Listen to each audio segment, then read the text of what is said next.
Hello, guys. Sorry, I was kind of doing something. Well, also I was asleep too. Slept in a little bit, so also doing stuff though for next weekend because I was getting ready for that. Getting a schedule with stuff to do.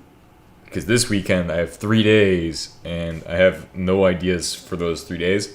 I did say I was going to try compiling, like, what's it called? GCC? I don't want to do that. Kind of don't want to do that, honestly.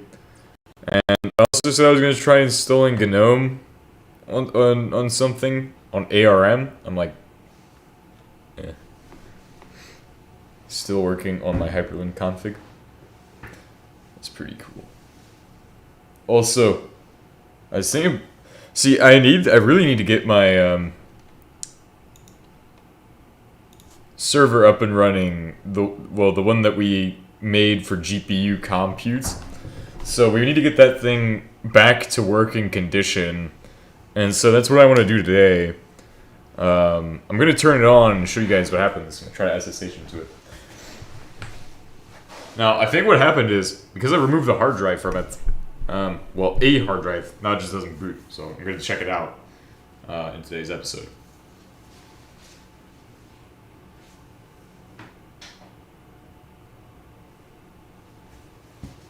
Alright, so I turned it on. Doing stuff and sleep, I know what you mean. Yeah. Oh, yeah. But I got us, got us something good on the way, bro. I got the Dell PowerEdge T410. Since I know you all want to see that video, it's coming soon. It's, it wasn't actually that bad. We're gonna refurbish a Dell PowerEdge T410. It's gonna be pretty good. It should one-up everything else I've done so far.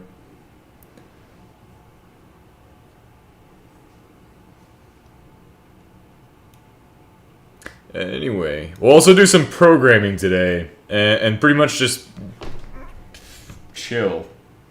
Programming and chill at this point, I guess.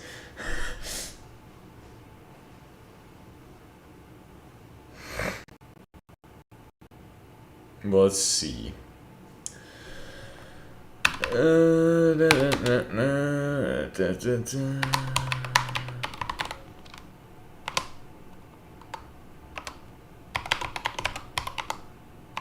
Should be 237?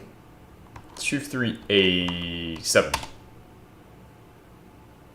You see, it will be like, no route to host. And that's because it drops in the middle of trying to do stuff. It doesn't even get in there.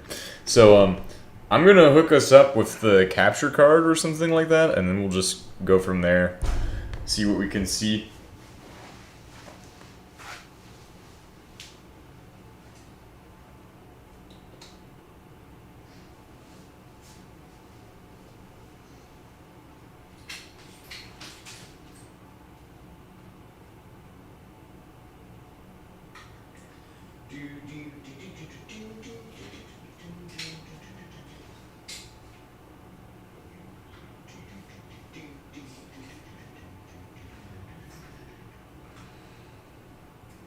Just finding the right cables now. But yeah, we got the Dell PowerEdge on the way, guys. Dell PowerEdge. Bro, you wouldn't believe that I'm gonna get a Dell PowerEdge soon. Damn. Off eBay.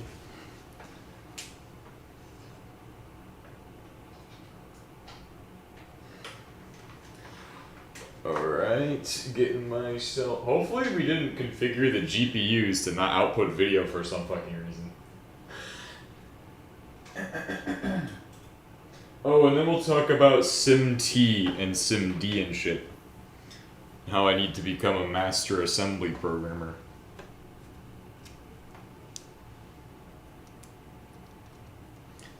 Alright. Free.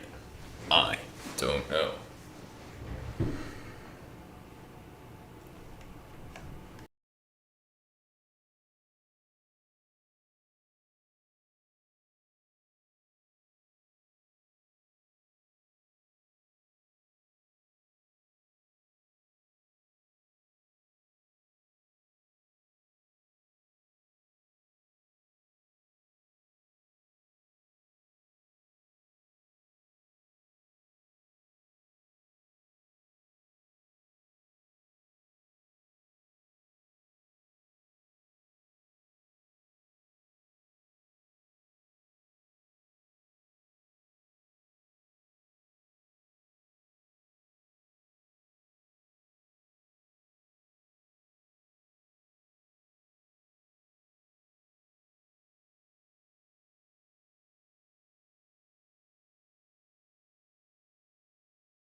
Oh my god. Test. Bro, I swear this shit always happens. Bro, now you all don't know what's going on. Wait, how did that happen though?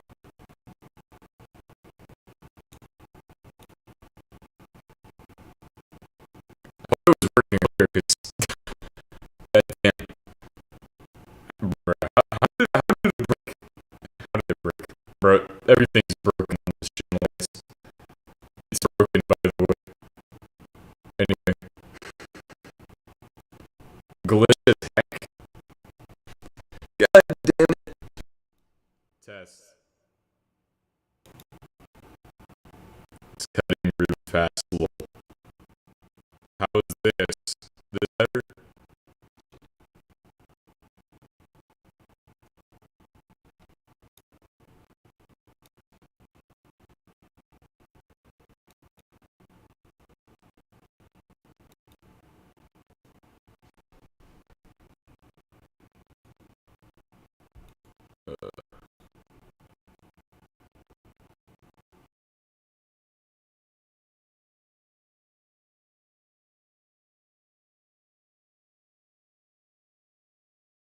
This is good. Please close the voice changer. Test. This good? This is good, right? It works? No? Was this capturing audio? Nah, I can't capture audio from that. It's got the splitter on there. That's what it's got. Let me hear it from YouTube. Test.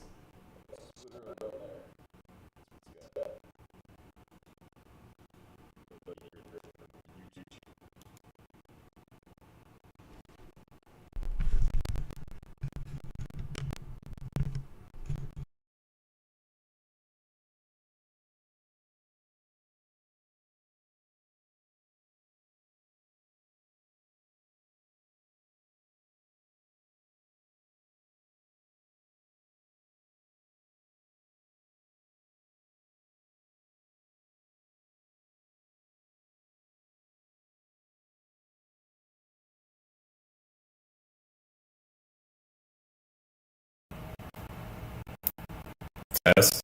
Ooh. This one good? Test.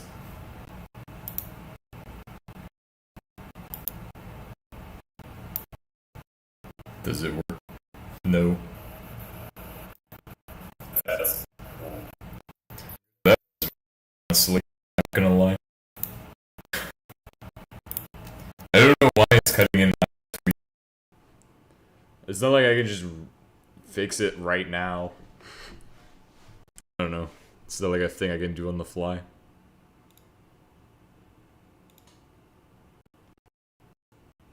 It's a problem to connect. Oh, that's probably why it's like all fucking all over the place right there. Let's see, that's probably a tight connection. It's going around. Let's see.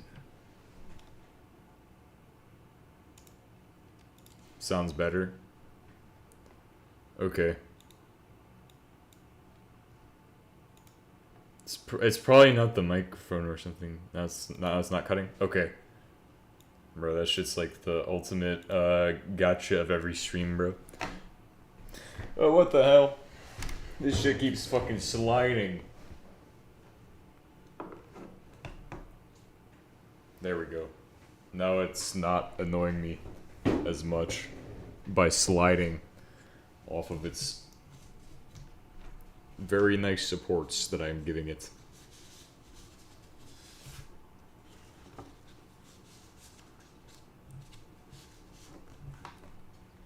Laptop versus bolts. Who will win, bolt or laptop? And then it's the bolt. The bolt is winning right now. Gave me good luck. Pulled 2 Pokemon cards packs with full art and shiny. Let's see. Unable to resolve UUID, which is something to do with hardware, probably.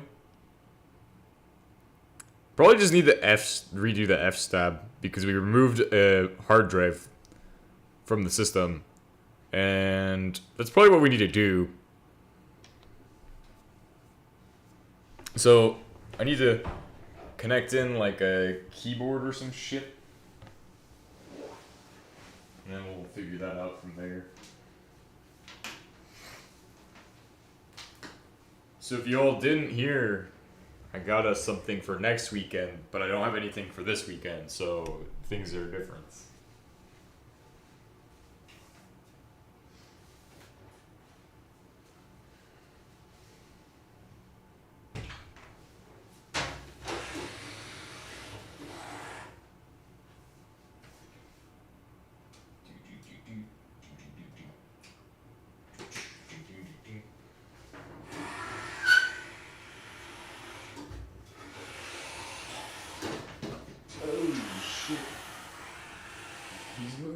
Table. Damn. So yeah, I got us something for next weekend. It's pretty good. It's really good, honestly. It's low key kind of good, as they say nowadays.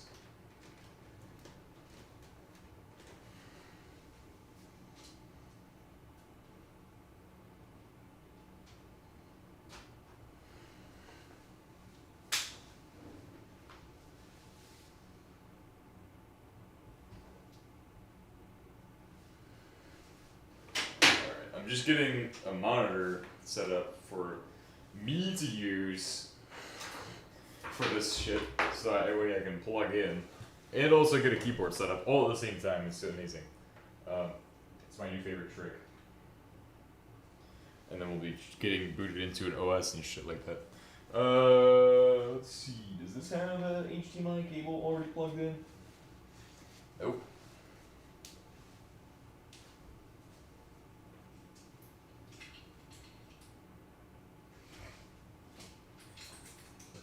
HDMOs. Ooh, owie. I think you're probably.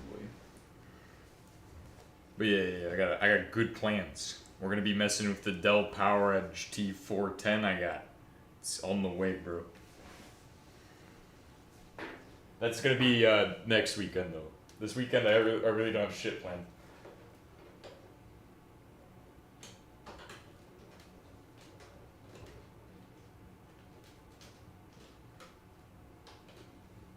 Like I can do some Fortran or something this weekend. You use HDMI, you use DisplayPort lol.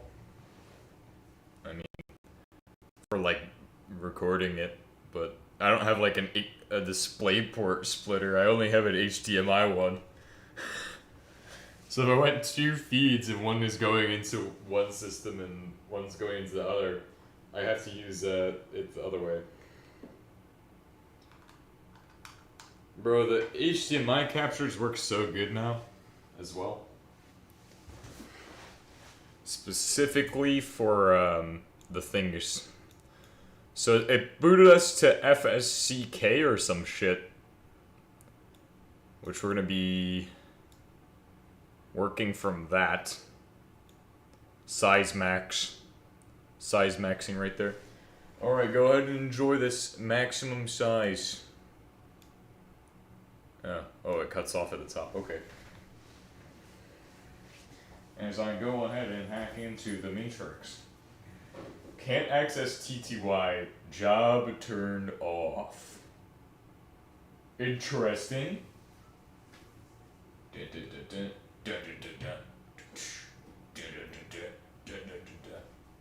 Oh, wow.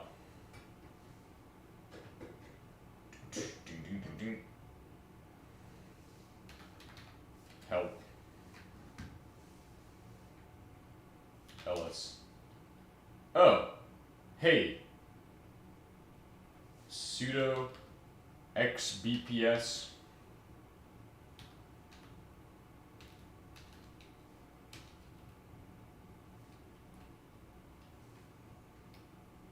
Huh. Oh, okay.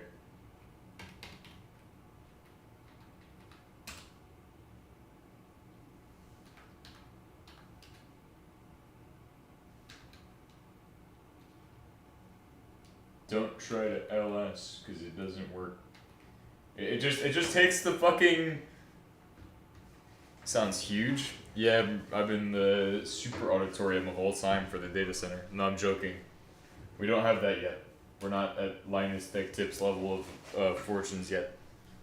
We're only at like quite a good enough right now for buying Dell PowerEdge, which is still like 85% funded by me. Let me get closer to the. Also, I don't really have any like soundproofing or anything. I just got. I don't know. I just. There is nothing in my room at all. It's just me and 1,000 computers. And then I yell, and then everything echoes. So I think we need to do like Gen FSTAB.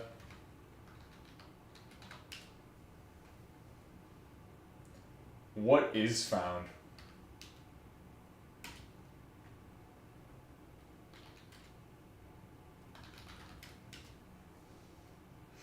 It looks like a lot of the basic commands.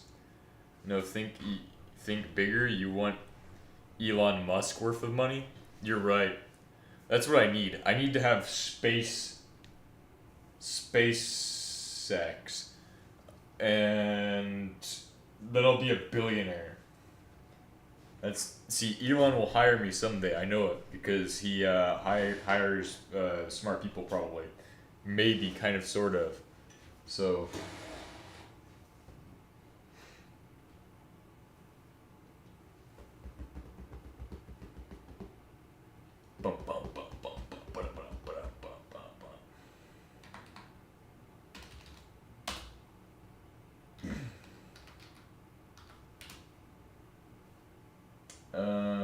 FSCK.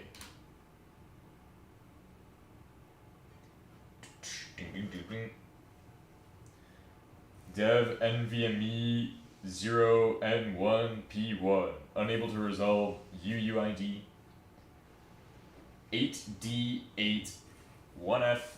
That's like a. So what is this? No fish X or spish X?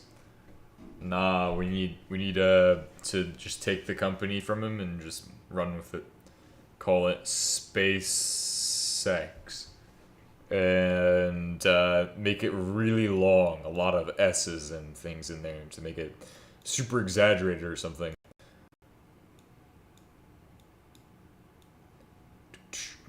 Oh wait. Do I want this on this one? I'll put it on the other one. Ha! Ha ha ha!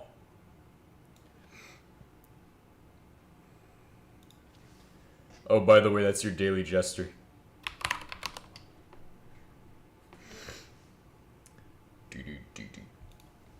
Web tools. Flatpak Brave. The ultimate how to FSCK your system episode.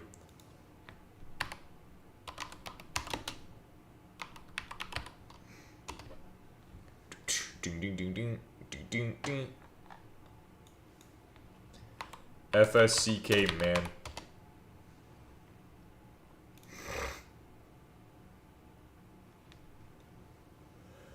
No errors.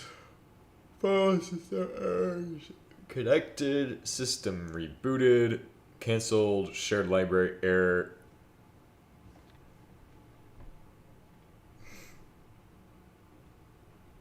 -A walkthrough and try to check all systems in one run. This operation is typically used from the etc/rc/thingus shell.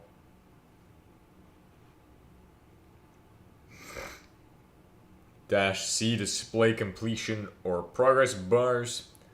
-M, -N, -P when the -A flag is set. Check the root file system in parallel with other file systems. No, call it space echo Xerox SEX. Damn, that's actually a better name than I thought I could come up with.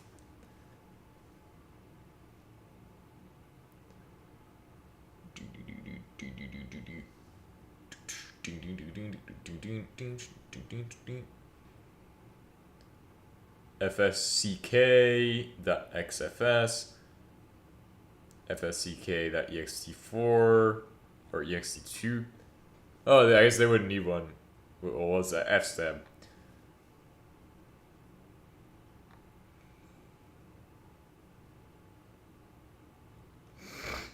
-A supports the. Oh, okay. I guess we could run this with -A lowercase. Yeah, I'll just do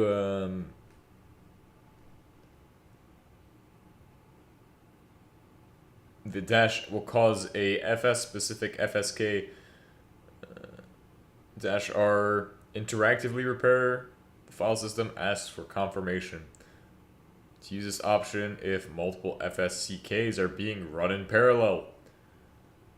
Okay, so we're probably gonna want -A after reading through my options. But capital letters seem to be checks. Check all file systems in one run. So let's start with capital A, and if everything goes well and we only find one thing, we'll do lowercase a.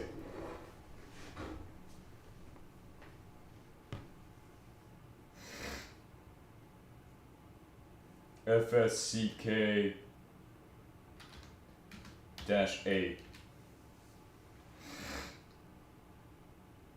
Oh, really? Unable to resolve. So it was trying to fix it itself.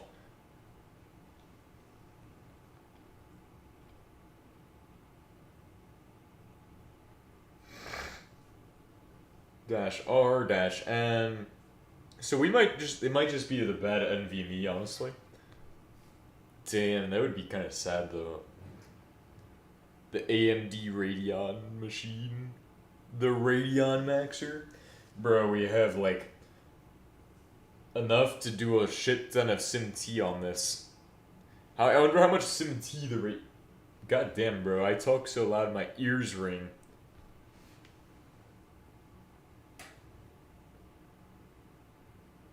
FSCK-H.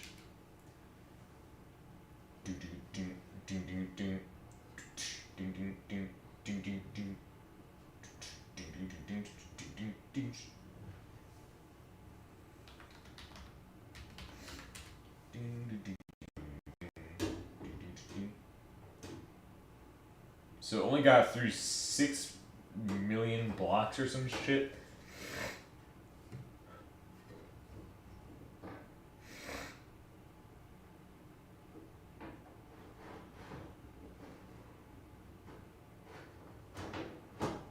FSCK-P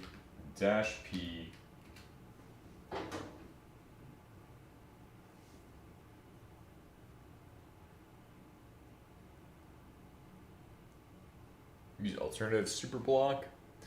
I guess that would be an option. Use alternative superblock.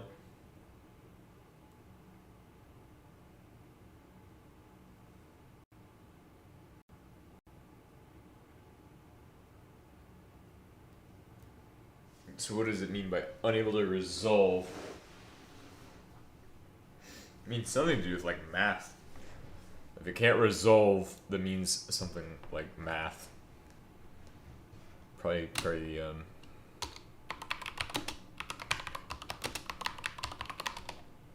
Hello, Mr. GPTs, what do you say? Well, actually, let's get the Oracle advice right here.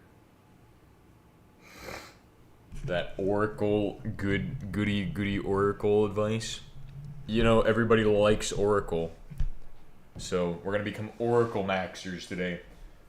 We'll even write 10 lines of Java just to make sure that Java enjoyers are satisfied or some shit. Check blocks and sizes.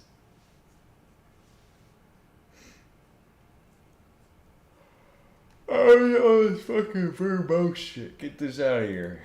Scram fucking Oracle.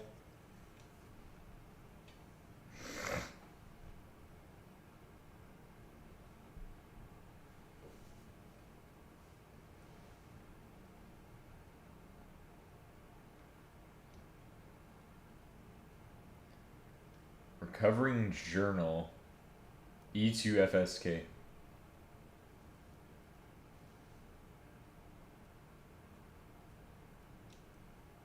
The flag is clear, but the journal has no data.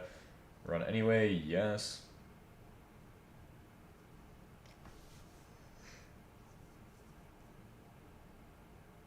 So the live, okay. So you have a drive problem. Try to NVMe CLI to see if you can get any third-party information. Run a drive. Also back up your most important files if you can immediately. Which I believe this one does have an NVMe problem. Imagine if we have to pull the NVMe, and then we have no more computer, no compute. Damn, bro, new NVMe gonna run mega pricey, but hopefully it's not that.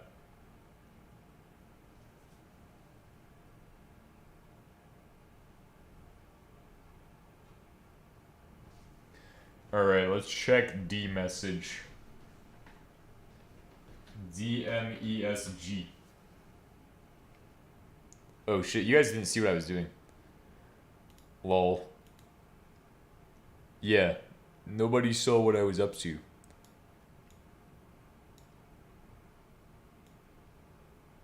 Well, now we've gone to like forums, so yeah, forum. D-message, and then you just do D-message, right? Yeah. I'm able to scroll up through the D-message.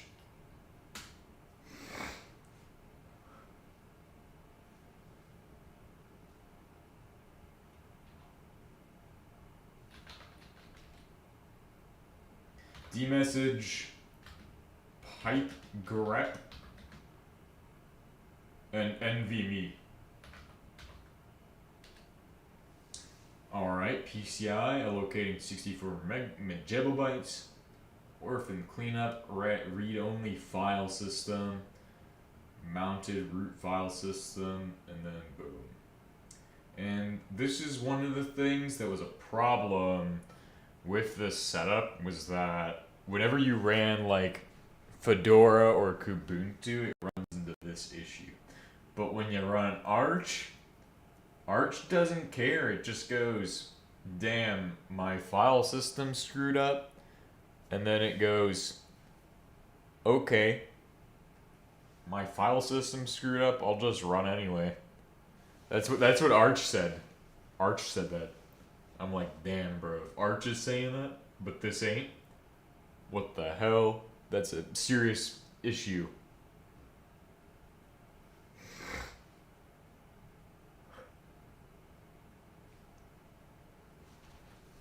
But Void doesn't like that, so I wonder if I can fast fetch just for funsies. Oh, look, I can.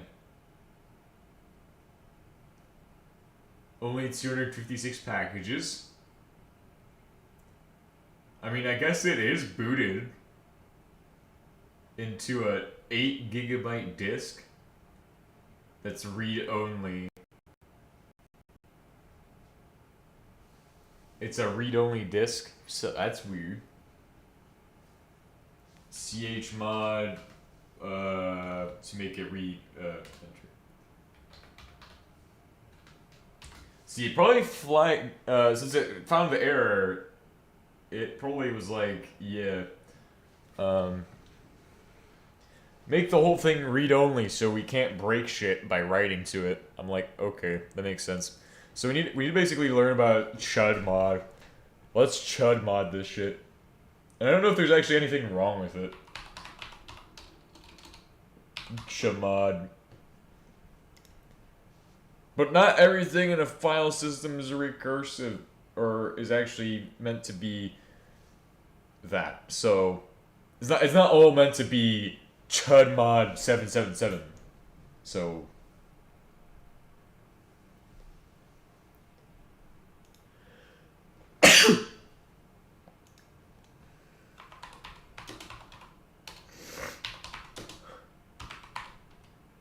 here's today's episode. PXE. This is the moment everybody's been waiting for. Arch Linux from PXE.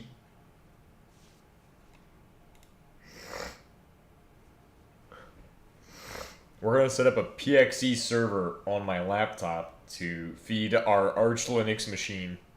So let's go ahead and get into today's episode. The pre-boot execution environment, often referred to as PXE, specification describes a standardized client-server environment that boots a software assembly retrieved from a network on PXE-enabled clients. On the client side, it requires only PXE-capable network interface controller and uses a small set of industry standard network protocols such as DHCP and TFTP.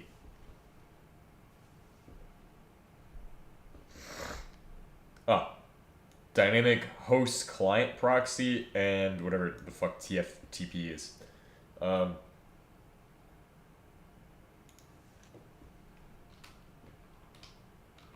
TFTP. I don't know if I got that right. Oh, protocol. It wouldn't be proxy. What am I saying? Proxy? Bro, it's a protocol. Trivial file transfer. This is the most tech name for anything. Trivial file transfer. PXE. I know you all want to see PXE though. So the PXE is actually pretty cool. And I haven't really done anything with it. So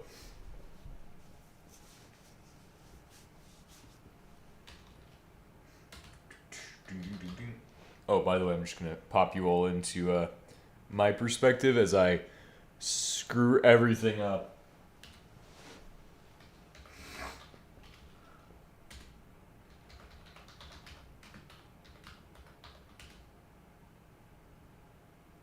Fuck!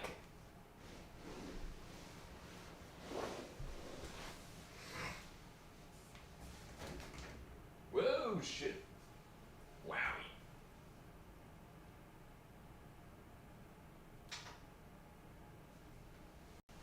F2. Give me in there.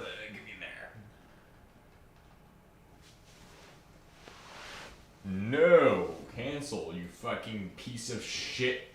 Asus, you fucking Asus, bro. Fuck Asus. I hate the Asus shit, bro. Actually, no. You can't say that. We need much technology from Asus. Alright, let's get back to reading this shit. The client starts by broadcasting packets asking for DHCP server and containing the specific PXE options.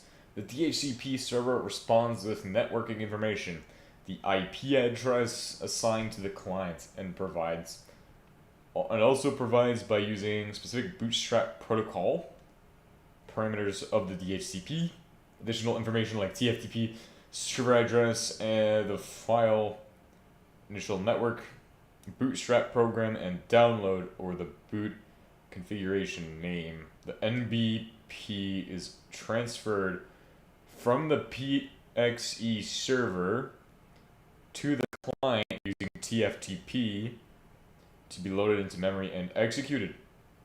The kernel and init RAMFS are also transferred this way. Then the root file system is transferred using one of the following protocols: HTTP, NFS, or NBD. What about NVIDIA transfer protocol, please? Let's see. Boot from install media. Oh. Boot from netboot.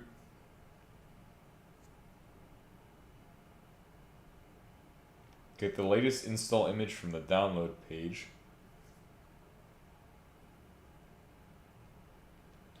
Arch Linux netboot images can be used to download the latest Arch Linux release on the fly. Pixie Core no.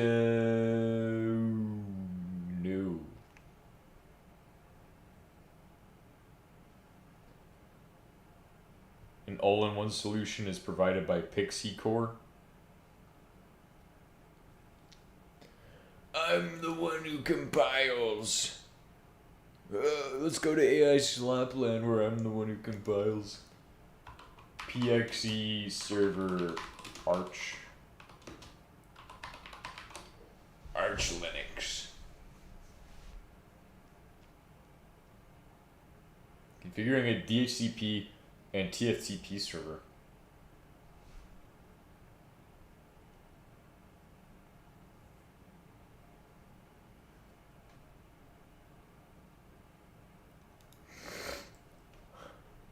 Want to make a PXE boot server? I had read the...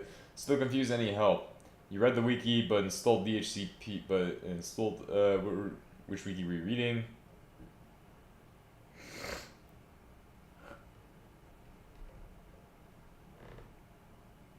Honestly, it'd probably just be easier to, Bruh, not gonna lie, that's the same setup. One laptop, a hub, which is not a hub for me. It's a Netgear network hickamabob. And it's got, like, hella cables running through it. Bro, that's something I need to get to make a video on. Is, like, rack mount router systems. Anyway, since, everything Arch... Arch is the only thing that fucking works on that computer. It's gonna become the Arch computer permanently. It's and become sentenced to Arch. So, I don't know what I have on this 32 gigabyte one, but maybe this also dead SD card can be brought back to life with today's episode. Let's see. Oh, that's where I put it. I am very dumb today.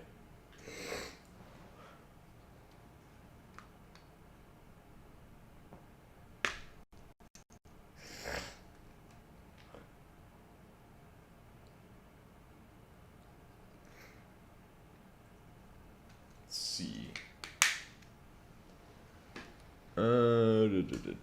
Oh, I have to unplug something? Damn. Looks like I'm gonna unplug the thingies today. That being the HDMI connection. Congratulations, I am become HDMI thingus. HDMI-cation.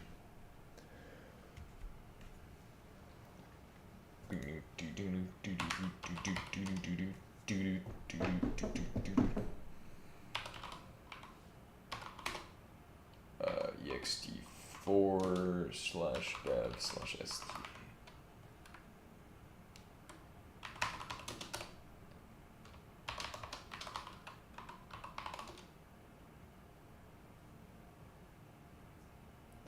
LSBLK, please.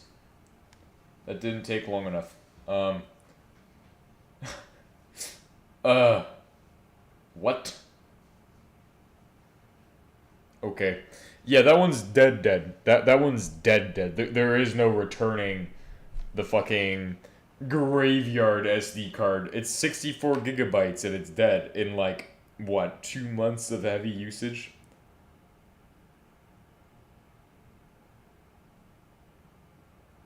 Well, actually, it does look like it's got like a crack going through it. Maybe it is actually perma-dead. What do I got on this one then? I don't remember what the 8 gigabyte one is. Is it Debian or Void? Which one did I put on this? That's my question. What's on that one? Ooh, okay. I got 2 partitions.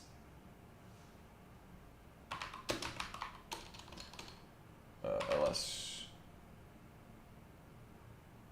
CD download.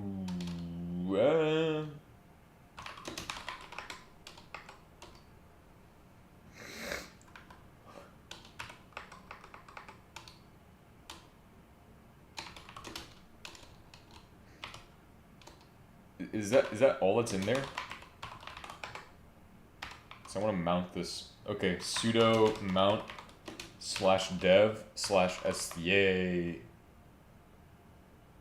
1 downloads. That's a boot partition, not a root.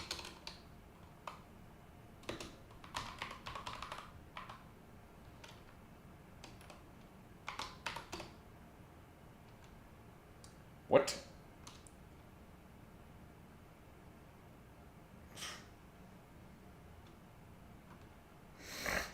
ls/dev/sta2.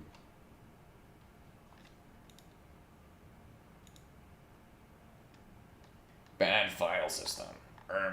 Actually. Oh, bro, if I have to re-download the Arch image, which I do actually, I guess there's no point in holding on to old Arch images. Let's go ahead and get that Arch image download started. And maybe we do some cooking at sea, bruh. I'm a master chef at sea. We'll test my sea skills today while we wait on this fucking Arch download, bro. If you didn't know, I'm best known for my C-lang programming, according to Chatbuntu. Wowie. IP tables now defaults to NFT backend. Non-fungible token.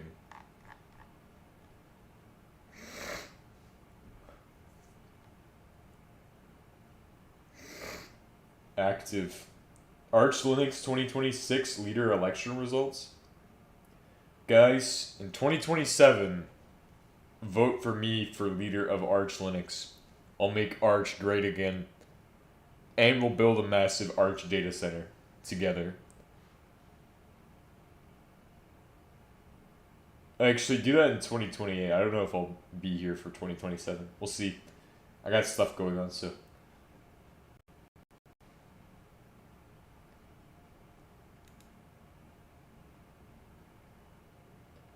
Sudo pacman syu. Wait, what am I doing? I know the downloads are just like you just go to download. Duh. It's like fucking obvious. Arch HTTPS mirror shown below. Thank you. Sudo thank you. Yes, please. WSL images. Docker for Arch Linux? What the hell? Why would you run Arch in Docker?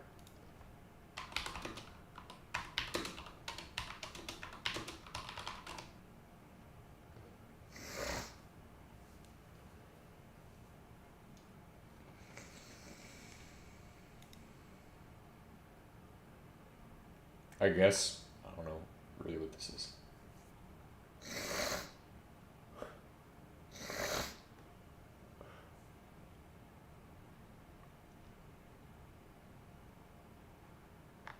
Wait, what?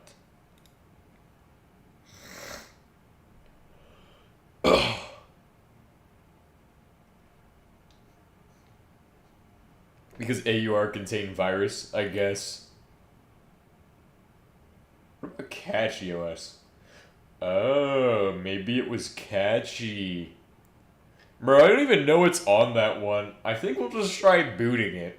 You know, that's the well, we still would need to update it, but...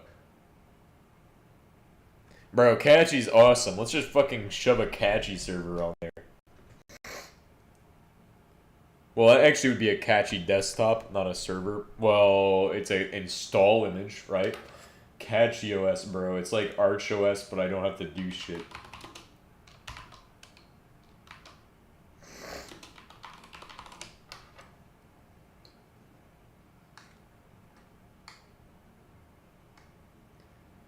Please hurry on that shit. I'm gonna be the big connoisseur of Catchy server.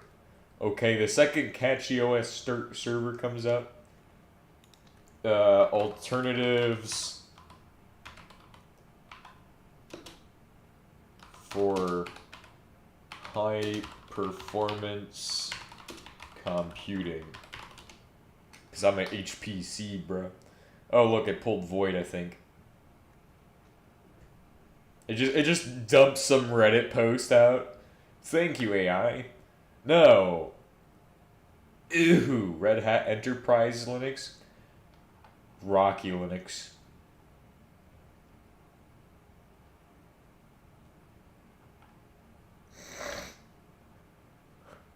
Oh, isn't that the fucking other lame one? Okay. Lame 1, lame 2. Ew. Anyway, what am I doing? We just need to download. Well, we could need to download Arch. I mean, what about Chimera OS? You want to try Chimera Linux? Try T2 Linux. Gen2 server. The annoying compile times will force you to keep it simple. Keep it simple, stupid.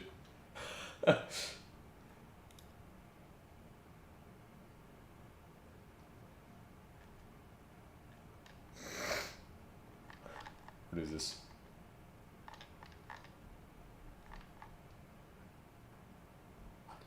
With the T2 security chip, what type of diabolical bullshit is Apple on a T2 security chip? Shit. God damn, bro. Evil Apple back at it with a special Apple backdoor because Jeff Bezos' surveillance agency or something. I don't know. Is Jeff Bezos Apple? Bro, I don't even know. I just see evil people go, bro. Big evil. It's big evil, not big tech. Or pharma. Or like anything else. It's just fucking take people money. And line my pocket with it. That's what they do. https t2linux.com. Yeah. I'm on that. Oh. Not that. Thank goodness that... bruh. T2 Linux. Package manager distribution. Wowie. Now, the only concern... Oh. AR64? Yes. Look at that shit. Is this a server options? Bro, they know how to... Oh. No way. Bro, it's like a pre-rice Linux, bro. Rice without the rice.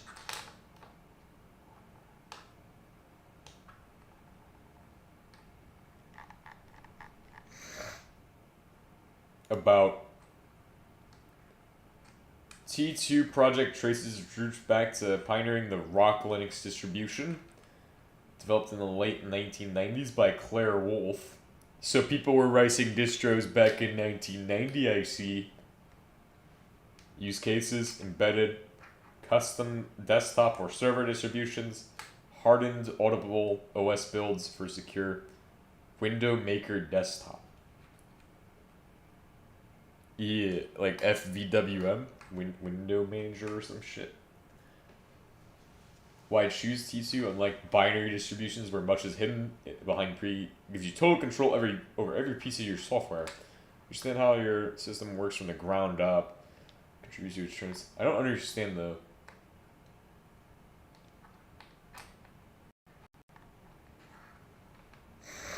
Also, since we're on kind of I had a brain thought pop into my head, but we'll do it later. Also, I'm kind of interested about, oh my god, please set this to dark mode. Activate.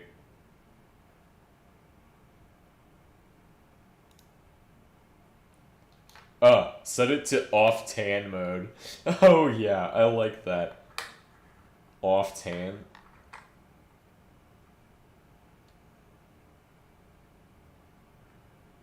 Secure Enclave Crow processor. The hardware is isolated from the Intel processor and operating system, and that way the chip handles various operations separately, being responsible for managing the boot processes on Mac machines. T2 that only trusted software can run. It detects any software signed with an untrusted certificate. The boot process is stopped, preventing it from running. Okay, so no backdoor yet from this, but maybe there is. Maybe you know those little round things, bro. Those are the backdoor, bro. You know the ones with the silver. Yeah, pull those off because that will allow people to back. No, those are capacitors. But anyway, continue.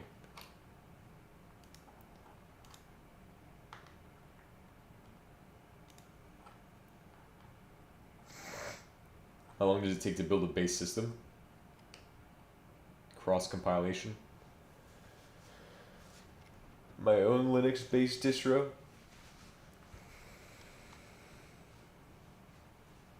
How much money does it cost?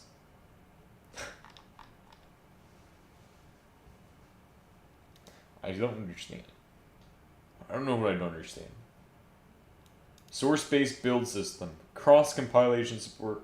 Highly modular. Customizable targets. Other OS. Homebrew. Long-term upkeep.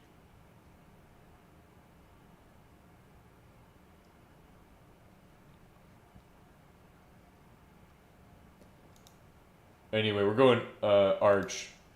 Or Arch adjacent. What about Manjaro? Do they have a server? Manjaro.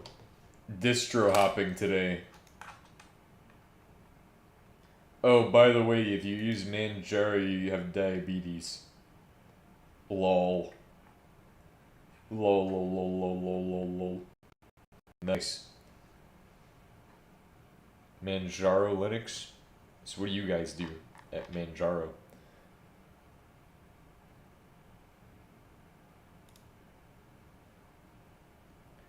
Manjaro immutable. Oh, that's a... Nope. Minus points right there. Let's go ahead and download.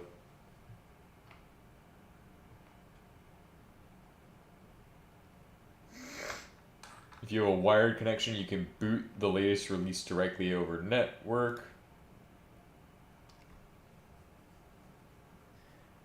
Can be used to download the latest Arch Linux release on the fly upon system boot. Look up LARP Linux is so funny. Yeah. Bro, I wonder if there's diabetes Linux.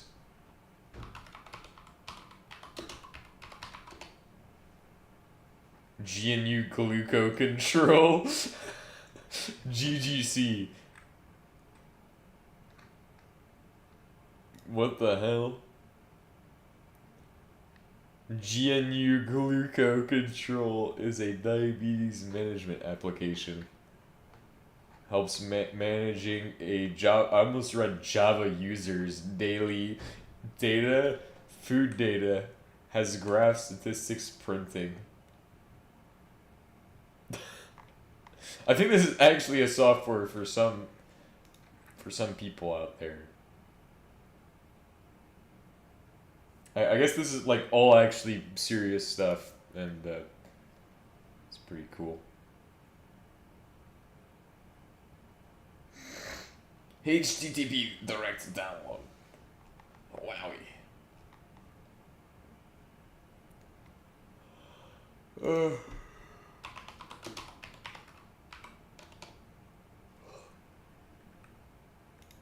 Linux LARP was removed.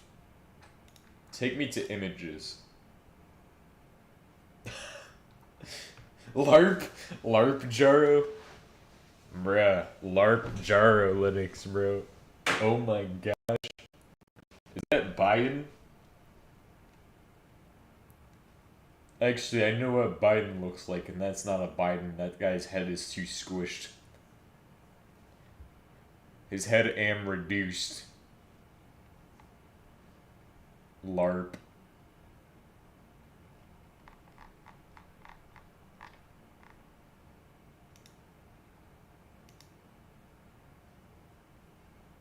So brain rot. Yeah. I wonder if there's Skibbity Linux. Bro, if there ain't Skibbity Linux, please somebody make it by the end of the day, bro. Oh. Made my own distro. That's good. I guess that's Half-Life 2 Combine. I don't know why Columbine popped into my mind. I guess I'm having dark thoughts at this time. Damn, bro. Combine. Fucking.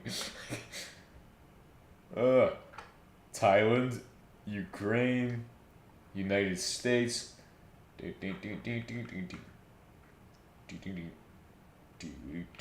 Where's Berkeley? Where the fuck is Berkeley.edu, bruh?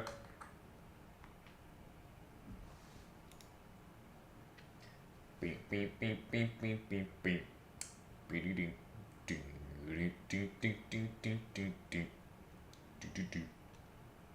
Well, maybe CatchOS server is actually decent.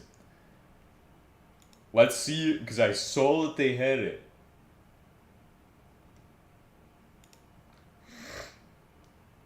You must have... Well, we could just take a shitty CatchOS image and make it into a server. Ships every package optimized for your GPU. Or for your CPU. Compiled with... You'll like this one. NiArch Linux. I don't want to do the full Arch installation. Wait, but there's Arch install. I've done the Arch installation before. For weebs.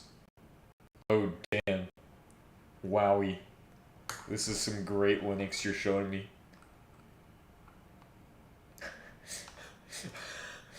Oh, yeah. Weeb GPT. Weeble. Material. Ew. And, NiArch Customize. Bruh, this is great. I'm glad you showed... GNOME environment? Sudo, yes. We want the GNOME edition. Easy to use. Free and open source. Bruh, every time anybody asks me, I'm gonna recommend this to them.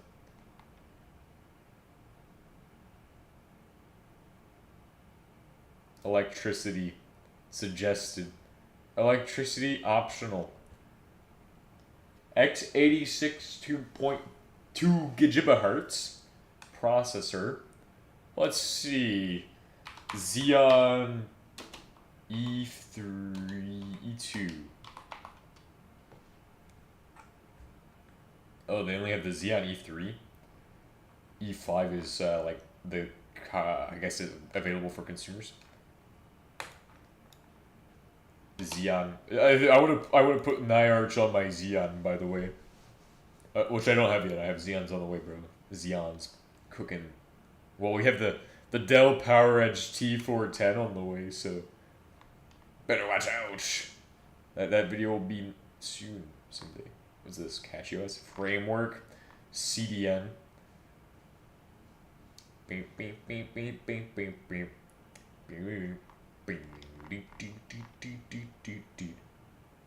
beep. Download desktop edition, handheld edition,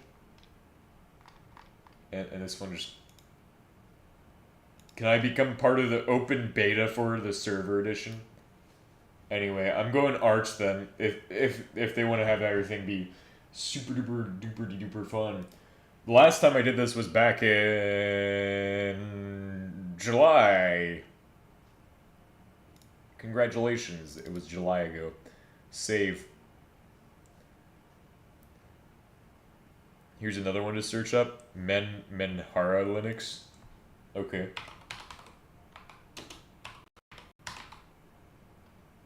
Oh, it's gonna be a while, by the way, for that thing to upload. It might even crash my internet. Expect me to be like not live or super latency at some point.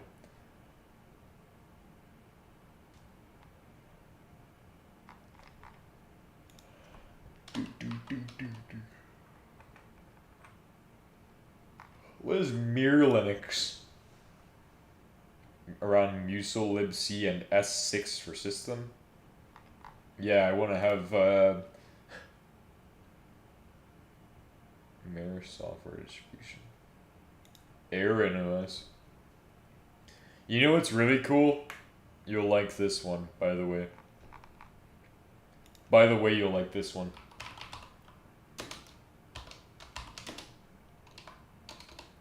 So you got iOS, right? But then you got Cisco iOS.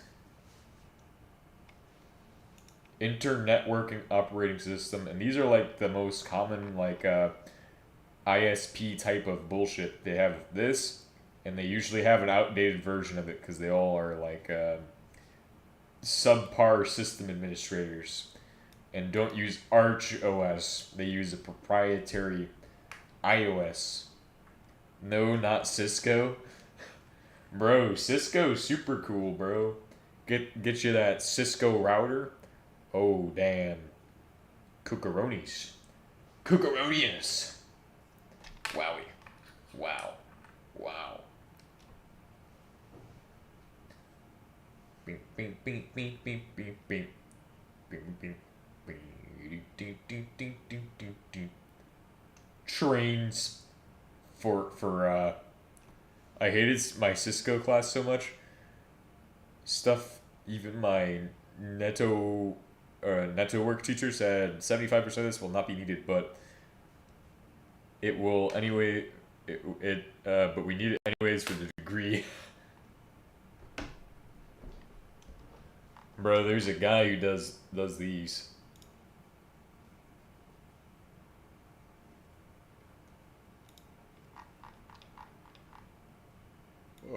Pride Linux.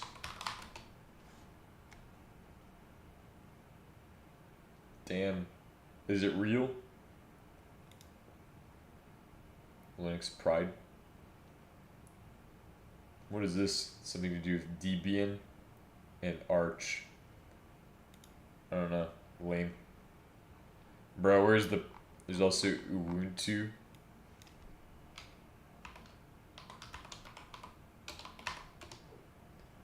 Ubuntu, the best WeebOS.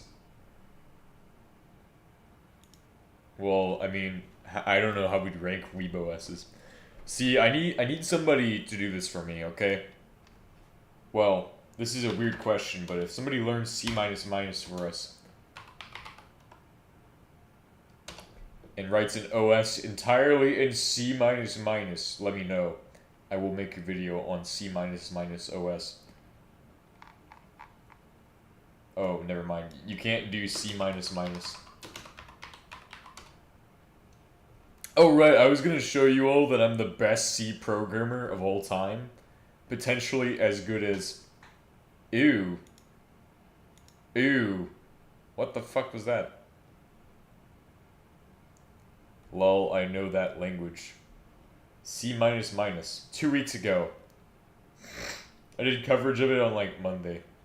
Wait, what? Who's discussing it on D forum? Holy shit-a-roni. 2003. Seeing the use of, yet again, C symbol. Anyone remember Dr. Dobbs in the early 90s mentioning language C plus at? The only thing I can find is a reference to that, but no info on the lang. Any links to one? Forget it. It doesn't work at all. Doesn't work well. It's simply no use. I know it well already. Not until they make a GCC or .NET plug or something nearly as useful. Besides, it's inherently slow compilation process. They remade for 2026. Yeah, I saw. What's his name did a video on it. It was like the guy with the glasses did a video. I know there's only one Linux guy with the glasses and the beard, and you know who I'm talking about. Because he's like one of the only... I don't know. Well, actually, Jody Brucon has glasses and beard. It's not Jody Brucon, though. And it's not the other guy with the beard. Wait, why do all Linux users have beards? Gobo Linux and a Moog. Yeah, I've seen a Moog OS.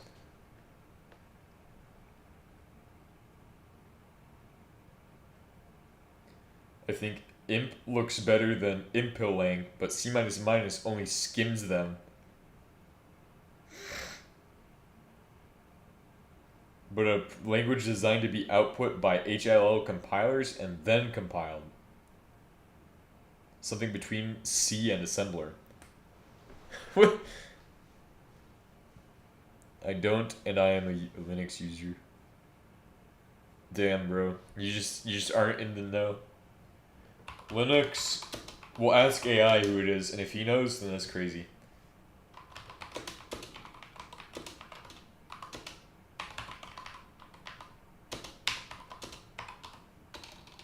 We'll not put that part, but...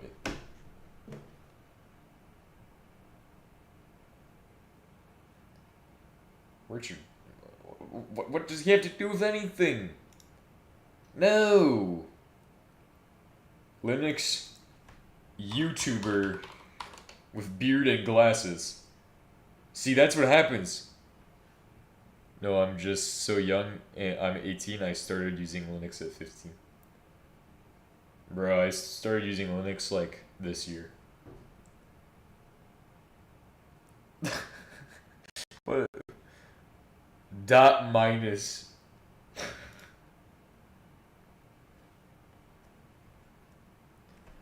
If you provide me more information on your question about which YouTuber you're asking about, I will be able to find his information. But here's us using Palantir Brave AI to find the Linux beard guy. No. Oh, is that his mugshot?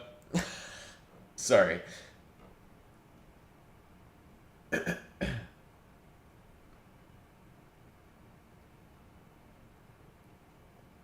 Linux has an old guy problem. What do you mean it has an old people know more C than you do? Get good. I knew how to install Arch without Arch install at 16. Bro, I learned how to... It's Lord Stallman. What no. C plus at? What is C... Oh, this is 2003 delay. But I will figure out what C plus at is at this time. On everybody's behalf. I know everybody's looking for C plus at.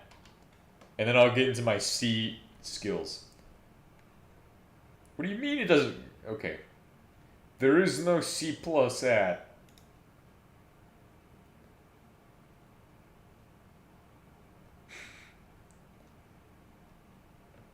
Okay. Well then when I make my language, it's gonna be C//. So every time you type it into a web browser, it's gonna take you to... There was an image of Richard Stallman when you asked the AI. Oh. Yeah, I mean... What the hell? How are these popping up into existence? It's like every time you type in a website. Hold on. Codeberg. That's weird. That's interesting. Wait. Have we been backdoored?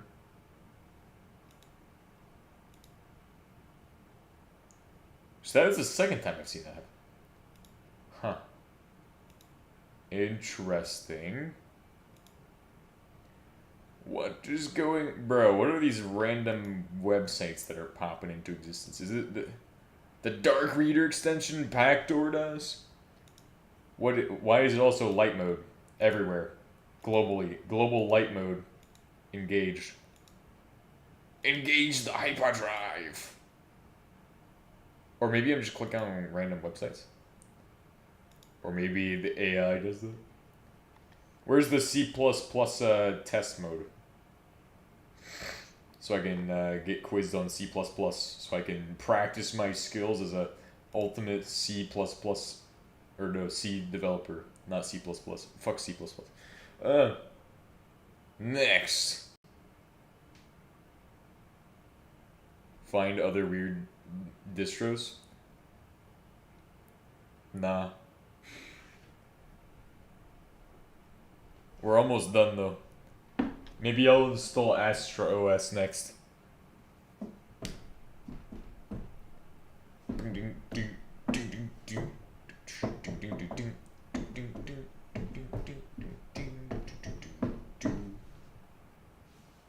Maybe, you know why it probably doesn't break is like, maybe Arch doesn't have FSCK installed.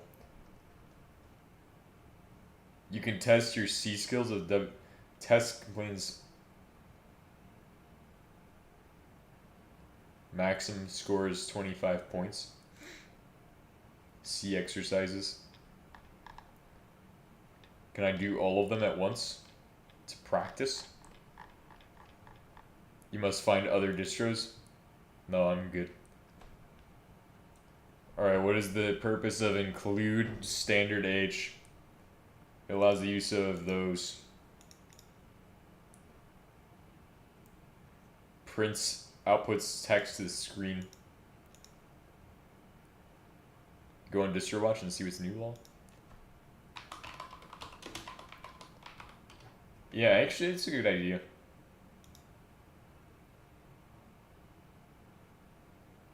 Wowie. How am I getting ads now as well? Very interesting.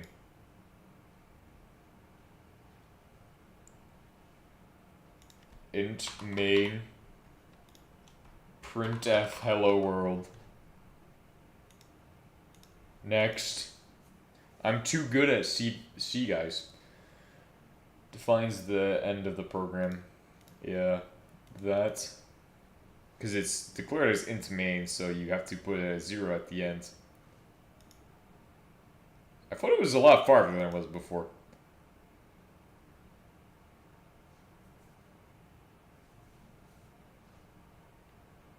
Murina, Sopios, Net Hydra.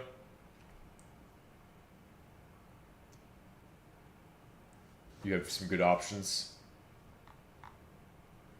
Title Cruise, EA Sports.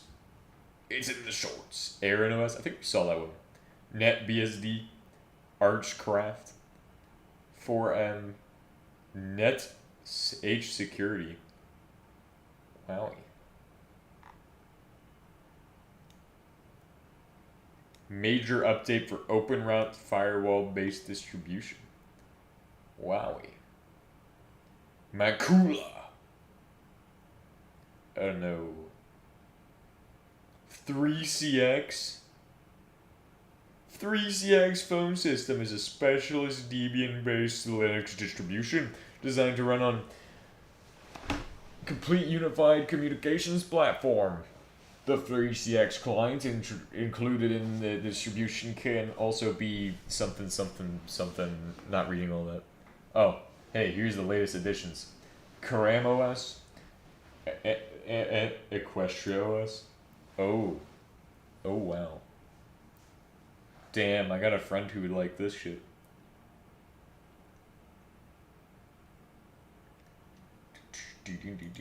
Oh. Works on x86. Chromium. Chromium Prime. Chromia River. Chromium.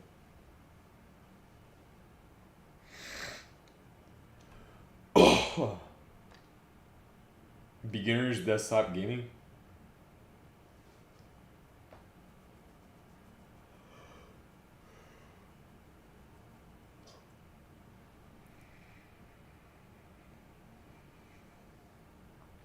See, I thought it was gonna be like the most, the most, like, brony OS right there of all time. That's what I was thinking. Basalt Linux. I like beta sites, but I like WhatsApp too, so I want my Linux to be like WhatsApp. You're an idiot, CC website, lol. No, I'm good.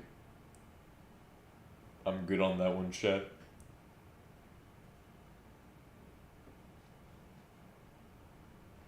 Distribution watch. NVIDIA watch. Stark. Tony.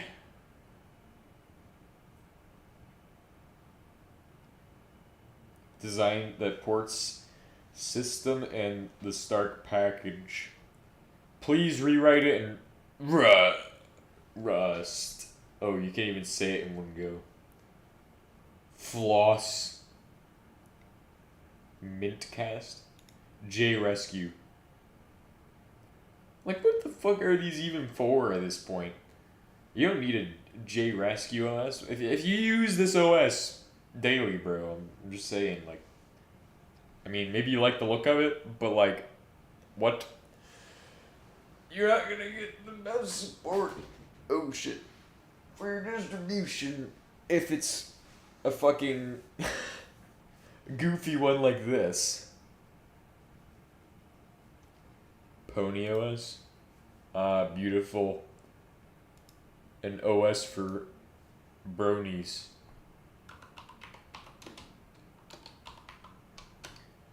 Ding, ding, ding, ding.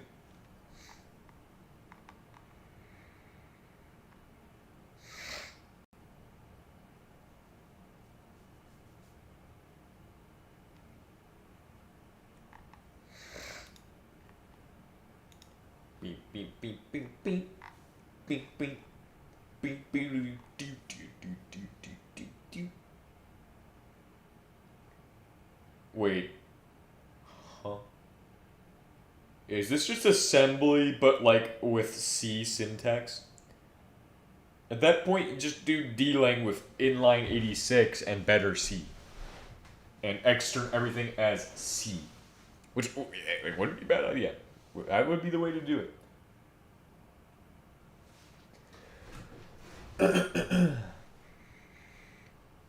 The most actively developed compiler, Quick C was abandoned in 2013. Bro, you got ADHD too? Sorry, I'm just busy ADHD maxing today. What's new in 90? Pony OS. Oh, wow. Wow. Damn, dude. This is great for people who are bronies, but damn. I know people who need this in their lives. And you just made their lives 100% better. But I'm gonna go ahead and do that personally, so that way you all don't have to. I don't actually give out information about these people because I care not to do that. So.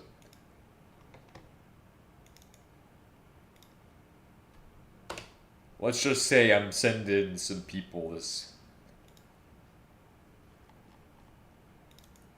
Pony OS.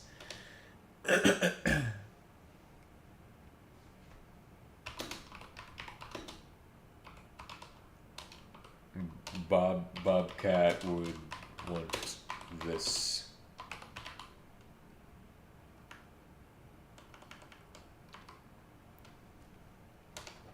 Pony OS? You see your Brody now? Yeah. Yeah, man. I'm about to... No, we're just looking at LARPer distros. How do I move Windows? You don't. You erase hard drive if it has Windows. And then we're also looking at C++ simultaneously. Bro, C++ is so cool. So I wonder, how do I build my own version of Arch Linux, but like, I get the Musil backend, none of the shitty FFCK features, because you don't need that shit.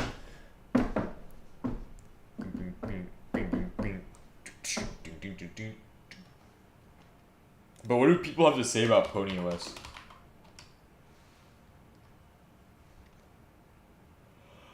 Retro operating system. Oh, here because I don't support Pony DOS. What? Damn, bro. Oh. Bro is playing Doom on it. Oh, use Arch install and choose the server setup to only get the terminal and backend. Yeah, that's what I'm gonna do, by the way. I just got sent a mimetic kill agent at this time.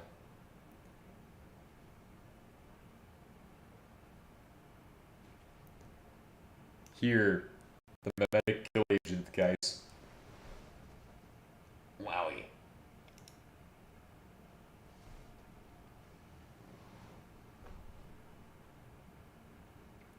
It has no effect on me because I live off of 10,000 kilograms of monster every day. Pelenduku OS.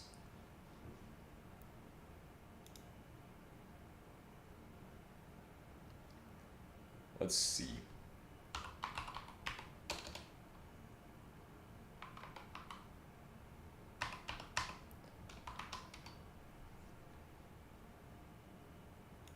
Debian. Is it written in C++ though?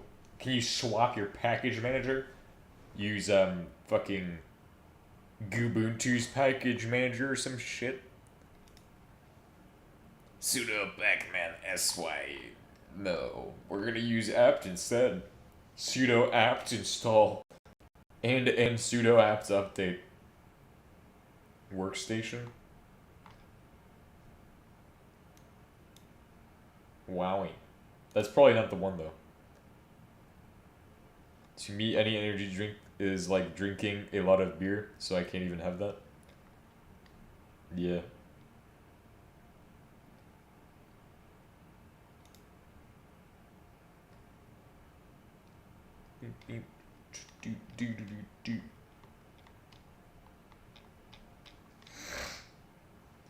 Distribution watch. Wowie. Intro C++. Bro, this is what I get recommended. Damn. Lua. Learning to design 3D prints. I already know how to do that shit. Flock will come after you. GTA 6 is a Netflix exclusive now. What? What is a PDF? PC versus PS5. I'm glad he chose PC. It's better anyway. I know he would have gotten paid to choose PS5 though. You tried any BSD? The only BSD I use is Ghost BSD. Remember what the fuck? Like my feed. Gateway from garbage 2000s, bro. My feed's so good. I'm feed maxing. Is Arch done yet? Hurry up, Arch. I've been waiting for like 30 fucking hours.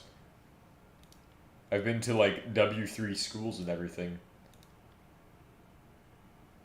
True. Next question. What is the purpose of the main function in a C program? You have the exact same videos YT pushes to me, like every single one.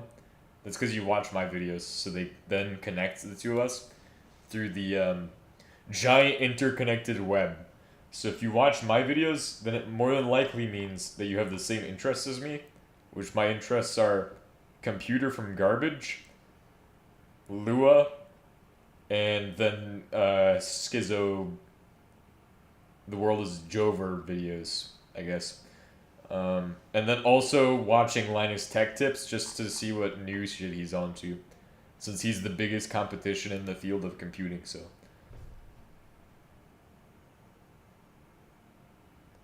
No, even before I had the same vids you like, lol. It just means that we have the same interests, I guess. I don't know. It's like staring at a mirror. Awesome sauce. Time to... Well, I would like to try to boot what's on this. I want to know what is on this thing. Hold on, let me finish up my C test before I do anything next. What is the purpose of the main and the execute code inside of its curly brackets? Boom, look at that. I 100%ed it, by the way. Oh, yeah. 100. I'm going to go ahead and put in the USB, and then we're going to go ahead and set up the shit so it will boot the USB. Or attempt to. I don't know what's on the USB. Are you sure you're not my brother from another mother? Mirror Justin Timberlake?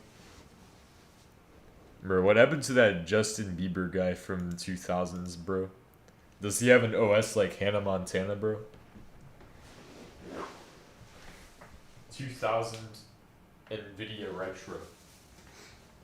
That's what I'm thinking right now. That's my severe case of computers.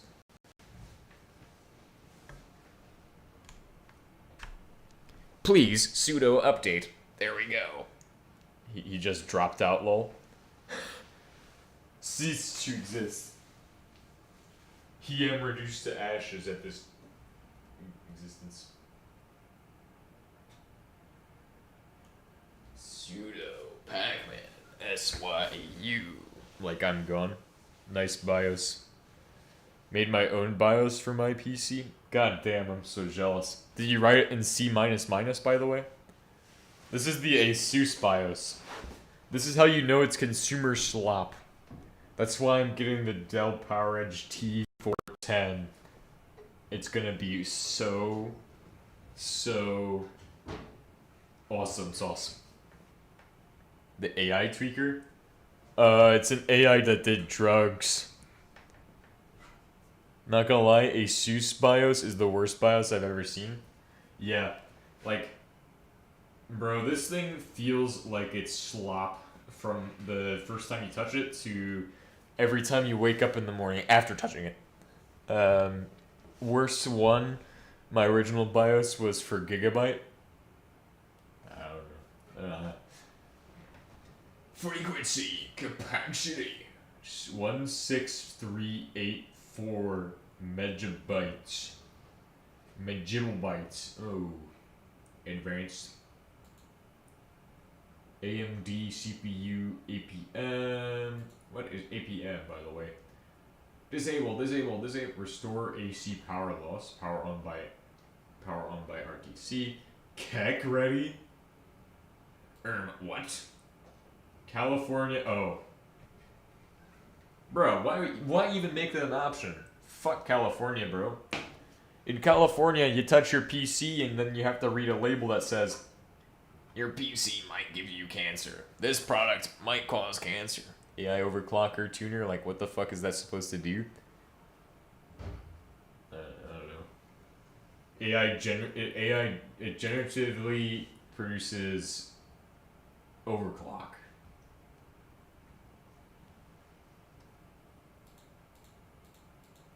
Manual. BLK PCLK frequency. Select the target CPU frequency to 118 megahertz.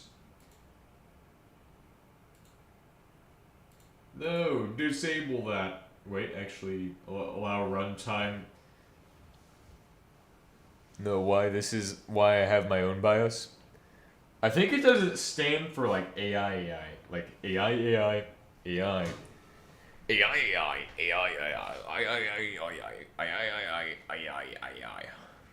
Let me go ahead and AI BIOS. AI tweaker ASUS or ASUS. Bing, ding, ding. You want to see off-brand Arch? You want to get pissed off about off-brand Arch? That logo is infringing on Arch. I swear to God. AI overclocker. Uh-huh.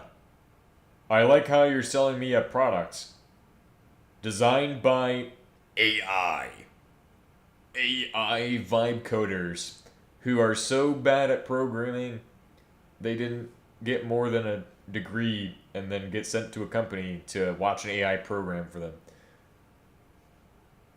It's the worst logo? Exactly. It's like they took Arch logo and made it shitty. Put Google on your computer for forever infinite spyware. Evil. Yeah, exactly, bro. They probably AI generated the text, the dude, the fucking computer board. I'm an advanced user, so go fuck yourself. Immediate assessment for advanced users. Fire up your PC and run a quick stress test in the operating system, then enter UEFI to get frequency. I don't think that's going to work with Linux. I don't have spyware. AI saw Arch was popular and used it for ASUS. Yeah, bro. They're trying to take down Arch. Okay, this socket is the one I have in my Optiplex. That is Intel. Now, if I see this BIOS and this perfectly good chip, I'm going to tell you, what's wrong with you? That's sad. That's sad that you're putting this chip into one of these motherboards and letting it get ruined. That's so sad, because this could perfectly well go in a Dell Optiplex. It doesn't have to end this way, guys. You don't have to put this chip in an Asus motherboard. You can put it in a Dell Optiplex. And we all know Dell has the best BIOS of all time. If you've seen any of my Dell videos, Dell BIOS on any PC from like before 2024 is going to be a beautiful, beautiful thing. Look at this. The Dell Optiplex has this BIOS. That right there, guys, that is the BIOS of all time. You get professional BIOS, not AI generated slop BIOS. I'm gonna be honest with you, this is terrible. Two-way AI noise cancellation. AI networking. Wow, this sounds like a really, really good idea for somebody who would like to spy on you. Analyzes your usage patterns and applications' digital signatures and compares them to a database of over 200,000 apps. This database is regularly updated. What? Hold on, let's read the first part. AI networking. The proprietary ROG Game First V6 utility is designed to help all users, beginners and experts, optimize network settings and ensures... Bro, I'm gonna make so much money in cybersec off Asus. Bro, you better, honestly. I feel like this is like actually like what it does. It's Palantir basically for Asus Palantir. Yep, Asus and tier. Spy to BIOS level, bro. That's what it is. BIOS level spying. It's okay. I use Arch, by the way. So because I use Arch, at least they won't have as easy of a time getting in there. Surely they don't have every Arch app in their database now that I use fucking Arch on there. Beginners and experts and everyone in between optimize network settings to ensure smooth online gameplay. New to this generation. Game First 6 features AI enhanced identification and boost technology. So I'm guessing what this does is identify what you're using, but they're selling it as it identifies what you're using for network optimization. So network optimization, right? So they're claiming it's for that. Now, I guess it would send up that information and grab. Well, it'd probably request the information for what would be the best optimizations, but in the process of that request, then they have your IP address or some way of identifying you because your machine connects to their system. Which I would say that's the simpler way, is just to say that your machine connects to there somehow via whether you're going through CGNAT or something else. Or I don't know if they have IPv6, which is really easy to track. What's next? Facebook OS? I hope Mark Zuckerberg makes Mark OS. I'll make a Mark OS background for my PC, by the way. We'll do that today. AI cooling. Wow. I would like for AI to throttle my CPU down to Pentium levels of throttling. Instagram OS? I'm waiting for Elon OS. Whoa. This I like. Fan in my head. I have fans in my head too, guys. How to use it. One-click activation. Manual tuning. Get the most out of all of your cores. Well, let me tell you one thing. I get the most out of all of my cores if I don't have AI running in my BIOS, please.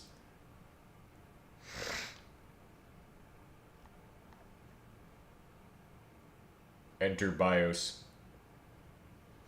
This BIOS here gets even worse. No, even better. Gates OS. Bill Gates OS. We'll get started making that, actually. We'll get started working on my super background. I have a great plan for this one. I was thinking we should take a couple images and throw them together. Actually, I want to see what's on that thing first. Let's go ahead and just boot the thing on the thing. So let's forget that we have like fucking AI tuner in there and just Lamau mode. Activate Lamau mode. I don't want your fucking shitty AI tuner. You evil super corporation or some shit. Oh my god. Boot. It says grub. Disabled. Hold on, let me just reboot it.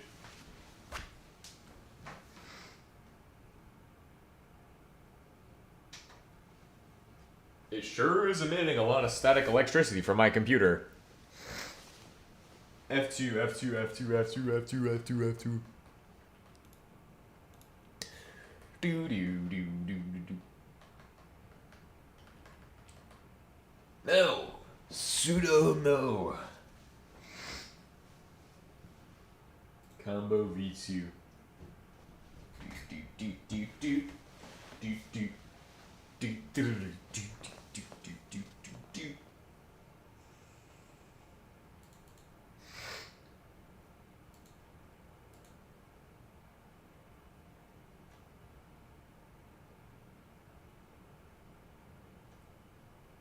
Pseudo Pac-Man SY not.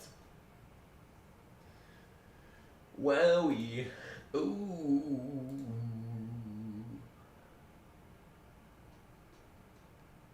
Does this one even have the PXE? Just show them rule number 34 and their AI will be shut down. What my NVMe configuration looking like? Pretty brokey, right?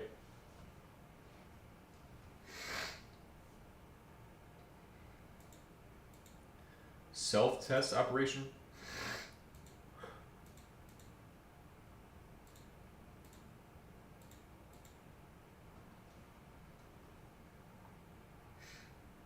Let's go extended. Let's go extended edition and controller and namespace test. Let's do the maximum. Progress equals update. Coolioso, guys. We're testing my NVMe at this time. So while that's going on, let's continue browsing the interwebs together, all of us involved in the fish party. I gotta go to sleep. See you next time. Alright, see ya. I'm going to continue browsing the web. Let's find other cool things to nerd about. But anyway, this AI, ASUS AI is fucking... Let's see about CPUs on eBay. But not new ones, I'm looking for old ones, bruh. Look, there's HP Pro Lines. Well, please look up You're an Idiot CC.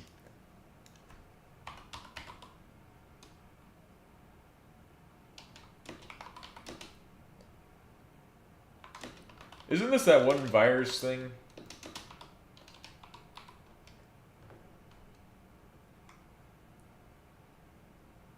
JS Trojan. Ah, yes.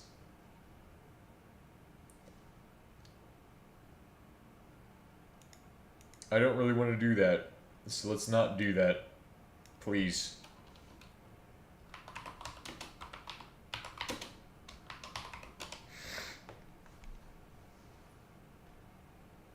Wowie. Oh, sorry, I just sudo pacman to SYU'd my browser. How much longer we got on that test?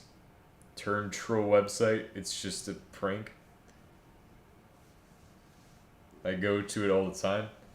Yeah, but I'm not gonna go there until after I test it. I won't just go to like a lot of shit like that. I don't know what it is, so I don't really want to go there. I'm sorry. I'll check it out next time after I make sure it's safe with one of my other machines. Not my stream machine. There's too much sensitive shit on here. Or if I VM'd it, I have to make sure it's safe first before I do that, since I like to be a safe kind of person. But I hate Rust, so I'm not memory safe. I hate Rust. I hope this is a thing.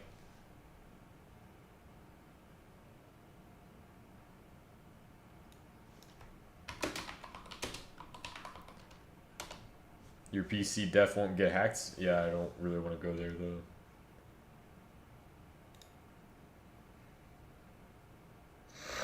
Sometimes people get attached to a particular the part of is things it does better than other languages, like safety and performance, which naturally means Rust's existence claims that other languages are less safe.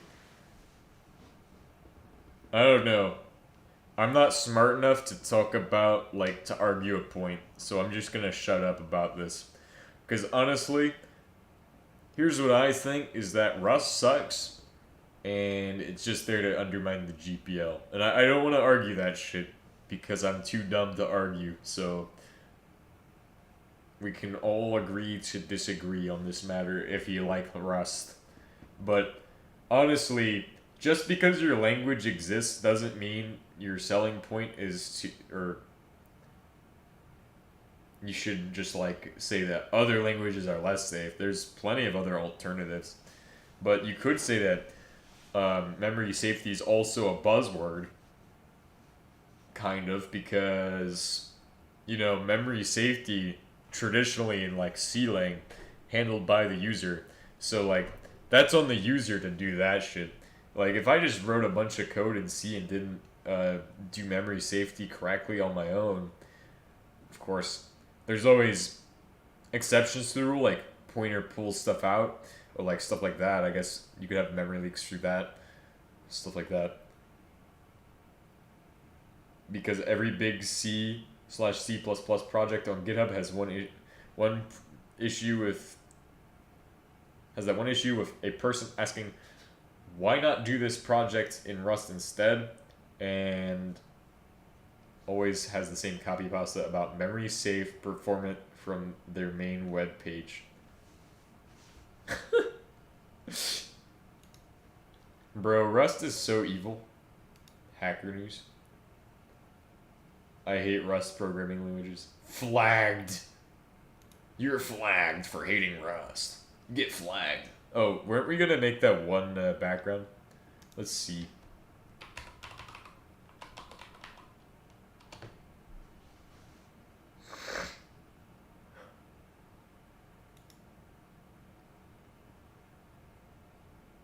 Nah, what?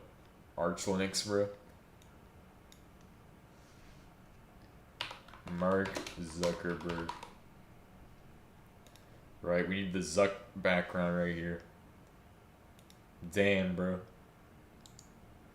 Did Mark Zuckerberg wearing a dark suit?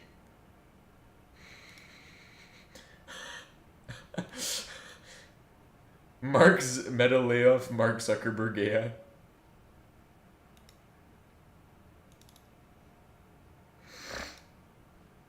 Alright, let's go ahead and put in,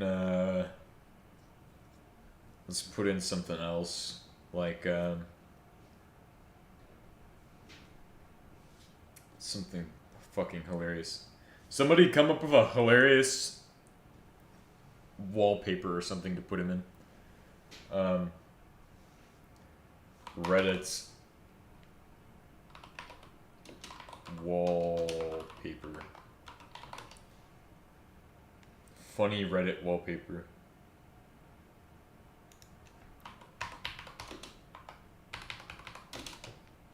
Funny Reddit wallpaper.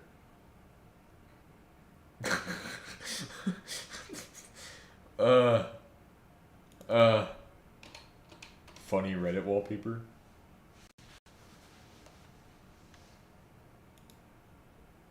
This guy has a PhD in hot dogs. There we go. I'm not doing shit today. Mission accomplished. This is a good Reddit wallpaper right there. Ah! This would be perfect. I also don't really like Windows Vista backgrounds, honestly. I don't like that. It fucking feels weird. Windows Vista, though. Okay, at least we have a good chance with that one. That one might be a cookeroni. So how do you get the fragmentation on that shit? How are we gonna put him in there? We have to like remove all of the background. What? Damn, bro. Somebody's breaking your win. Oh, I get the joke now. Windows backgrounds are made of glass because it's Windows.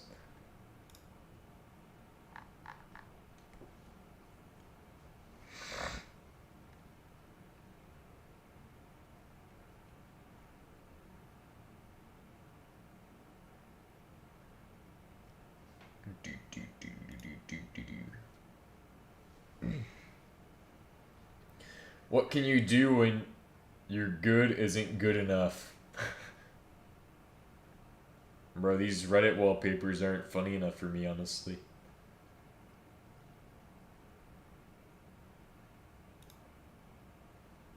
Older brother core with the monster font.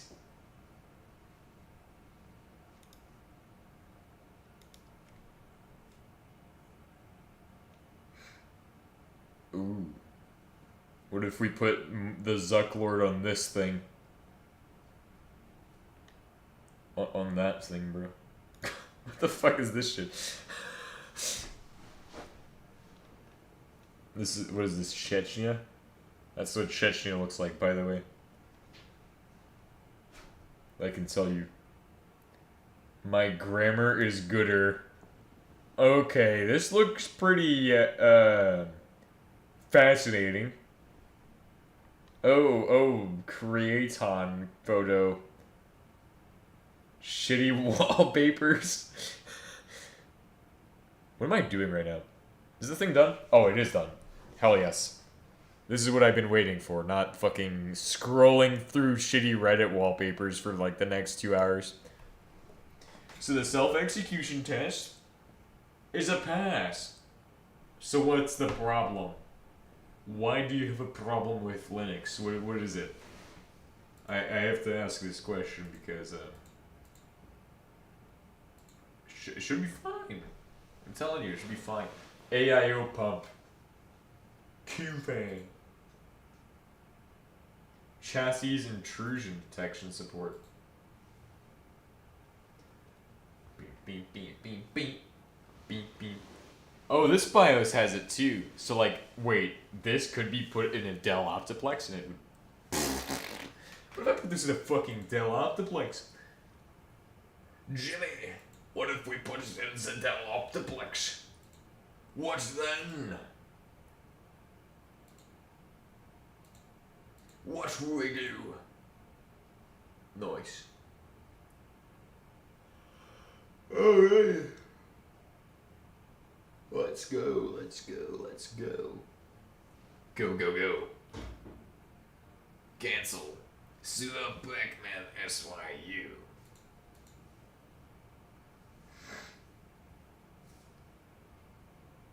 Beep, beep. Beep, beep, do, do, do, do, do, do, do, do, do. Oh, hold on.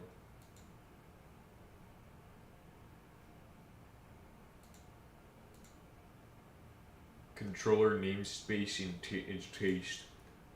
Alrighty. Load, no. No. Oh, whenever I could install Windows 98, I don't know why I said I would never install Windows on any system. I bet there's people out there who are like, why not try out these ancient Windows for videos, right? Like, you could totally do ancient Windows videos on modern hardware, like doing modern Linux on ancient hardware videos.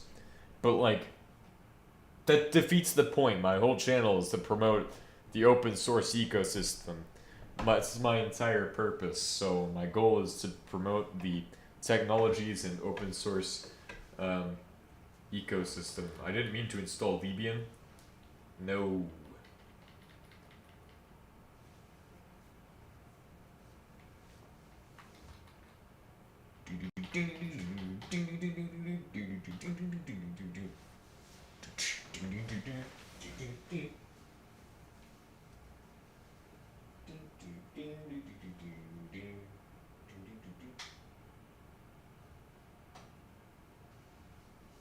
Sudo Pac-Man SYU. Okay, so that's what that one is. Let's see what's in. Okay, that's the dead one. Fuck that one, it's shitty. Let's shitty. Let's see what's in this one.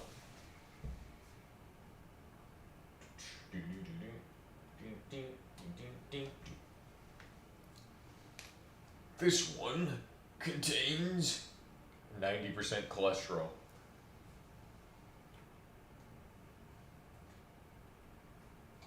And 200% your vitamin D's. Oh, I forgot to power it on.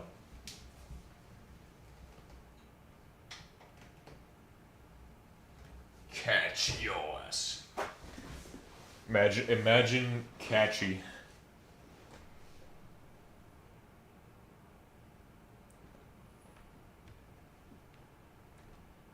Beep beep beep beep beep beep beep beep beep beep beep beep beep. Oh, nice. I like that. It's booting catchy OS at this time. It is booting catchy OS. Oh, wow. No, wait, I mean Void OS. What am I saying? It's booting Void Linux. My bad. I'm fucking dumb. Rebooty. Time to reboot.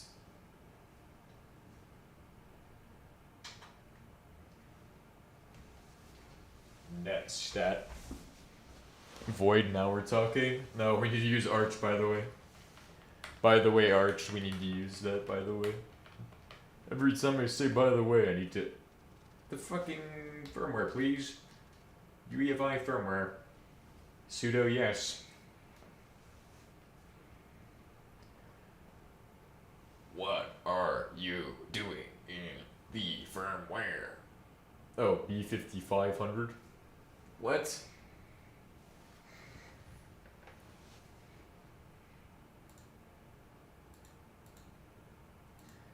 Sudo boot mass storage device, please.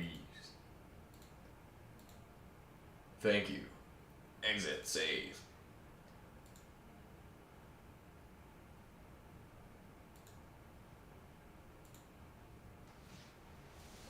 Good stuff now. Roboto mode activate.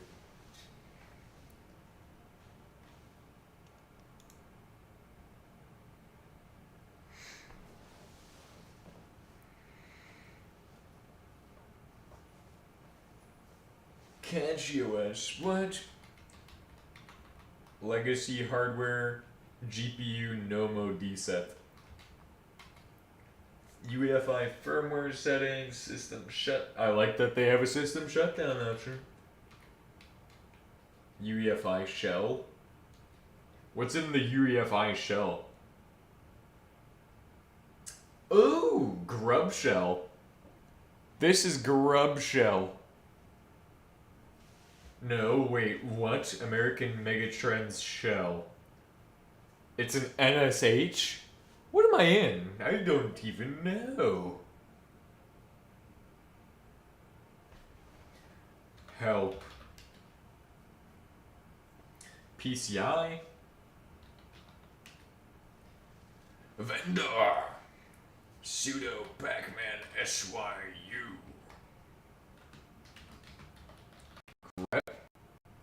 Fuck. Help. MV, mode, MM. Address space, ping. Stalls operation for a number of microseconds. Parse. Retrieves a value from standard format output file. 500 viewer. MV make dir. Sends contents of a file.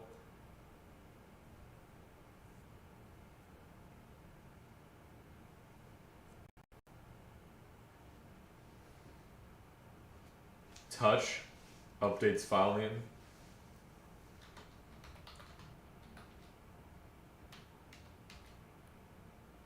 I don't know how to go up. It's like control. CTRL, take me to the top of the world. Whoa. Yeah, I'm gonna become Grockenheimer. Shut down. Power off. Terminate. Bro, I'm hitting tab. This ain't like Linux, bro. Or the paper copy of the manual for this shit. AM Megatron shell.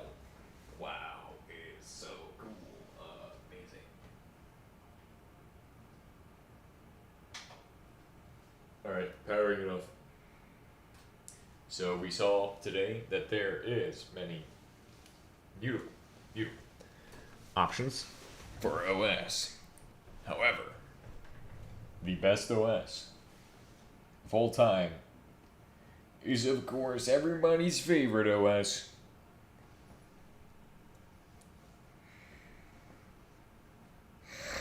Sudo Grockenheimer SYU. So the 32 gigabyte one is CatchOS. Then my 8 gigabyte one is the one that I fry every day. So we're gonna fry it again today in this episode. I'm sorry. Let me pop up the screen again. So prepare to fry. Fry mode activate. Also, I'm thinking about using this image.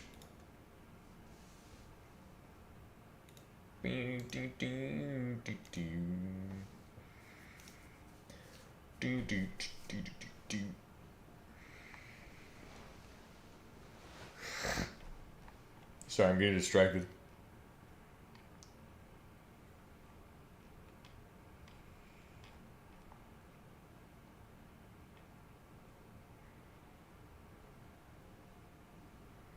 Red dat.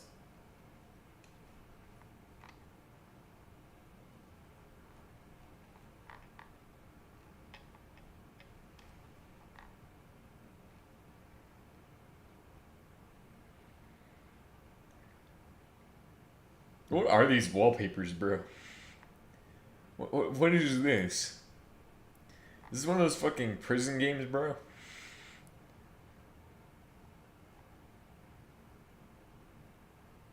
Or one of those mafia games. Whatever. What is that, Debian?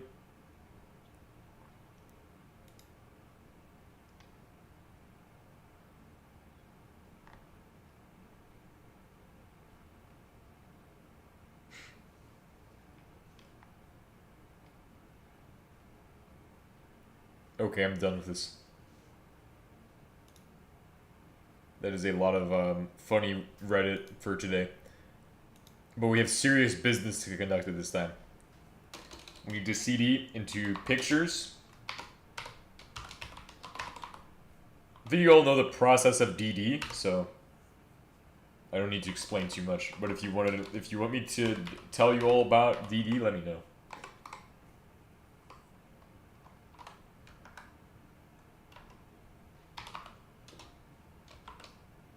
Bro, I just controlled C that shit. I don't know what I'm thinking. Pictures, images. Images, please.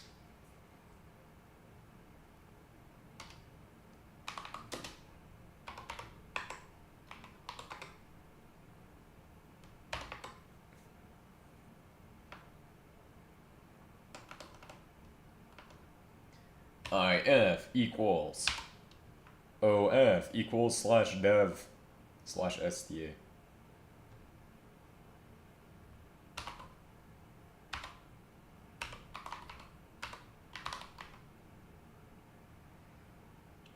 I don't think I need to F the skip first, right?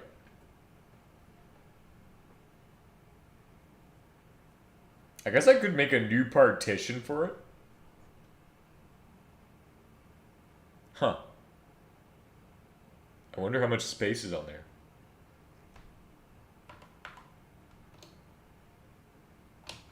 Oh, let's be okay.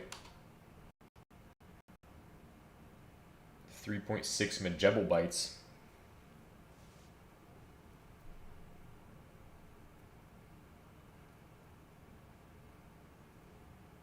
I guess I could do that. If you formatted it correctly, you could probably set multiple different OS images on one single SD at USB. Interesting. Anyway.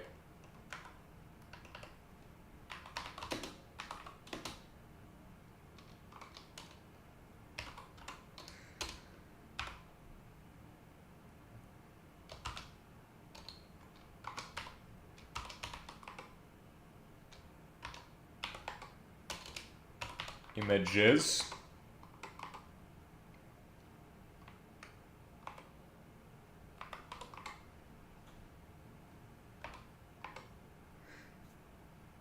OF equals /dev /SDA. And we're just gonna DD that in there. Then you do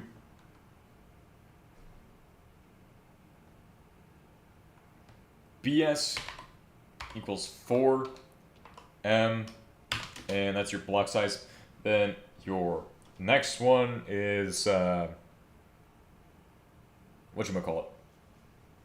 Things. Status equals progress.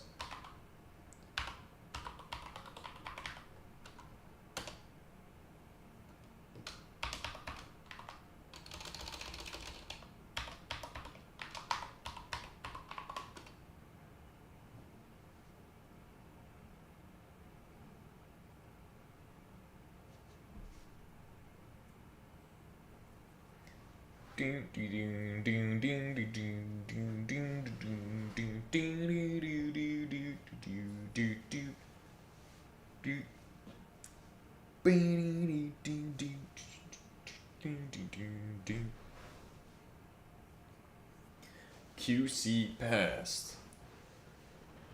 Oh kind of. Oh.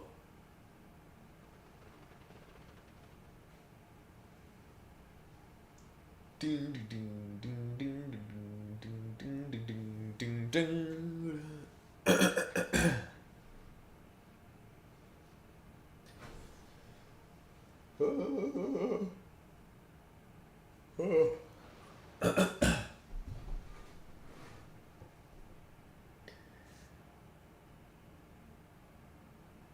Pseudo G-Man.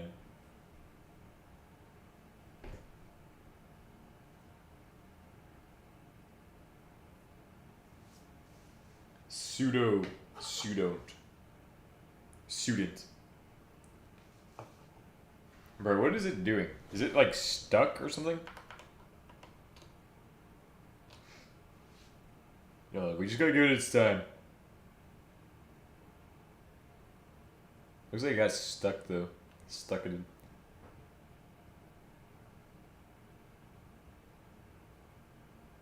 It's like it stopped. Why? It's not doing anything. It's not going. Let's LSBLK. Program extreme. Oh my god.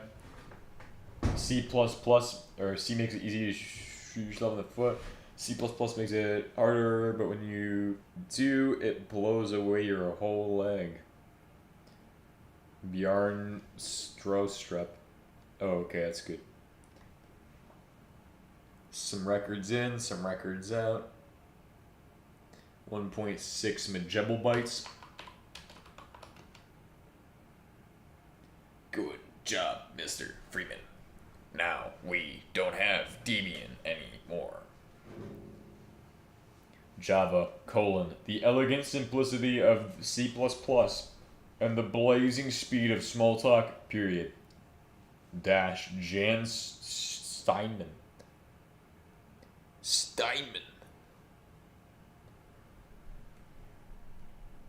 Wowie. I just pulled out the USB device. LSUSB pseudo USB.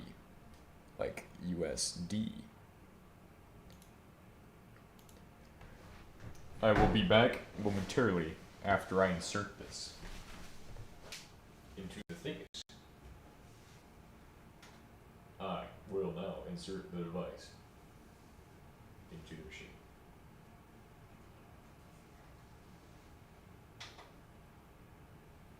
Nice. We now have a thing inserted in the device. Oh shit, that means I need to go ahead and start hitting F2. F2 for BIOS. Again. Lol. BIOS maxing. Sudo BIOS SYU.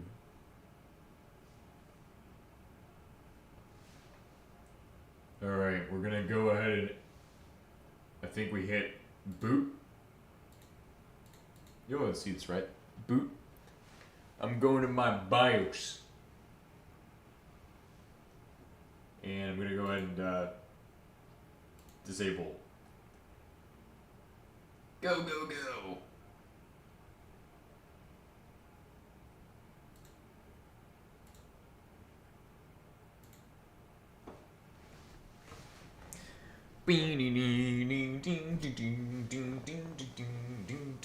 Bro, I've had like 5 OSs on every computer, bro.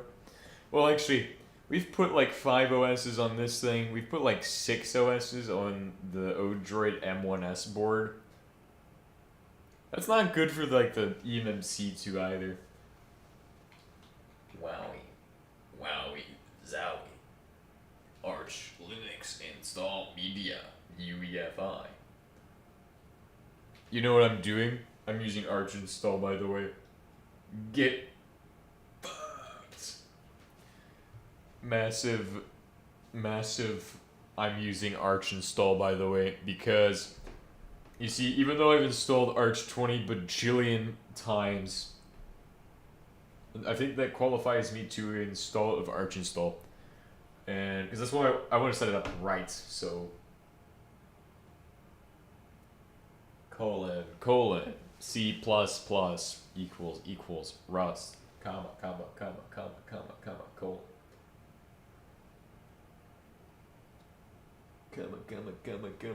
Chameleon.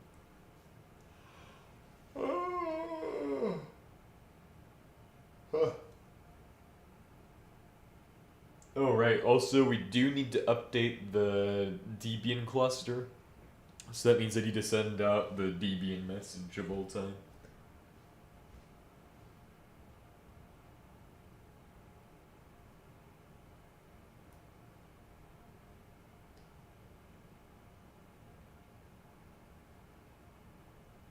Debian maxing.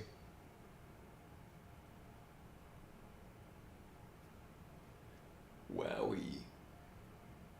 Wawatui.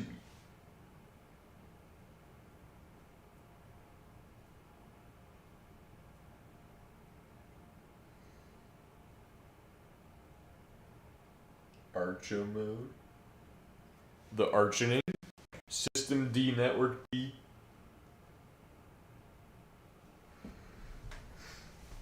Alright, let's see if I can use Arch install like a real Chad.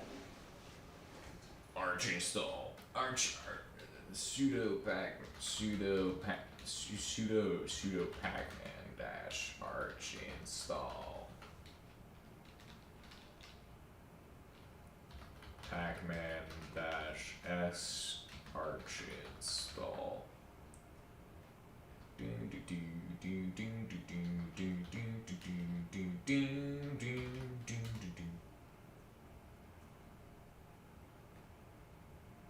Son of a bitch. Arch install. Oh wow, they removed Arch install.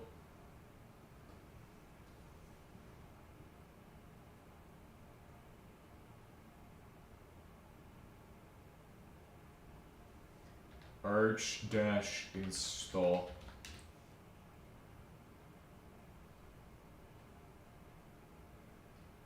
Yeah. Yay! Nay. What's the Arch install?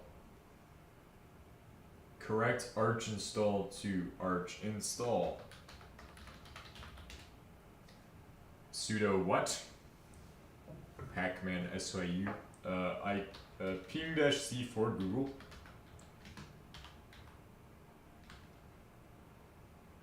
Ping-google.com actually. I'll check resolution.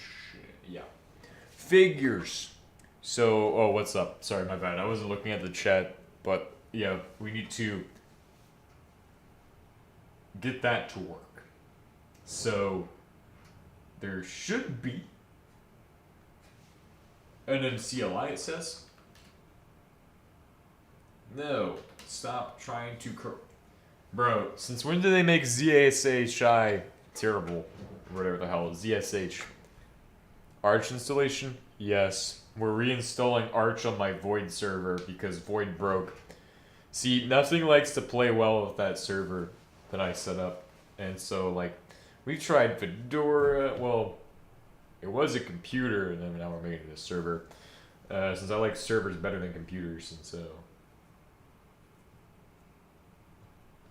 You know what I mean? Cookeronium. Cookeronius 2-chloride.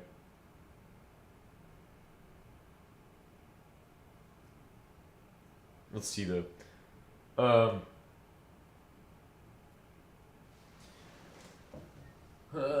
NMCLI. I could not find NMCLI. Connectors modem for WLAN and using DHCP should work automatically. Nano. Okay. I don't know how to do this anymore. I am retired from Nano. Control Z. I mean, fucking Nano, bro. I can't even use it. I'm sorry, guys.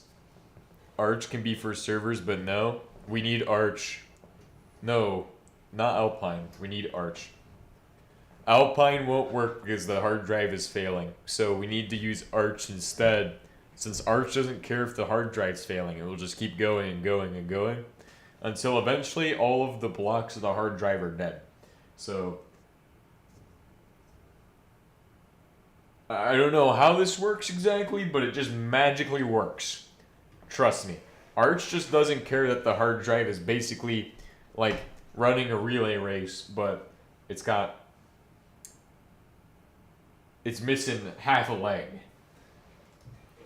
The computer running a relay race missing half a leg, so Arch just doesn't care. Arch is beast mode. It will win the relay race.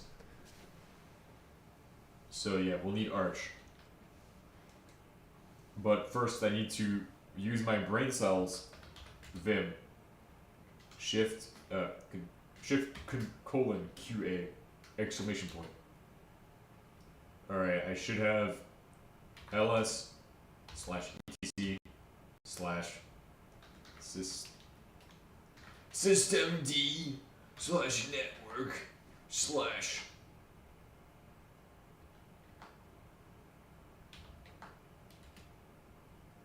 Okay, so that should be vim/etc/systemd systemd network /20 WLAN W. Alright, and then it says DHCP yes, no. IP insert IPv is it like IPv4? IPv4 colon, oh, it's equals in this one. So it's a hard drive issue rather than a distro issue? Yeah, but Arch is the solution for some reason. Arch is like the holy grail of not caring about the hard drive health. Everything else runs an FSCK check and goes, your hard drive is failing. Please fix it. Your hard drive is failing. Please run file system check. FSCK, get fucked. Oh. Oh, my computer's taking a nap right now. Wowie. Wowie zowie. Nice. So it says multicast DNS acquired for online routable. IPv4 equals 10.1.10.237.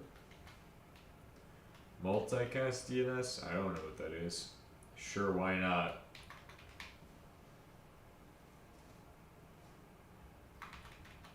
IPv6 I don't even care about. IPv6 is DHCP. Sure then, I guess. Yeah, that's what I'm saying. I don't know why it broke, but it just broke. Yeah, your DHCP v4, which just says route metric, so it's going for 600. I guess it's... Well, I know what that is. It's like a route. Makes sense. The metric just determines how likely it is to connect to something. More than likely. And so... if you have a higher number, I think it's less likely to connect. Or the opposite, I don't remember. But I read that book a while ago. What, IP Elite? Yeah, but I'm behind CGNAT, bro. So, like, it will be very difficult to get to the device. Plus, it's not WLAN. Or WN, I mean, well, wait, is it WLAN? Oh, shit, I said the WLAN. Yeah, DHCP for that. Damn. I'm using less brain cells than ever. Shift colon QA shift exclamation point. Oh, shit. Colon. That was looking like C++ right there, bro, for a second. It shouldn't matter, though. We need to just find, W. Ethernet. There we go. Thank you for pointing that out. I wouldn't have noticed that, actually. Exclude virtual. Okay, that's good. IPv4 equals 10.1.10.239. 237. That's the node it is. So escape shift ZZ.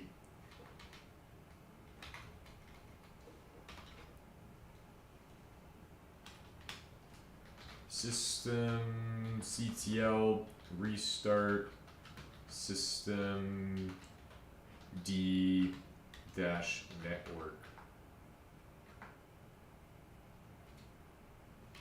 D. Alright, ping dash ping google.com like we did earlier. Alright, so it needs to use resolve D as well. Actually, what's our subnet? Did we set a route and everything? We didn't do that, did we? Let's try ping 10.1.10.236. We should see a result. See, network unreachable. Now let's try 239 as well, just to verify. Network unreachable. That means it needs a route as well. Let me go ahead and go in there and figure that out. So, needs to add a /24 subnet. It's like this, 24. Enter route.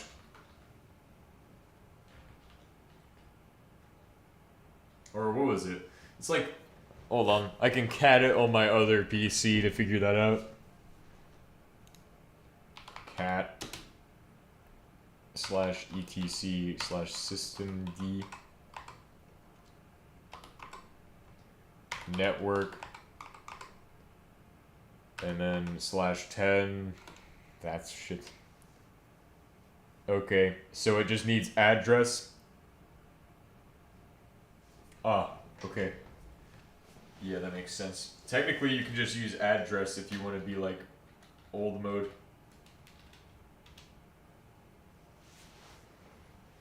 Address equals.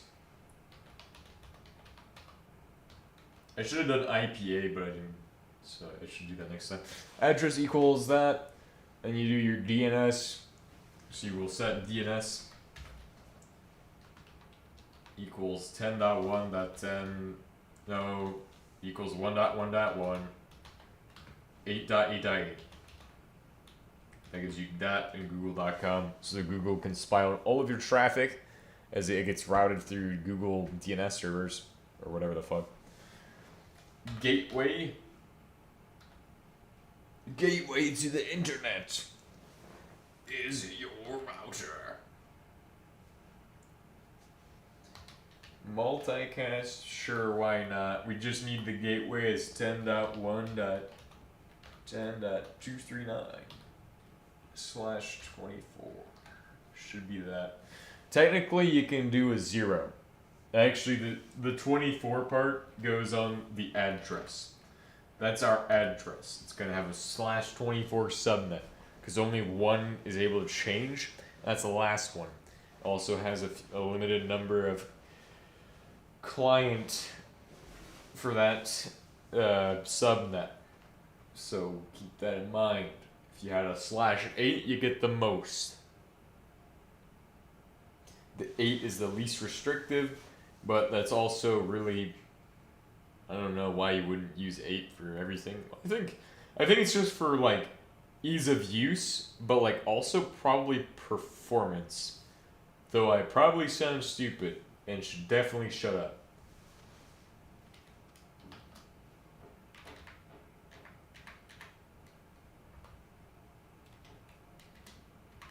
ping-c google.com.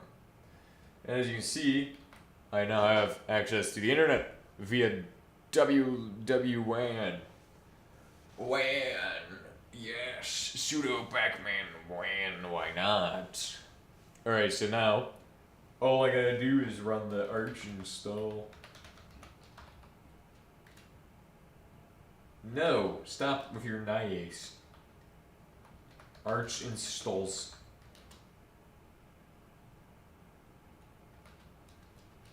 Bro, how did I fuck that shit up again? Sudo pacman arch install. Arch YU.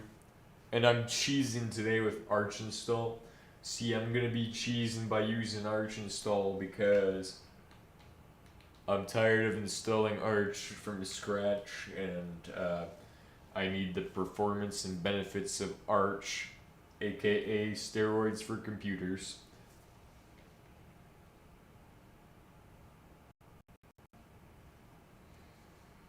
Let's go ahead and begin. Begin the installation process. Huh. That's good. That's the defaults for those. Mirrors and repositories. Ooh. Select regions.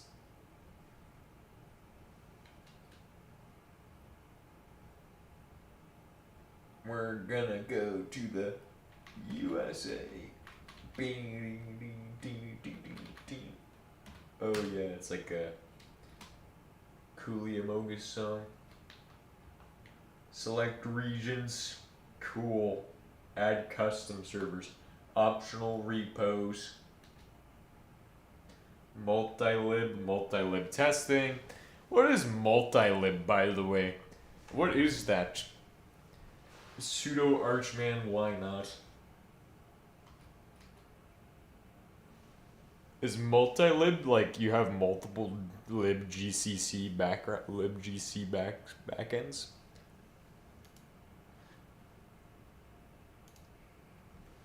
Amogus. What is arch multi-lib? Application to support multiple application binary interfaces, ABIs, or processor architectures simultaneously, most commonly enabling 32-bit applications to run on 64-bit systems. Oh. And so for like, if you needed a 32-bit, oh, that makes sense. That's actually really cool and good of them to implement such a feature. I'm still reading about it. I'm still reading.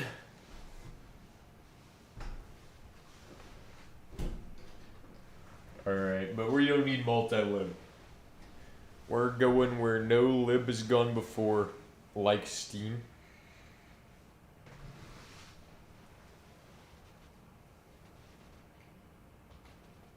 Yes, I like Steam, by the way. Add custom repo. Disk configuration. Partitioning. We're gonna go with manual partition because I'm a good manual partitioner, you know what I mean? I partition hella partitioner right here.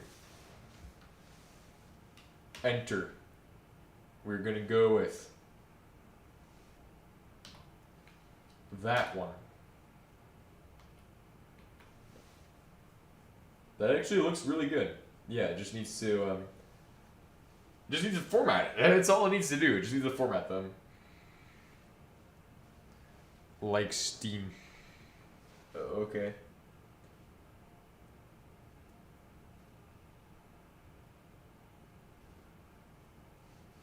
Alright, confirm and exit. Alright, so the existing partitions just work, by the way. Disk encryption, we don't need that shit. Manual partitioning. Swap enabled. Yeah, it's perfect. Compression algorithms, ZSTD. System D boot. Now you have multiple options for bootloaders. You have EFI stub, landmine, refined, grub. Grub, for example, an option one. Delay, a huge one. Yeah, I have no idea. Also, run it would technically be one, but I guess you can't necessarily always use run it. Hold on. I kind of want to change the partitioning table too. What if I want to install different OSs on there? Like, what if I wanted a gamer OS or some shit? Maybe I'm thinking, but maybe I'm not. Anyway, grub, EFI stub, and we'll just go with grub. Unified kernel images enabled. Install remote Plymouth.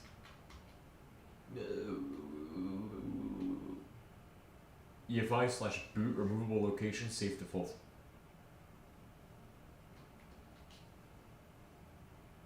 Cosmetic boot splash screen, but can cause boot problems when you're set up.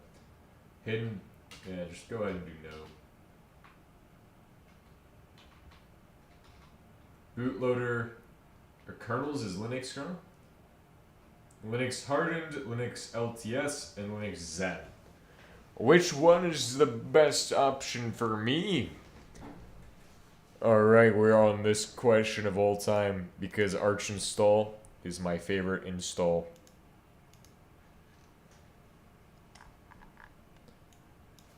Arch Linux kernel. I wonder if we can do the GNU herd kernel image.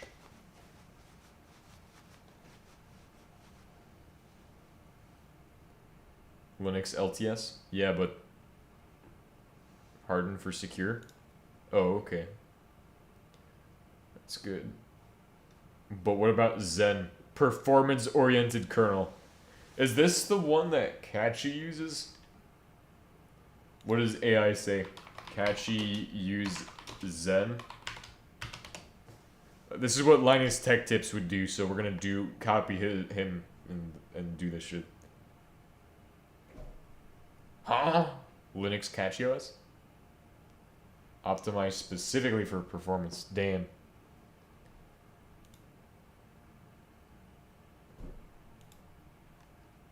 Anyway, we're gonna use the Zen one for high speedness.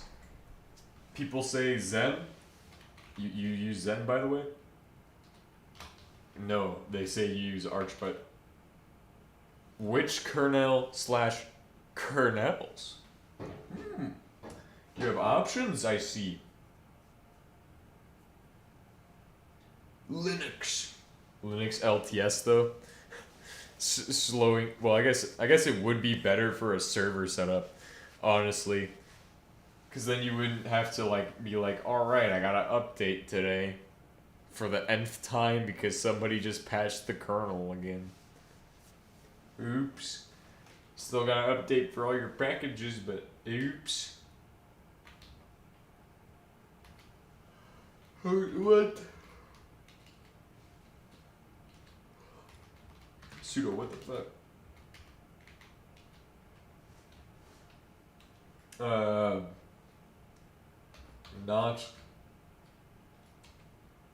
Not iplex. Noptiplex, guys. lib32. libgc, libgc. Beep beep. Beep beep ding ding ding ding ding ding beep beep. What did I do for the void one? Oh shit. I'm sorry, I forgot to turn on this shit again. But yeah, I went with Zen, and I've not done much beyond this. Beyond this point, what have I done? Let's see.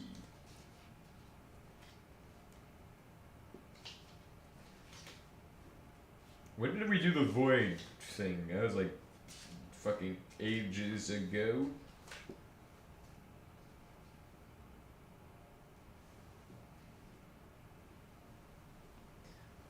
Oh god, what a shitty password. Who fucking wrote this one?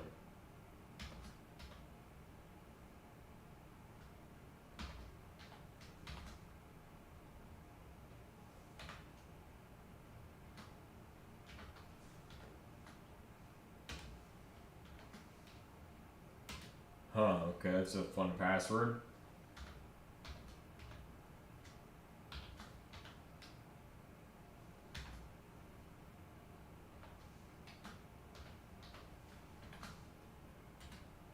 Nice. That password. Yesterday it was 7.15, and now it's 7.17 in a span of a day. Two updates? God damn. Greetings, I sent something in Fishcord. Okay, I'll check it out. User account. My user account. What? Add a user. Heisenberg. Enter a password.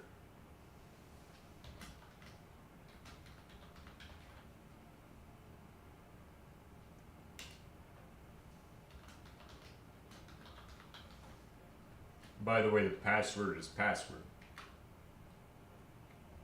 Sudo yes.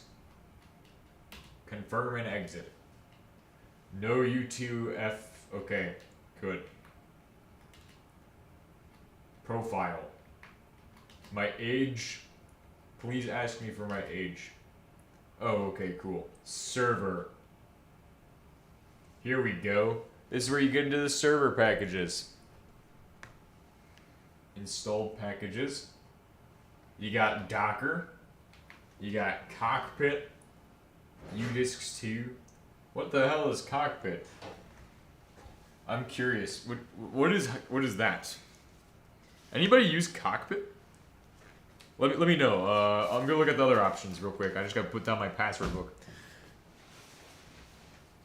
Got Light PD, Light TPD, Myriad, Nginx. That makes sense though. Nginx makes sense. Although I think if you were to run, I guess it would be. Yeah, it would make sense. Never mind. I guess you could run like a VM with this on it. HTTPD, SSHD. Oh yes, of course. Open SSH. Required. HTTPD. That's like a proxy thing, isn't it? It's a proxy, isn't it? And then turns British all of a sudden, bro. Postgresk. Light TPD. Light TTP. Oh, Lig HTTP. What are those? I wasn't there. Oh, what? These are the packages of all time for server. But I might want Docker pre-installed on that shit. Package kit, cockpit, and Udisks 2. Let me search to get what that is.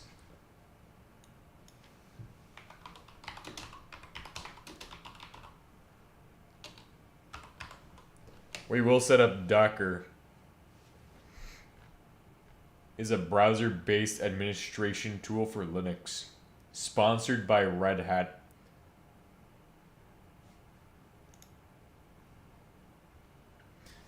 Arch-powered server. Wowie.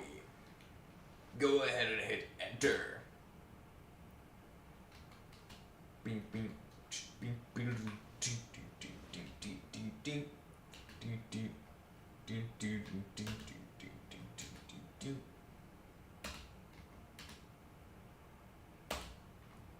Getting shit on. UFW or Firewall D? I think UFW is more modern. I'll go with that. Actually, I don't like that. I like when I have Podman is better than Docker, and rootless.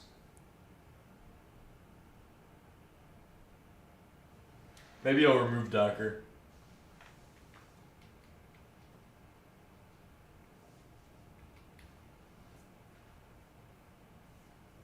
I don't know. Actually, no, I'm just gonna try Docker. I haven't tried Docker yet. No, I did try Docker, but then I didn't really get into it. I don't even know if I'm gonna set anything up on there yet.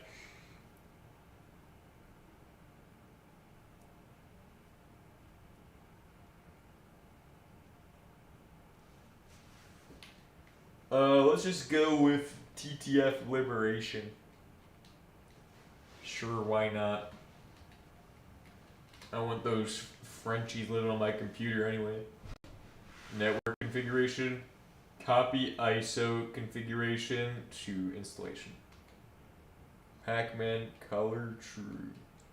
Packages. You want to get libgcc. Libc. Oh, give me Fortran, please. Oh, gimme. Oh yes, this is my favorite part about Arch install is when you get to select your images, or select your apps. Actually, wow, 0 AD.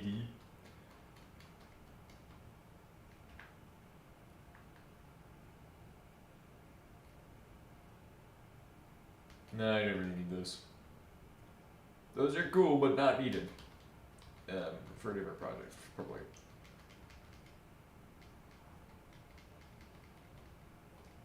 Add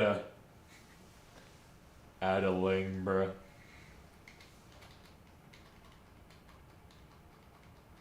You should always have base devel, because otherwise you're a fucking jackass. Only a jackass does not install base devel.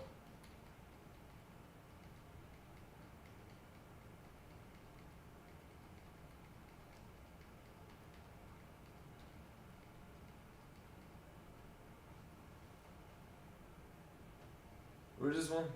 Oh shit.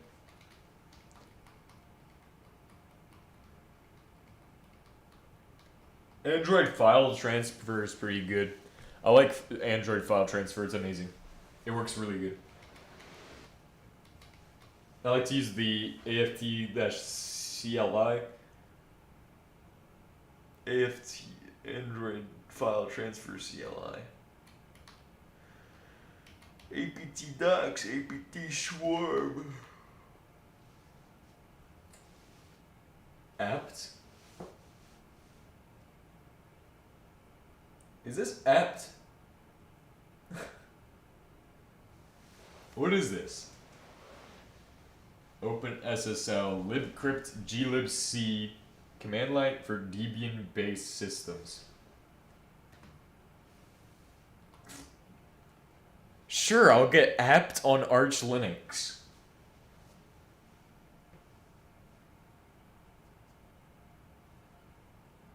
That's a great idea, right? Totally. Apparently you can just sudo pacman syu apt, I guess. Docs. I don't know. Swarm. P2P gossip network. Okay, no, we're not doing that. AQ banking.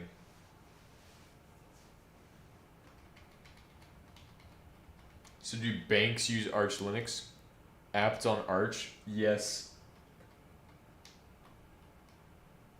Arch install, Arch ISO, archive tools. That's pretty good. We might want that one. That one, doesn't it come with XZ, rsync, hardlink, systemd badge, Arduino CLI, Arch Linux wallpaper, Arc. Oh, these are important, by the way. If you want to like assemble for like any type of like ARM shit, you might want these. Just letting you all know. Armadillo Intel. What is this one? Linear Algebra Library for C++ by Intel. ARPScan. Those are like your fucking fun stuffs. Your fun tools, so that way you can have some fun. Yeah, ASCII Aquarium, even in Pac-Man. ASP.NET. This is interesting. I forgot what this is for. Bash completion support. Oh, maybe. Oh, it's related to .NET though. I know that's why it's interesting. What's AT51? Oh, reverse engineering for that? That's pretty cool. Atomics. Attica 5. A tween server.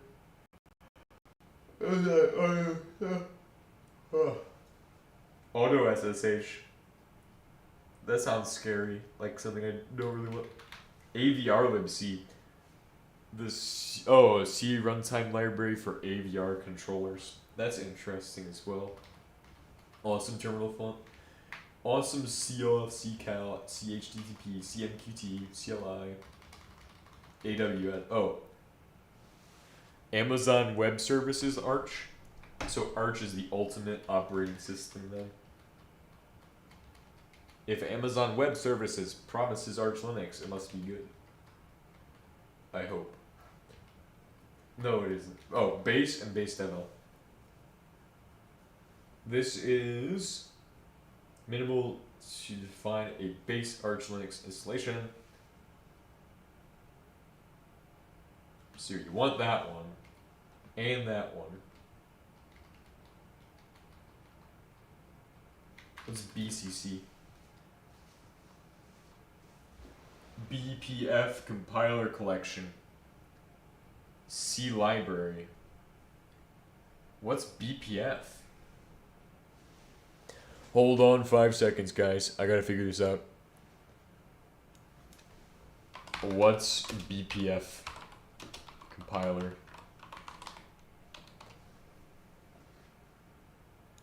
O. Berkeley packet filter.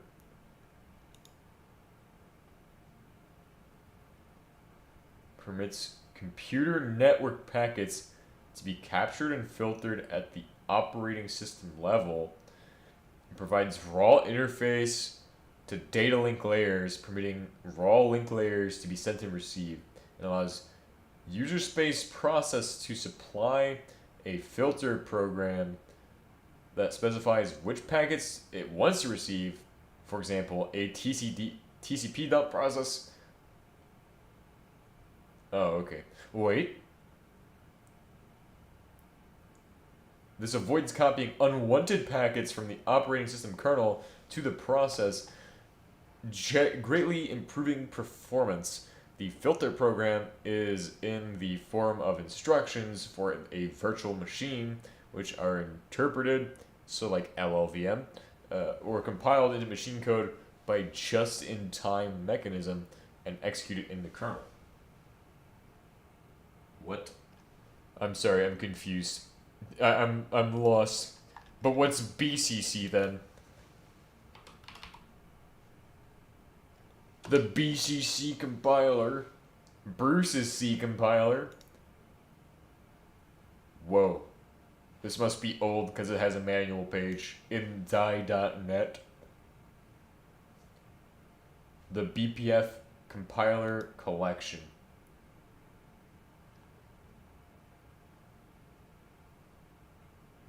eBPF programs. What the fuck is eBPF? I don't even know, but it's on Read the Docs. So you can go read the docs if you want to know. LibBPF. What's bear? For clang tooling. Beep.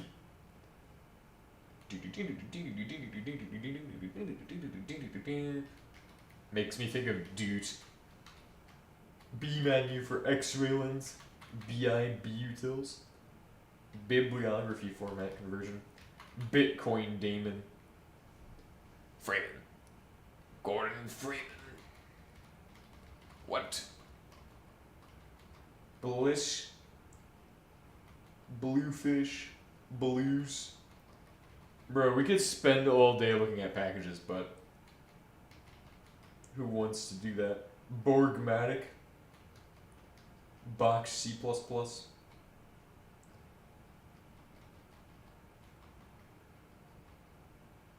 BTOP. Obviously. Duh. Buddy. Binary Decision Diagram Library. Budgie Desktop. Bugstalker. Bullet. Bullet Docs. Bun. BUP. bzip3. Like, is that like gzip's brother? bzip. gzip Christ. Cairo Doc. Kaja.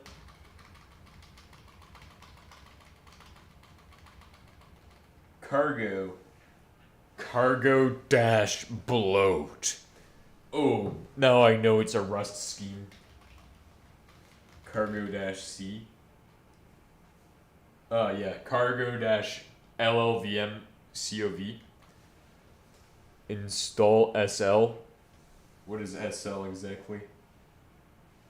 I'm scrolling through everything. We'll go through every single option and just look at the ones that are funny. CCLSS? What is this? What? Fucking take me back. C/C++ OBJC language server supporting cross-reference. Oh, okay, that makes sense. Certbot. Wowie. Chat blade. Chatty. Check the ducks. Chess TUI. Bloatware. Should I pre-install bloatware as well? Chess TUI. Wait, isn't that a fucking BSD thing that they had? BSD chess? Where is my BSD chess? Clang 21 ClanLib Clipos. I'm just looking for the next programming language in there, bro. That's what I'm looking for. Cockpit machines. Coin. Spell. Conky. Conviv. Cosmic. So if you want to be like Linus Tech Tips and install a Cosmic desktop OS, I guess you can do that with Arch. I mean, well, I already kind of do that. It's pretty obvious. CPIO. What's that? Copy? Oh, okay. I hope we find something cool. CUDA. Like another top to install, or like some more ricey stuff. I need some ricey stuff. Like rice and Darkman. What's Darkman? Oh, okay. That's very nice. DB. Berkeley DB Embedded Database System. Wowie. Wowazooey right there. DDM. Display Manager for DDE. Debian Archive Keyring. What's this? Deepin? Holy Deepin, bruh. Deepin the Doot.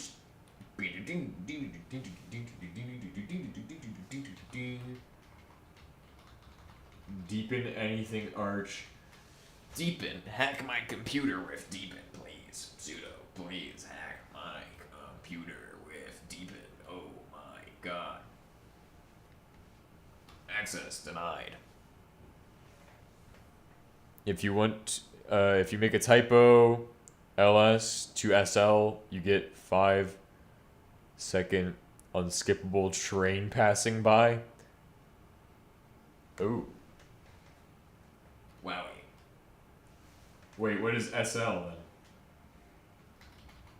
Tab, SL. Steam Loadomoke. Thank you for that. Fun fact, my comments removed base devel from default. That's good. I like base dev, although it should be default. Everyone should be a developer, okay? There's no questions. You can't game unless you program, so I think that's the way the world should work. Oh, wait, that's kind of insane, though. I see Haskell as well. Shit. Haskell. GSAL. I like Fortran. Fortran, pretty cool. Bro, there is so many packages out there. You could spend days reading repos and just never have enough of that. You know, I like this enough. What? Sudo what? Sudo Pacman what? Freeman. What? Where is the...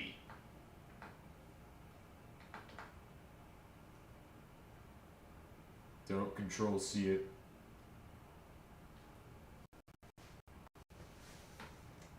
Up, down, space, toggle. Well, I just did space and now it's gone. So, SL. Oh, okay. There we go. Tab to get myself back to here. S-Lang. is a powerful interpreted language.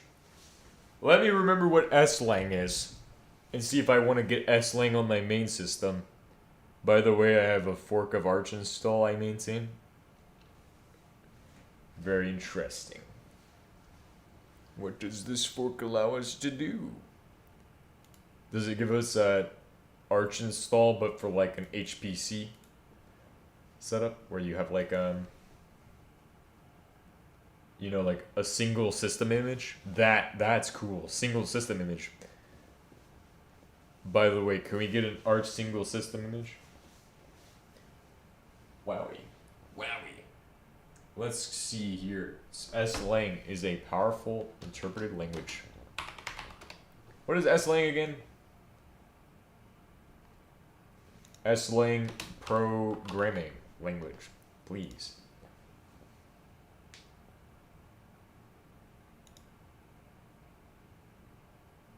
Wowie. S-lang, created in 1992, often used for embedding interpreters in applications like JED text editor. The S-lang shading language. Gordon, we don't need S-lang shading language. Beep, beep, beep. Beep, beep. Arch and stew. Arch and stew. Let's see. Arch and stew. Remember, I just say anything that pops in my brain cells. Oh wow, it really is you. Arch and stew. This is for real, for real. The real Arch and stew. Supports AUR mid-install for drivers, for instance. I don't like AUR, so I don't really use AUR. Get internet access. This is almost the same steps I did. Wait, let's see. Where's the Ethernet ones? I did the Ethernet ones as well. Ethernet, I just do like... See, my Ethernet didn't work right away because it had DHCP enabled by default. So it will only work if you have a DHCP server set up. But I don't have a DHCP server. So I just have a... Actually, I could set up the one thing as a DHCP server. I should log in and set it up as one. Arch and stew. Wowie.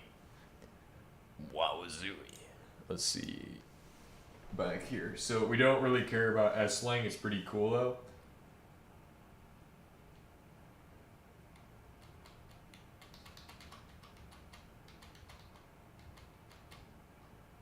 G translator.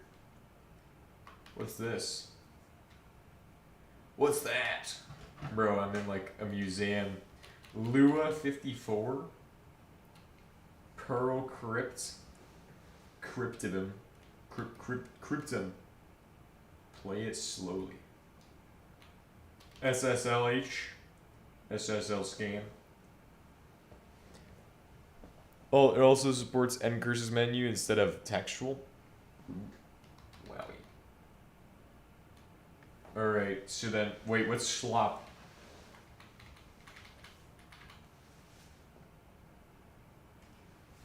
Oh, right, let's, tab.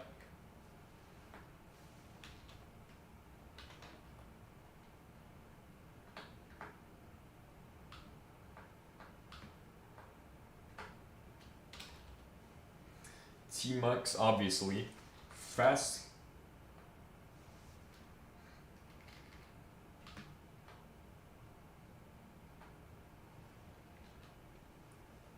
Once we have that done, we just need one last one, which is NV top. That's what you want, by the way. NV top is the coolest top you'll ever see. 4 GPUs. If the other top doesn't work because, for example, your GPU is not integrated, well then, use NV top. And you will be satisfied. We got NV top. We got B top. We don't need H top. has ARM support? I don't know. That's a good question for somebody other than me. Let's see.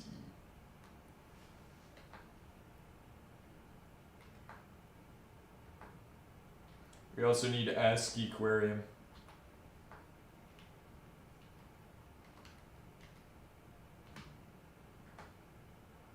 Alright, we should be good now. I have fast fetch and everything, so we should be good.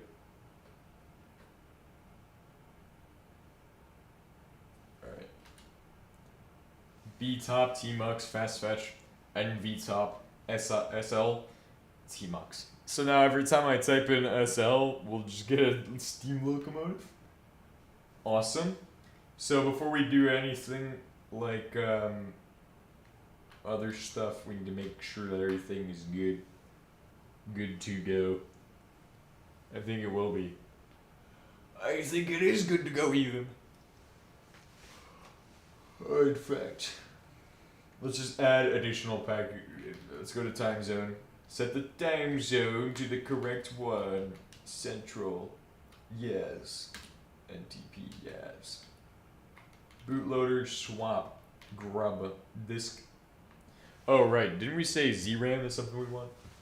ZRAM. So I can use my CPU to produce its RAM.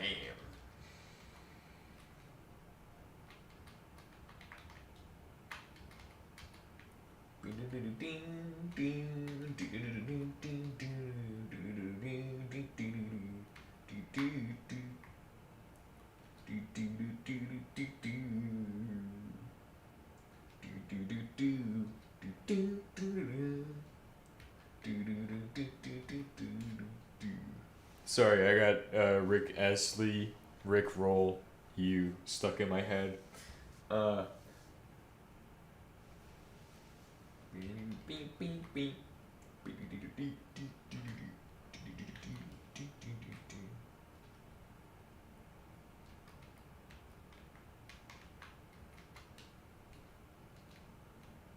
Suggest. Select the main file system. ext4. Good. It figured it out. Confirm me.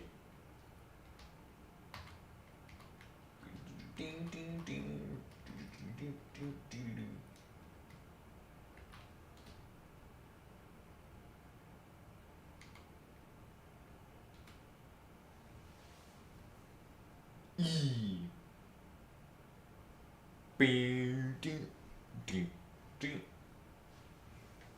Rushy.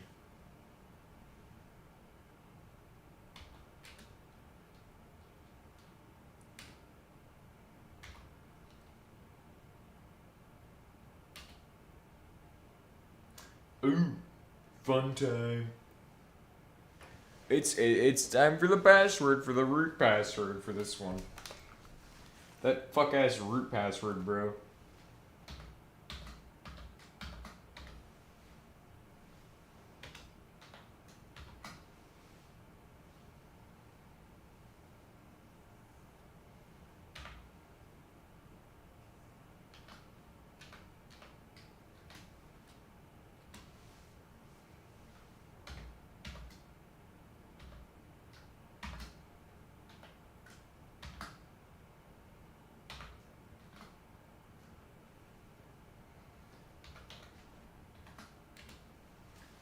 That password is absolutely terrible. And I'm an upstream contributor. UFW was my addition too. Fun to see people using it. Yeah, it was like, I don't know what the other one was, but it was like something that ended with D, and I was like, bro, if I have to choose between UFW and like neither of those are my preference. My preference is like IP tables. I like that for my firewall. Since I like IP tables best. There's also NF tables, but that's pretty new. Saved my configuration, and now I will be applied. Would you like to continue? Yes! Pseudo Pac-Man. Yes, I do. Oh my gosh, this will take a while. Wow. Alright, please. Oh, my ear is ringing. But please pay attention to that. If it stops working, then yeah, let me know. But in the meantime, let's talk about Gentoo. Oh no, sorry. Arch and Stew. I think Arch and Stew makes me think of Gentoo, bro. That naming just makes me think of Gentoo. Let's talk about let's do more what were we looking at? Pony DOS. Alright guys, I got something cool to show you all. I got Dell PowerEdge T410, bro. You guys seen Dell PowerEdge T410? 2 sockets featuring Intel Xeon 550. That's as big as Ryzen 550, but I'm not a consumer, so I know that means it's pretty interesting. The PowerEdge, bro, it makes me want to go, ooh. Every time I see PowerEdge, bro. PowerEdge, wait, it has a key slot? What the fucking shit? God damn. Server key?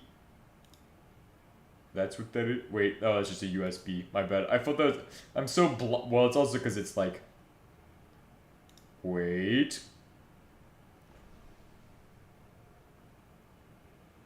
Wait a second.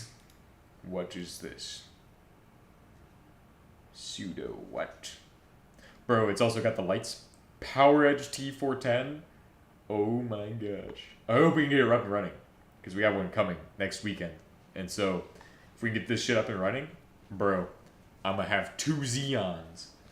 And then in the future, we'll get those quad Xeon builds, bro.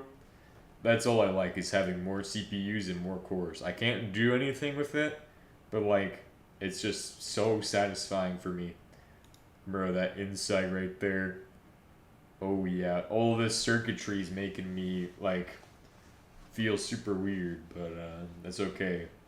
Just normal human behavior, right? Typical, right? PowerEdge R630. So the R800, or it can be like a 2 or 4 core. But I'm pretty sure anything past that is like 4 core for rack servers. So let's see. Is there actually any R series ones? Like imagine nowadays you could get like a EPYC board with like a shit ton of those. But quad socket motherboard. Technically, if you have a chassis that fits the motherboard, you could fit it. This is a super micro server. This might work with a Dell PowerEdge. And these Dell PowerEdge boards are pretty interesting. Yeah, PowerEdge R815. Jesus. What are you gonna do with that many cores? What is this? IBM PC. Bro, of course IBM is big dumb, as always. Big dumb IBM from back in the day when they were so fucking big dumb. Nowadays they're probably less, but I don't know. Dell motherboard, Intel graphics, i5, 1.6 gigahertz. Wowie. That's an optiplex. No, that looks like an optiplex. It's an optiplex imposter. Oh, it stopped. Why you stoppy? Arch install completed in 3 minutes. Holy shit. Reboot system. System D, network D.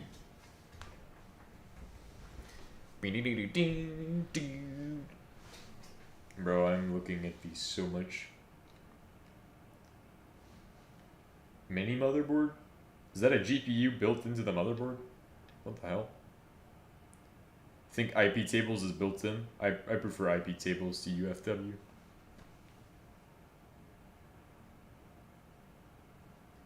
I don't know, maybe you don't need both, but I have both anyway, I guess.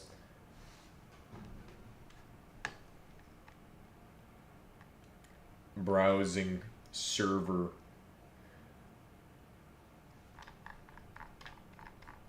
But yeah, the best server available right now would be like one of those quad CPU boards. You just have to get one that has a modern CPU. And these Dell PowerEdge boards, they will have like a Dell or Intel kind of chipset. Like that looks like some kind of LGA socket right there. Not gonna lie. What's this one though? That looks like it's an AMD. One of those AM5 sockets. But yeah, we'll check out one of these Super Quantum. Not one of these though. But imagine if they had like an ATX with quad sockets. Like just completely forget all of the other shit and just go ATX. What? Industrial computer motherboard. Quad core. Oh, it's like it fits on a thingy and it slides in. It's a blade computer. Oh, I have to log in. Damn.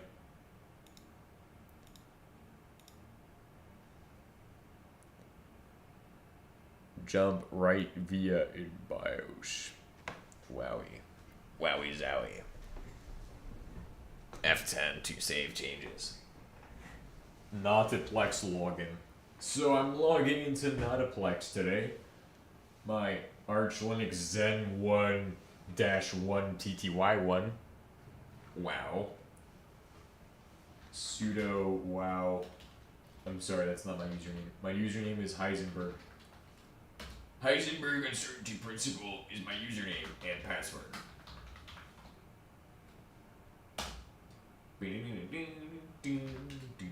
Whoa. Bro, what the hell? Oh shit, it lagging now. It no like that on the video capture card. Hold on, give me a second. BG3. Yeah, that should be better. Let's try it again. Bing, bing, ding, ding, ding. Oh, wow. Okay. Sudo yes. Sudo yes install. Bro.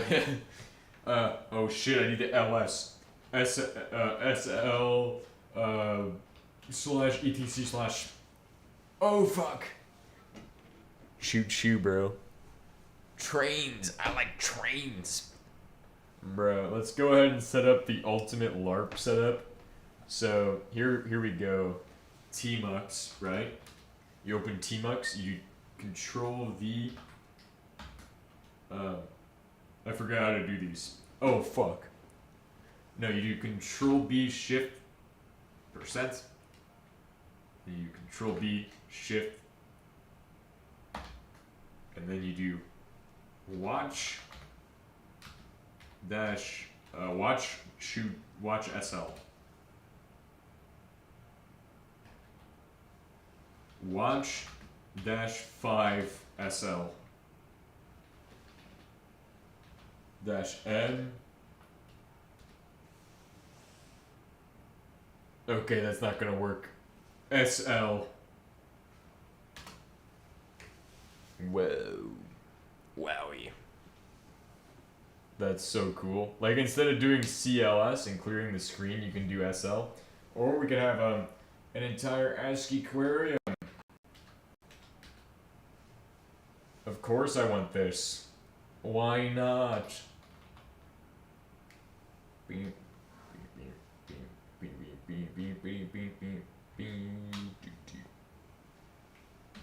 So I got my ASCII aquarium going, and I'm gonna go do my put my NV top up there.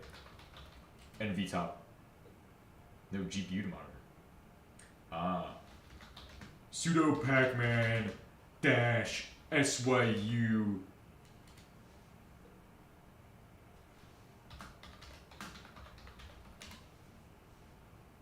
And then sudo pacman dash S.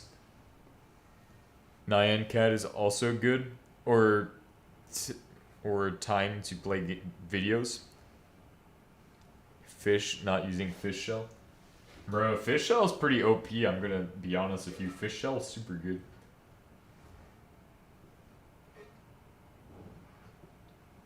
I wonder if I can switch to FSH now.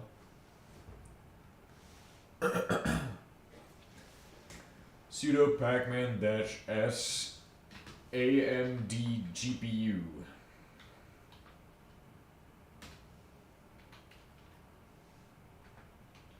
Or Mesa. Yes.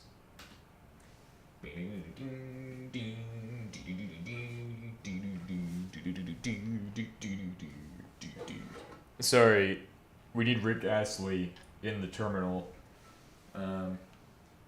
NV.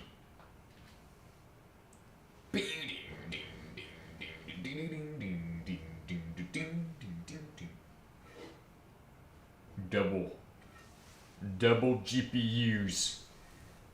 Oh yeah, that's NV top, by the way. And then on the other side, I could get my programming going.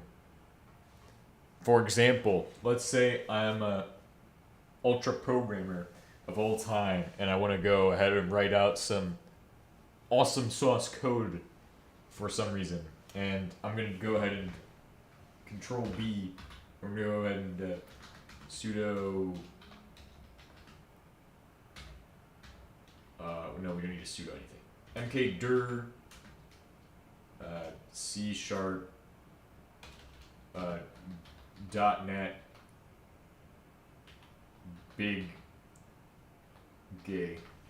Okay, cool. And then next up, after we make that, we will cd into .NET big gay.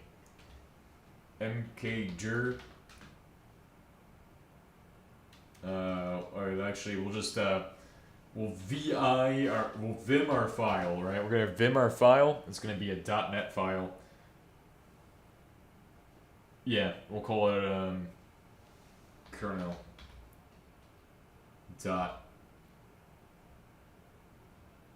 .cs and sudo pacman -s vim.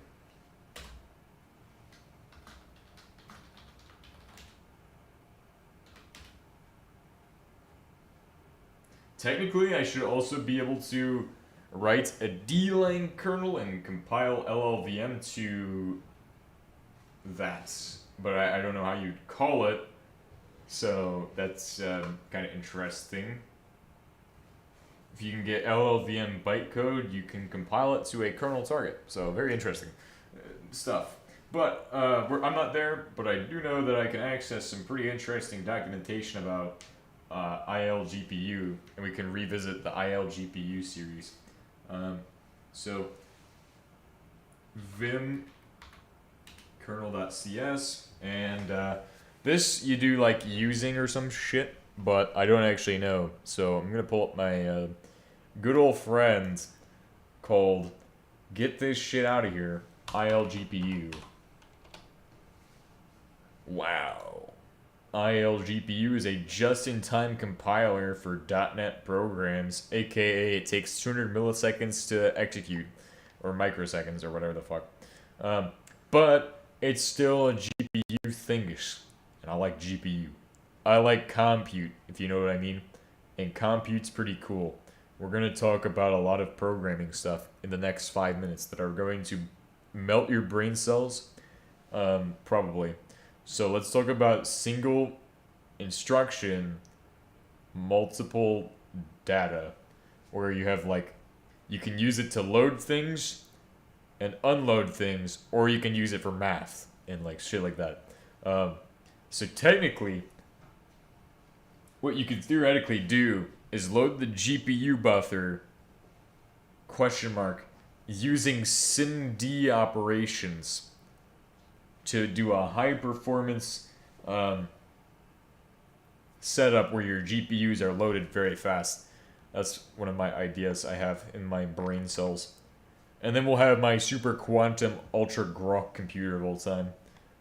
Hopefully. Or Elon will. One of the two. Thank you to Marcel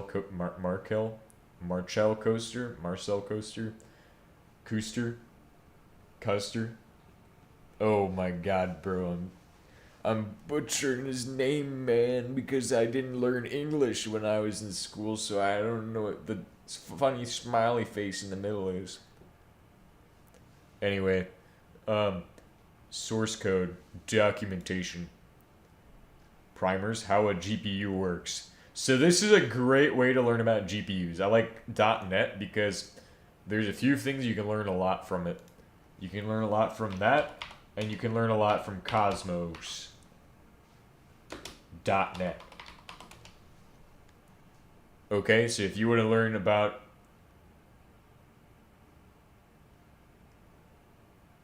I guess it's this one.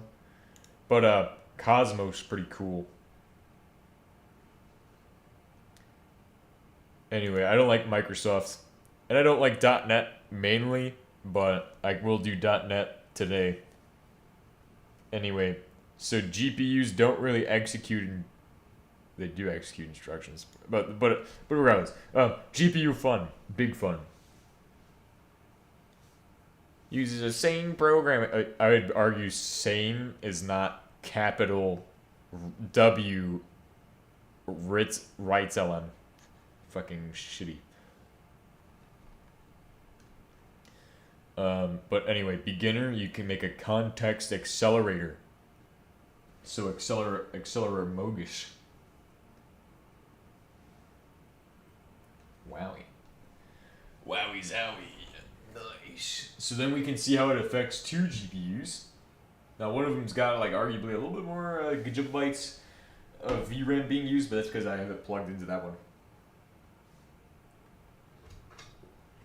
Power is 1 watt of the bajillion it needs to be extruding. Device before version 1.0.0. So list device sample. We're just gonna copy and paste all this into the terminal, but I'm gonna type it out for muscle memory. Now this is kind of like C. You have a using, and in your using you do ILGPU. Brilliante. Now after that you do some other fun stuff, like for example using ILGPU. Then we can do using ILGPU dot, and that's another path to runtime. And then we can do using ILGPU. Oh, using system. Now technically, if you write a kernel in C#, you should be able to call this kernel from D-Lang as long as you use the correct setup and export things properly and then link them. Then you need to export this, but I don't know if you can do that without the .NET runtime. So, also everything is capitalized. If it's not, if you do it LAMO mode, you're turbo lame. So. Anyway, so using system, so .NET's the fucking shit language of all time, by the way. In summary, if you didn't already know, public, static, class, program. Must be named program. Now, of course, I'm betting that OpenCL has a Fortran option. We might be able to use Fortran instead. Ooh, I like Fortran. I like the Fortran. Like it a lot. I guess you could say. So the class is program, and then you have a static void main, which means if it's static, it can be accessed by other members or externally. And of course, they do this. The fun stuff, where you do that. Ah, yes, I wanted this, totally. And then we go down, we're gonna add in context, so no autos, context, equals, what is this abomination? What, my Arch Linux, bro? We're about to do GPU shit. Don't judge my GPU shit. It's amazing. It's gonna be awesome. I'm gonna preach GPU G's. I'm gonna preach compute. The gospel of holy compute Christ himself. It's capital context dot create. I'm guessing that's calling a constructor for the context, which is a class of some kind. This is terrible. I really hate .NET, but if we have to use this, then we must use this. I'm pretty sure this is some kind of pragma. No, not pragma. What's the word? Lambda, as in Half-Life. Builder dot all accelerators.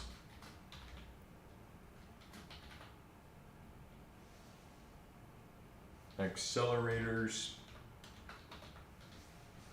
Now, if you use this for anything serious, I'd probably laugh at you because it's not D-Lang. So, get good, nerd. If you ain't using this, well, if you ain't using D-Lang for your CL code, then you're slowing yourself down. Or if you're using Fortran, that's fine as well. I'd say Fortran is good, and then D-Lang is good. The only two languages I program. C-Lang and Fortran. But today I've decided to become a .NET enjoyer for like 5 minutes just to test out a program. For each device in, which is like, I guess, some kind of associative array? Or context? I don't know. It doesn't really say what context even is. Builder calling a function or something? I have no clue. But we for each that, then we put a scope. Console. But okay. Oh shit. See, and here's where a system comes into play. It calls console dot write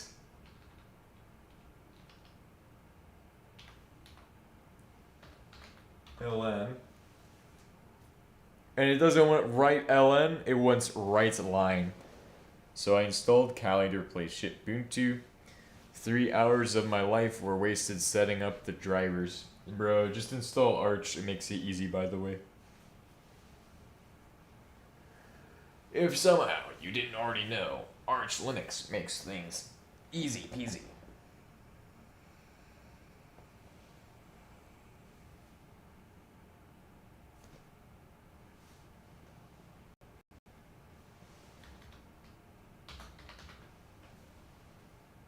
Write line, and then do device. It is 6 a.m. Wowie. Device. And then put a semicolon.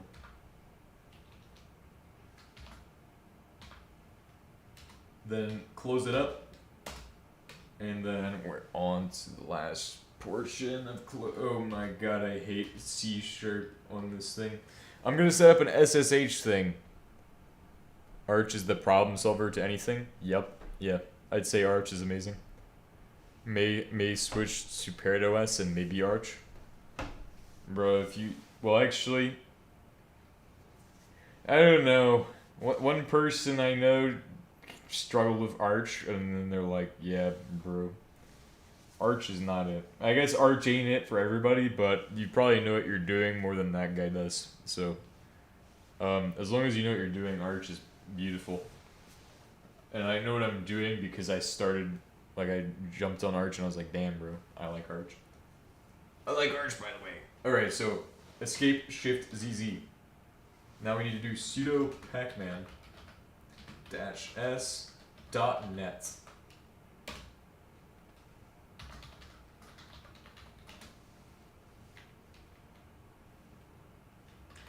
To search for .NET, you will do dot.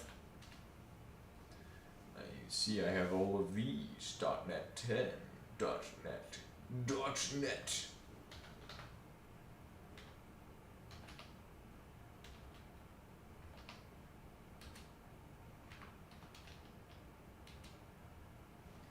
Wow. .NET runtime. .NET dash SDK.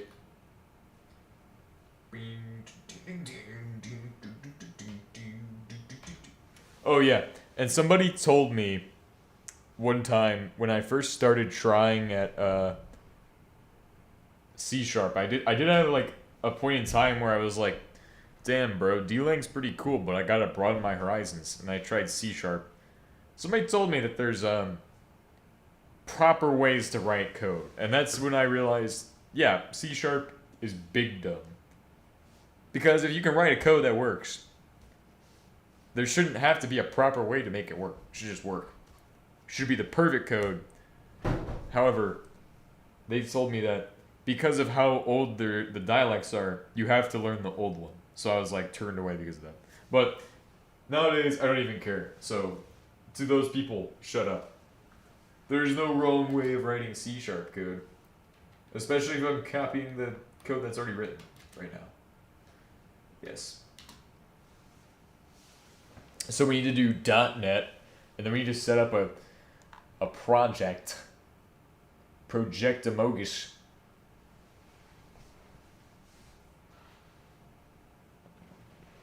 .NET. And then let's see. .NET init. I guess it would be .NET init. I mean, setting up ILGPU.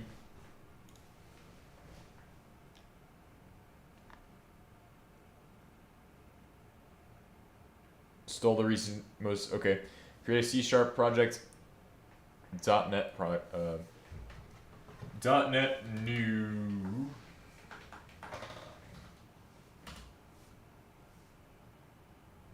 Oh. New console.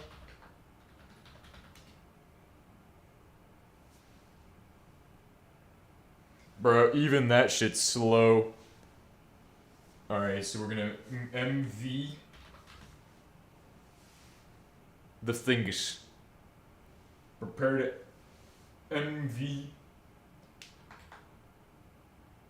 oh.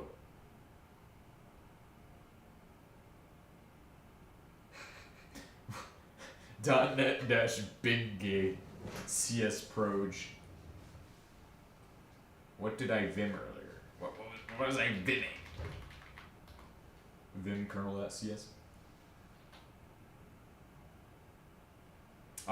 Shift colon QA. So we're gonna do sudo mv. No, don't sudo mv kernel.cs to program.cs. To program ls. Very good. Cat program .NET run. Oh, right. But we also need to add the thing. So .NET add package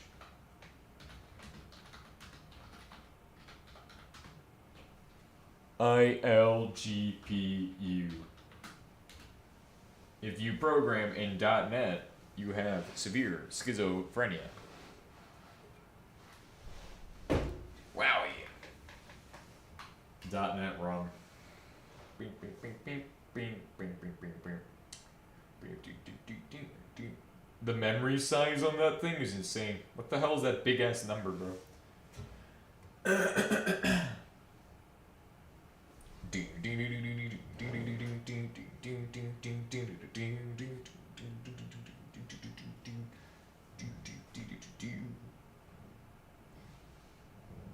Okay, so then we ran it, and it didn't really give you much information about what is there.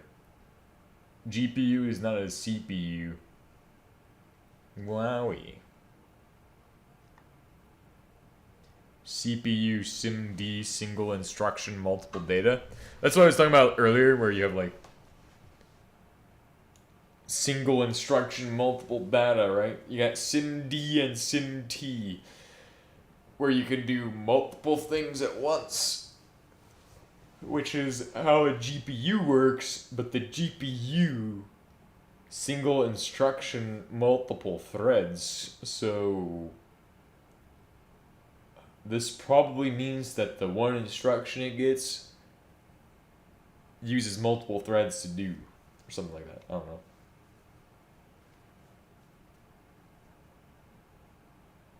SIMT is the same idea as SIMD, but instead of just doing math instructions, why not do all of the instructions in parallel?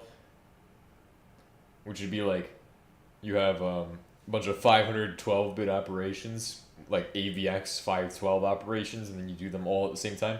Which, here's an interesting thing. Is like, I was watching like a video about it, and here, let me draw it out. Actually, let me Kate it out. I think today's a Kate kind of day, instead of drawing it.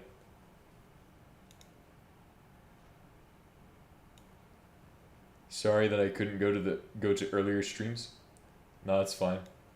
I didn't even stream before earlier. I don't know. Didn't do the gaming stream today. I forgot about it, or was busy. Let's do this. Let's do this. Let's do this. So let's go ahead and create some registers for y'all. SIMD. You got your SIMD registers. You got the 256. Here we go. You got 128. Here's what it looks like. Bro, what am I doing? What am I doing? Okay, so we got 128. 1, 2, 3, 4. Let's go ahead and do that. Let's say this one's probably also 4. 512 is double.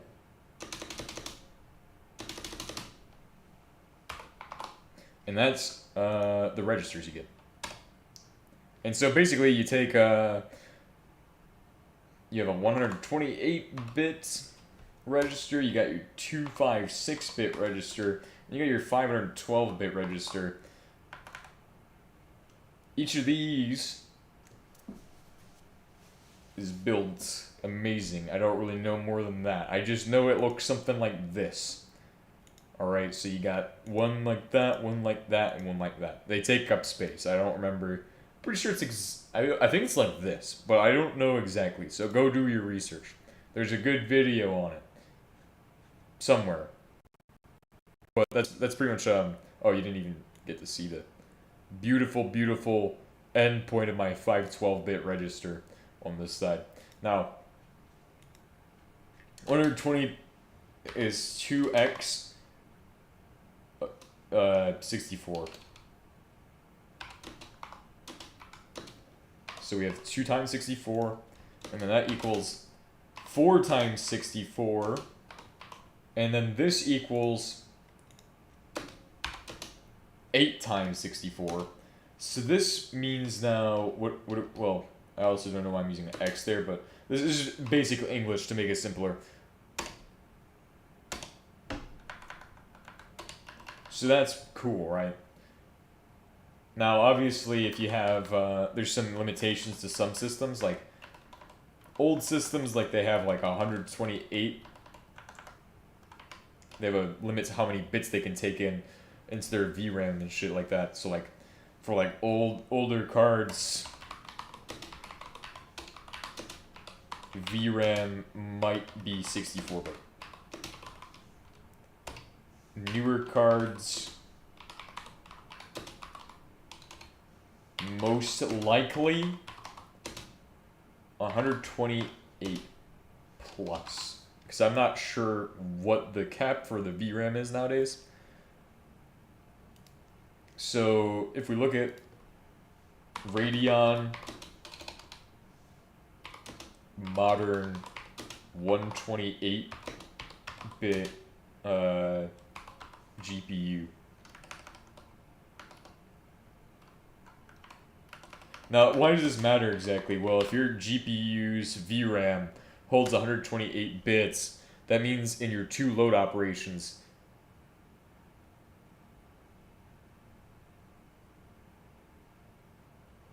so the RX 6600, RX 7600, I have RX 6600.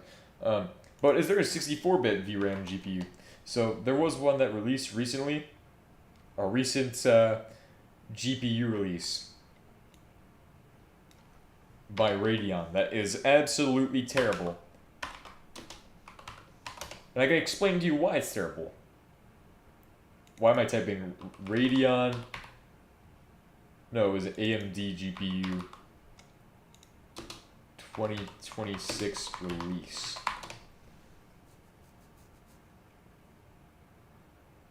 Pausing until 2027.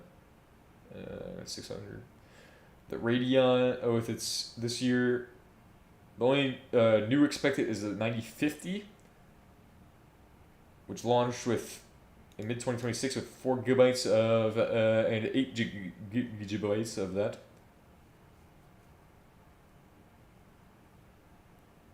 All right, so let's go ahead and take a look at the 9050 then. 9050 GPU. Let's see, 3 days ago, this one. Gamers Nexus talked about this one. Let's see, the GPU memory. 32. Okay, the memory interface is 128 gigabytes. So, what's connectivity? Display. Oh, that's okay. That's shit. Features. But there was one that released. I wonder if there actually is higher memory.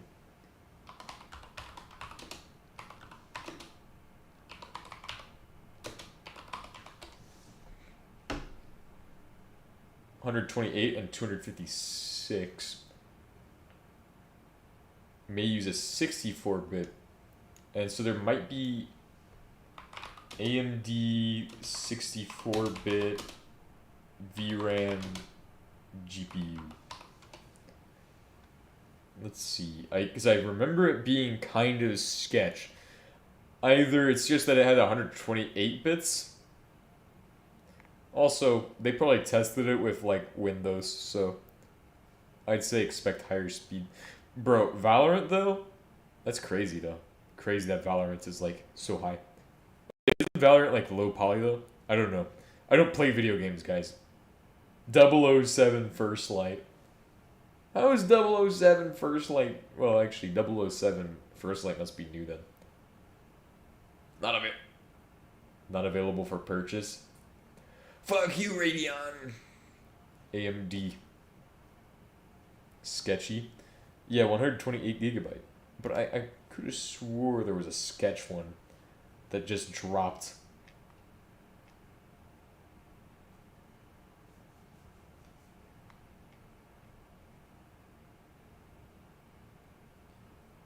A GPU drop with 64-bit VRAM. CS better? I have no idea what these games are, man. Oh, hey, these are good, though. I like these ones. I have one of these. Cheapo. Damn, bro. I like these. These are my favorite. Bro, I could, like, stack those up. Bro. Gigabyte Radeons. I gotta stop looking at GPUs before I just fucking melt inside. Anyway, something that was interesting, though, was, like, a recent, products. Let's just go to their products page. Accelerators, not processors. So let's see. Let's just do some snooping around. Documentation, cloud graphics, telco. Let me do some investigation. Instinct GPUs. What are these? Oh. Will you give me one of these? AMD, if you give me one of these, I'll be nice to you. Thank you. You'll get billions of customers that will... If you give me 50% off one of these, I'll check it out. If you give me 75%, I might buy it. Negotiating with AMD, bro. Accelerators. Those are accelerators, though. Oh, here we go. They put it under graphics, not accelerators. What the fucking... Whoa. Accelerators and graphic cards are the same thing. Only difference is a graphics card is mainly used for graphics. An accelerator is purpose-built for the other thing. But, you know, you can still accelerate things with graphics cards. That's the whole idea. Workstations, you got desktops, Radeon RX, laptops. Let's go with Radeon RX. So one of the recent ones, the 9070 GRE. Let's see the product specs. 82 FPS on all those shits. And then let's look at the GPU memory. 192-bit. That's actually not bad. But if you compare, so there's a 192-bit one now. This was all for like SIMD. Let's just say that's all for SIMD. I don't know if SIMT is like, but I'm assuming if you take 192 and you apply the same logic that you're splitting it down, that's just 60 plus that. Well, 4 plus this brings up to 12. So then you have 132, and then you just add 60. You have 192. So that's fine. Well, that's actually 3x 64. I'm good at math, by the way. So that's pretty much 3 operations for 1 instruction. The problem is loading and unloading that, because you have, let's say you have 3 64-bit registers.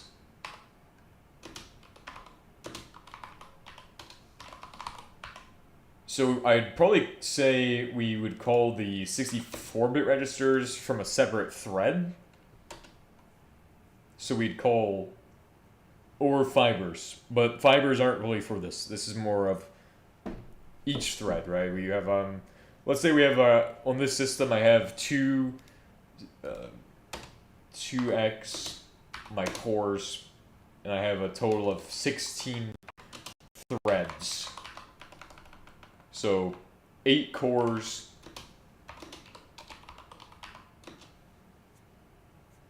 2 TPC, and we need to do this.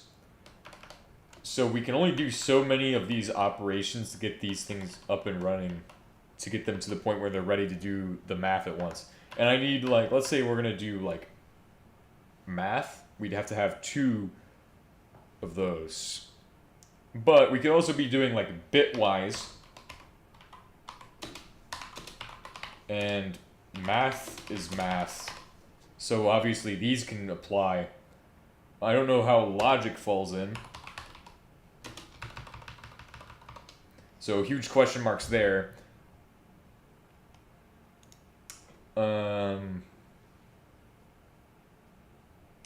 But you could take 3 64-bit numbers, so we'll call 3 threads, and maybe you have a constant, right? That you're just gonna be like, oh, add 5, or something like simple like that. Something that you don't need to load a second number into a second register for. So you'd call 3 threads, and that would create your, call 3 threads to load the GPU buffer. Boom. So that's one way of doing it, I guess. But that's obviously not optimal. I'd say call 3 threads to load the GPU buffer. It's not optimal. So then we have 3 operations for 1 instruction in that, which is pretty good, I'd say. That's why it's an accelerator. Now, that's just for your memory interface. That's not to say what your actual GPU can do.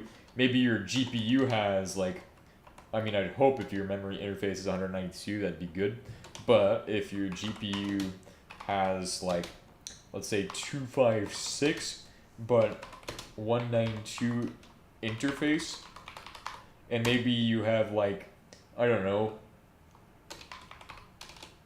what if 128, I don't know how realistic this is, but like 128 bit, and you can take only 128s to your VRAM, but then you can immediately start execution of the other instruction.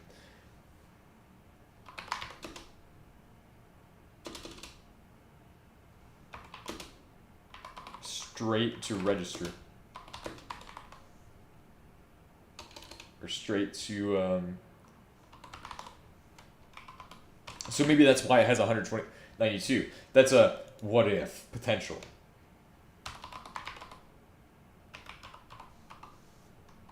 And you could be preloading something from another buffer. I'm not saving this. So potentially this could exist. This could be like a bunch of mismatch could happen. You could have any of these potential cases where you have 256 but like a 192 gig interface. Maybe you have a 192 interface and you have a 128 bit VRAM and you have a 64 bit that goes straight into your operation or something like that. Who really knows? Because these manufacturers really don't have a standard for how they do this. They just have, let's go ahead and make the new advanced thing instead of everybody has one standard of how to make this. So it's not like a x86 where you have a standard. It's like if you took one person's gaming PC and compared it to somebody else's. They're going to be completely different. Because of how there is a lot of modularity there, people can build whatever they want. Likewise, these manufacturers can put whatever they want into their chips, which isn't a bad thing. It just means that you have to learn a lot more. It's kind of like the fucking ARM ecosystem, but more proprietary because you can't even really do too much beyond what they intend. They don't even expose like a real API like, well, they do expose an API. It's called like OpenGL or OpenCL or OpenAL or something like that. But when you think about it, you're not writing in assembly for a GPU. That's what I mean. If you don't have an instruction set architecture standard for the GPU, then like what the hell are we doing with our code? So anyway, I'm looking at their products, right? I'm looking at the one that has the fucking slog, and this website lags out my computer because they wouldn't stop me from using Linux on their systems. But it's okay. Radeon Pro? I think it was a Radeon Pro, maybe. Wowie. Wowazoo. Nice. Products. Generated graphics parts. Laptops, AMD Premium, AMD Advantage Premium. Premium, bro. Go fuck yourself. Hashtag NVIDIA. Hashtag. Oh, RX XT. Ah, the RX 9070. Extreme technology. Extra threads, maybe. I don't know what XT stands for. Ultimate desktop platform? Come on, bro. Wait, what the hell? This is actually pretty cool, like GPU design. Wowie, I like my rainbow GPUs. It makes me feel special. 900 series. RDNA 4. Is that really new? Because I thought RDNA 6 was the most recent one. 9060s, 9050s. Let's see. Memory size. I bet one of these low ones, like the 9060 XT, 8GB, probably might do it. I don't see any 4GB ones in there. I'm surprised that they don't make 4GB ones. But looking at the memory, 128GB or 128-bit interface. I guess not. I guess, what if it was NVIDIA? Bro, it was one of the GPU companies. I swear to God. It's a thing. NVIDIA 64-bit VRAM. swear to God, one of these has 64 bits of VRAM. Well, has a 64-bit interface for its VRAM. I think it was definitely one of AMD's new drops. Oh, wait, no, it wasn't a consumer one either. No. It was not a consumer GPU. It was AMD GPU. It's for specifically not for consumers. It's not for consumers at all. Oh, embedded? Damn. Ethernet adapters. Instinct GPUs, cloud graphics. Let's see. Radeon RX, AMD Advantage Pro Premium. Let's see. I think it was probably one of these or one of those.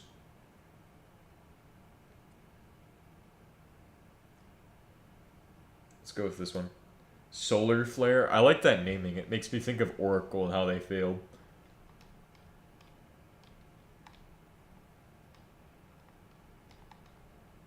Okay, I guess not. Anyway, back to ILGPU then. So obviously you have a lot of stuff to think about in how you set up a SIMD, and I don't know really the best way of doing that. It's not something I've really done much. So it's something we have to learn because I haven't really done it much. I just wanted to kind of give you all an explanation of what it was, why it's important, why it matters, how much VRAM you have, because, well, not why it matters how much VRAM. Obviously, we know why memory matters, but we know VRAM interface matters. And then we also know kind of how SIMD works. So when SIMT, we could go read about SIMT now, and I can learn some SIMT today.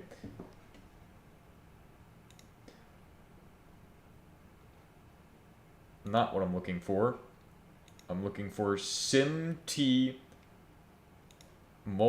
So the single instruction multiple threads is an execution model used in parallel computing, where a single central control unit broadcasts an instruction to multiple processing units for them to all optionally perform simultaneous, synchronous, fully independent parallel execution of one instruction. Each processing unit has its own independent data and address registers, its own independent memory, but no processing unit in the array has a program counter. In Flynn's 1972 taxonomy, this document is a variation of SIMD termed array processor, which is how how graphics are kind of. You could think of the image on your screen as like a 2D thing, I guess. I mean, technically it would be. I have really no idea.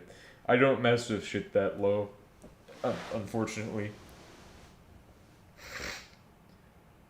SIMT is the SIMT execution model is the only way to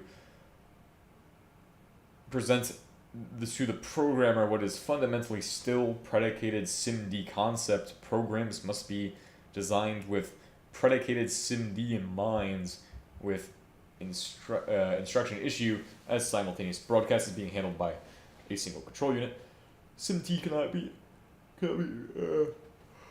by design allow threads PEs to diverge by branching because only the control unit has a program counter, if possible. So only the GPU master node would have. So think of a GPU like this. You got like a master node in there. It's got a counter, and then everything else off of that doesn't have that. Interesting. Differences from other models. The simplest way to understand SIMT is a multi-core MIMD, multiple instruction, multiple data. So you're doing multiple instructions for multiple different data. So you have multiple threads running, for example, different addition equations. Like one's doing A plus B, other one's doing B plus C, the next one's doing C plus D, so on and so forth, and you are handling all of them. Both SIMD and scalar and is The key difference between SIMT and SIMD lanes is that each of the processing units in the SIMT array have their own local memory and may have a completely different stack pointer.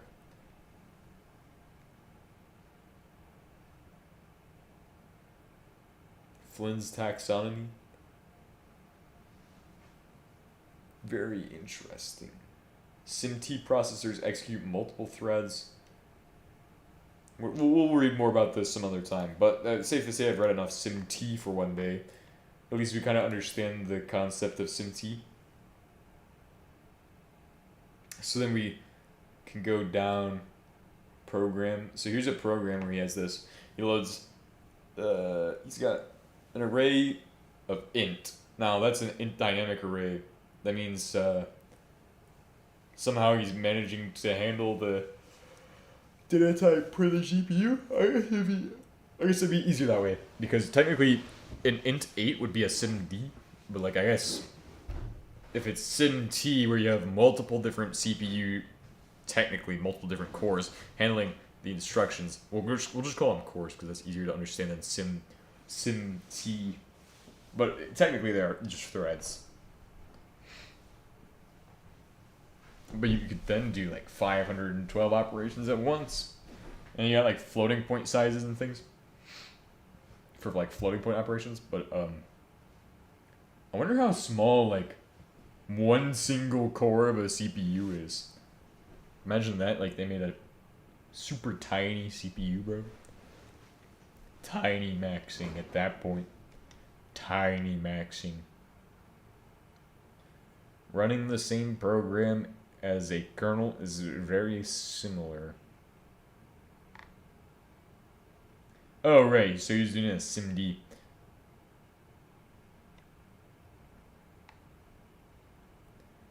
Make these docks great again. Yes, long live Rome. Oh. Context accelerators. Memory buffers and array views. Let's do, shared memory. That's interesting too, because both systems have separate memory, kind of, but this allows you to pass stuff.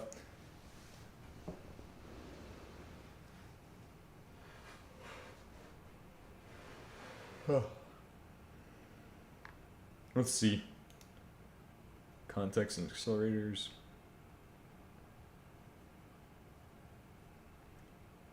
Let's go ahead and set up SSH on the system. So now I've gone over some of the interesting geek nerdology things from the nerdology department. Let's go ahead and try setting up some open SSH right here. System CTL enable -- now SSHD. Oh, right, sudo.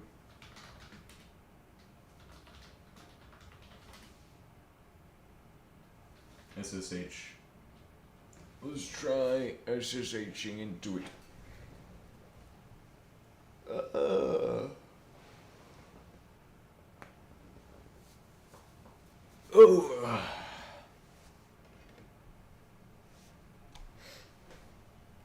Bing ding ding ding ding ding ding ding ding ding. So that's cool, right? Discard that. Alright, coolio show. Coolio Mogish. Mogish Bobby.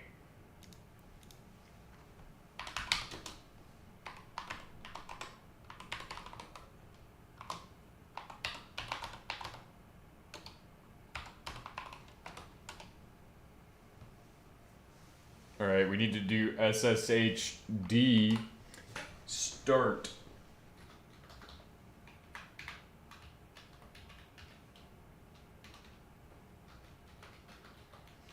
Mogish SSHD.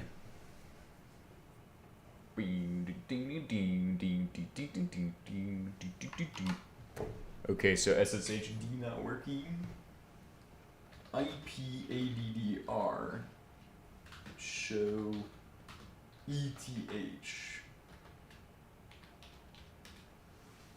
EMP3SO-237 is correct.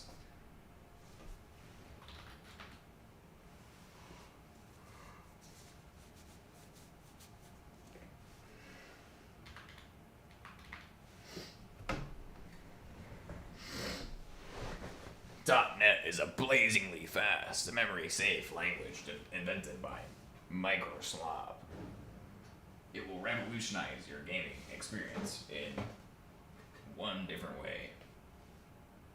Oh shit.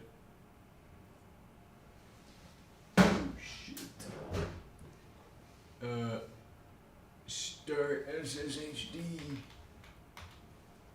Start. Maybe it's not startable. Am I unable to SSH this? What am I doing? SSH?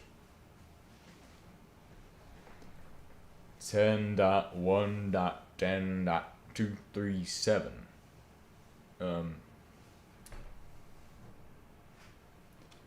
Nmap dash SV 10.1.10.239.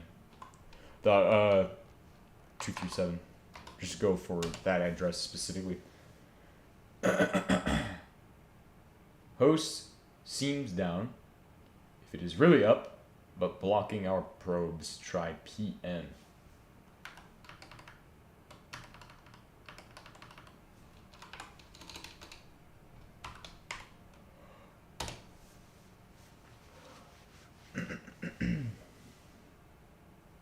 Mass DNS.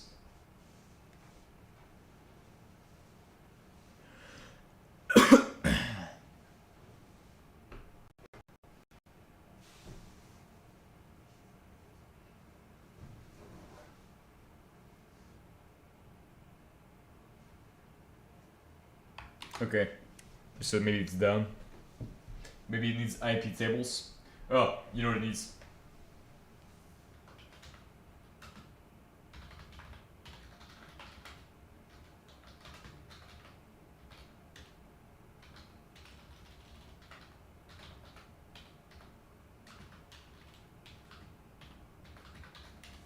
Sudo pacman SYU o'clock.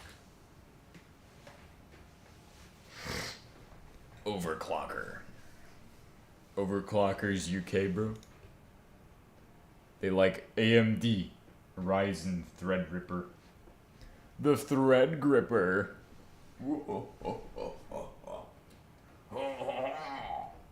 Archo Linux. TDX not supported by host platform. Wowie. Wow. Hopefully it's not the NVMe. Container D at runtime D. Okay, so we got SSH. Sudo is SSHable. Please SSH. I must make sudo please SSH please. SSH please at this time, please. Please SSH.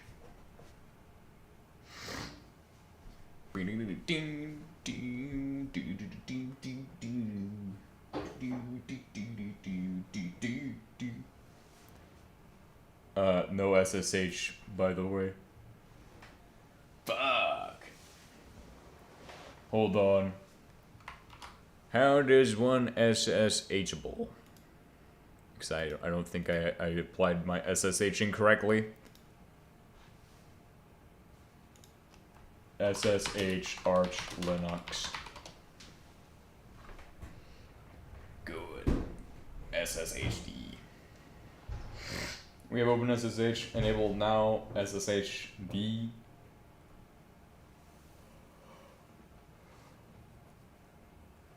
Oh, UFW allow SSH, I guess.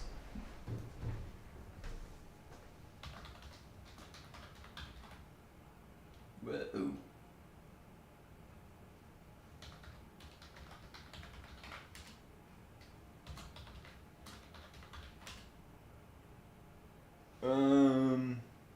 SSH sudo ufw allow SSH.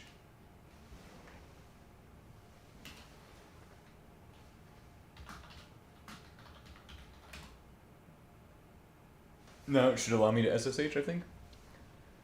Rust. Top secret. Rust. I like Rust. Ah, yes.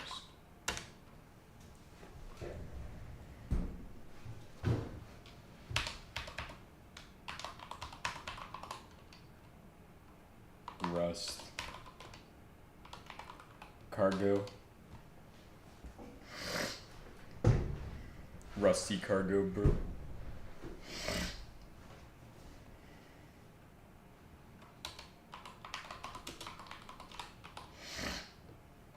My NVIDIA sleeper.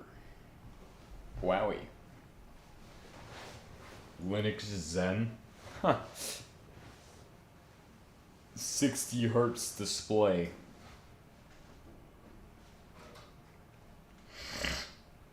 Nice. NVIDIA's maxing. AMD. AMD Beebus.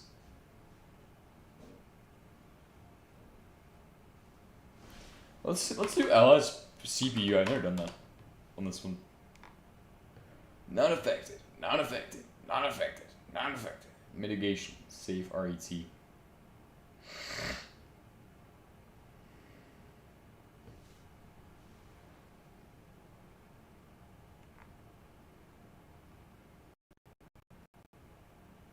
Ooh, caches.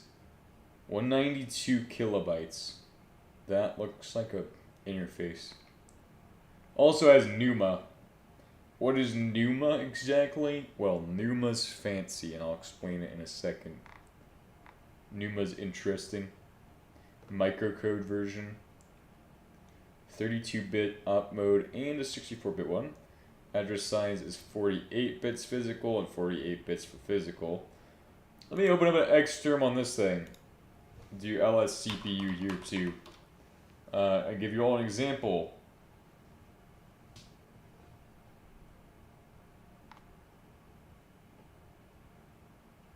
There's some differences. Like this one has a 384 kilobyte one. I guess because of the NVIDIA GPU, it will probably want different sizes for these. And it's an Intel versus AMD, which AMD is more consumer targeted, whereas Intel more business oriented. 4600 max magibble hertz. 16 CPUs. Does the AMD Ryzen 5 only have one thread per core? If so, that is pretty terrible. Threads per core 2, cores per socket 6. No wonder I got more. Bruh, I have 8 sockets and 4 cores. Or 4 threads. Or like 2 threads. No, it was 2 threads. Yeah, I'm right. 2 threads. No wonder this is better and has more. Like, what? I bought this device in 2026. And, this one was not 2026. This one was, some other time. 2022. So, I'm just saying. 2026, bro. Well, this was actually 2025 when I got this one. So it was like late 2025. Right before the RAM apocalypse and the AI crisis struck.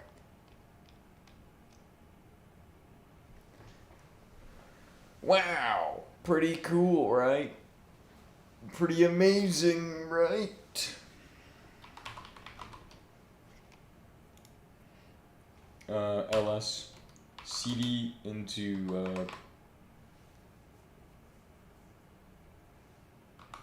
.NET dash big Okay. ls. Let's do .NET run.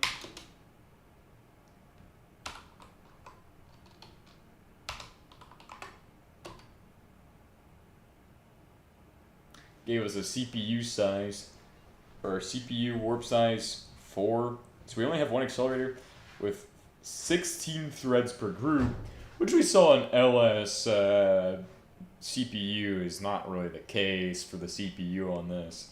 So the GPU does exist. So there is GPU stuff going on there. Let's go ahead and cd into program examples, cd into dot. Is it dot? No. CS examples ls cd into il. I didn't bring. Okay, cd dot dot ls cd il ls.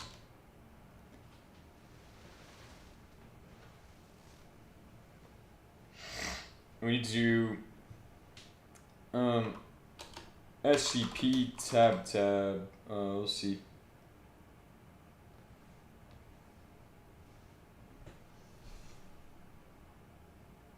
Let's do find Excel.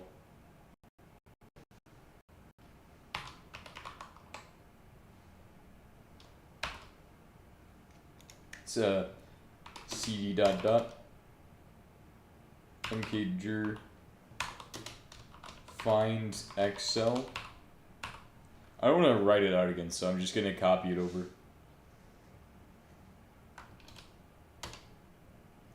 Alright, so then we're gonna scp that into our target. So that's gonna be Heisenberg at 10.1.10.237. Whoa. And then colon home slash find Excel.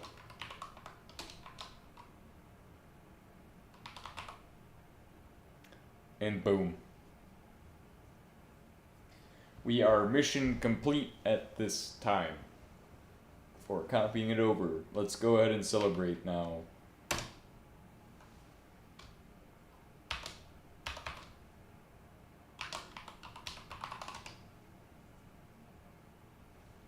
Alright, cd into find Excel and then ls. .NET build.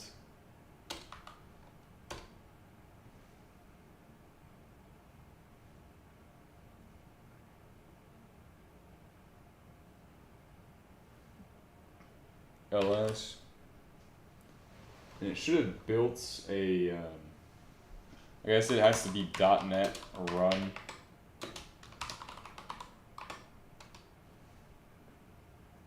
And here we go. It gives us 2 accelerators, each of which is different. They have a lot of global memory apparently. I think this is swap.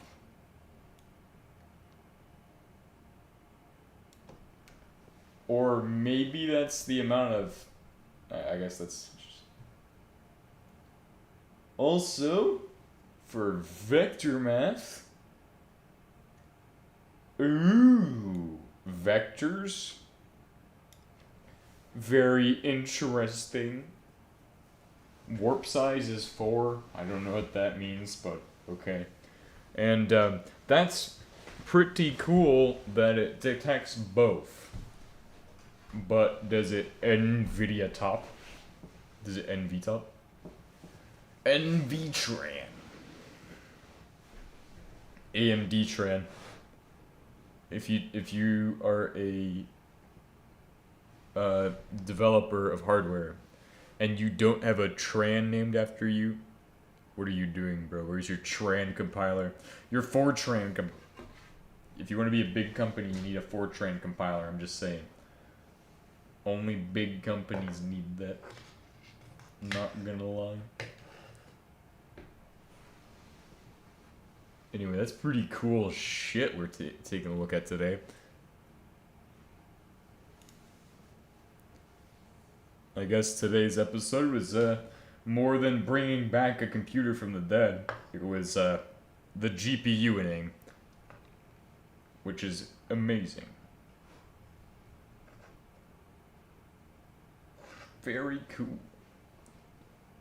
Very, very interesting. Good morning. What's up? You like GPUs? I like GPUs.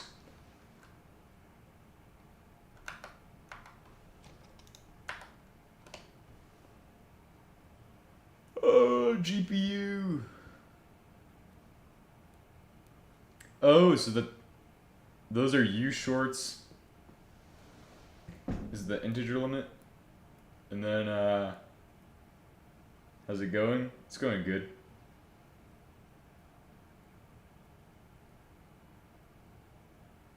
This is the total product of the two multiplied by each other.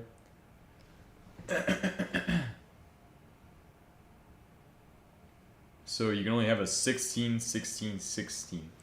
So 16 index, so array 16, 16, 16. Yeah, okay. You can limit it by that much. Wowie. Tired, bro. Well, at least we got our super quantum particle accelerator GPU thingy to do GPU things. Let me open up NVTop if you didn't get a chance to see NVTop. Fuck. God damn it. Gordon Freeman, why the hell did you break the void installation? Bing.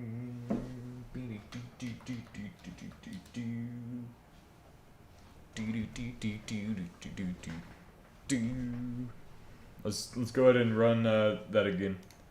Let's see what impact it has on GPU usage. .NET run program.cs. Wowie. That had no impact on GPU usage. Whoa.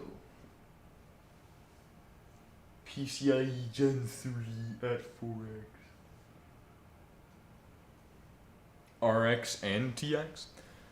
What? Oh wait, well that should make sense. Why do they use that to sell the fucking GPUs then? Why do they put that fucking 6500 RX in there? Alright, so now that we've done this stuff, it's time to turn on the rest of the facilities. Because we still have to sudo pacman syu this thing.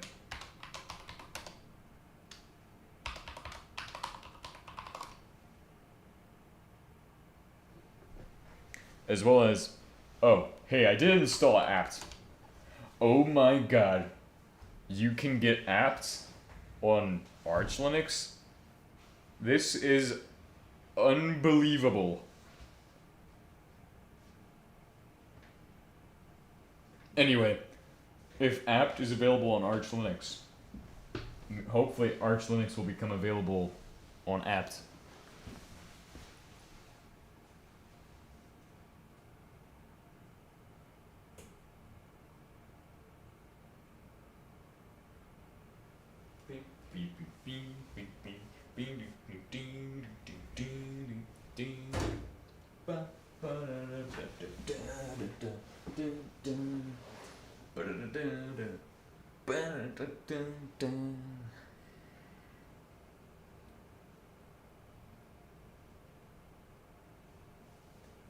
Super Grok AI.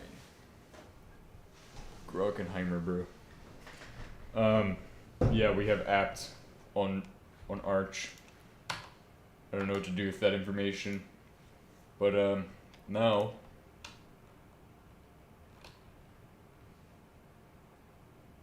why Arch need apps to download old software? I don't know, maybe you do want old software for, I guess, apps. Why not? Sure. Sudo sure why not. We need to SSH into each node. Nmap-sv. Actually, no, I could just write out that one program again that just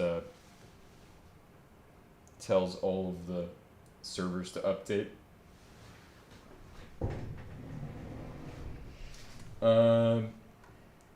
SSH into Heisenberg at 10.1.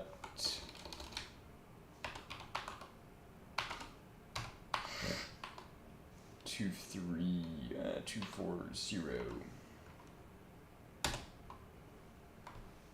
Fingerprint me.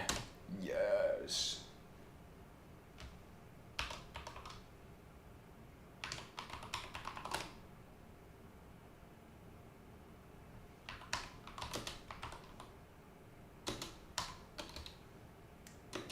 Update.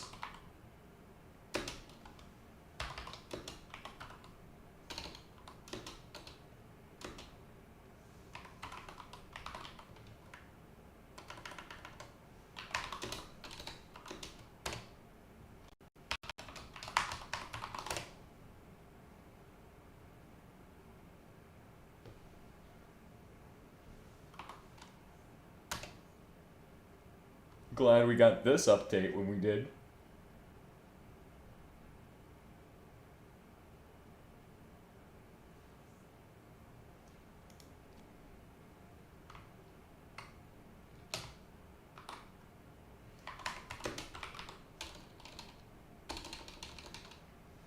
Wow, we got so many computers running right now. Let's do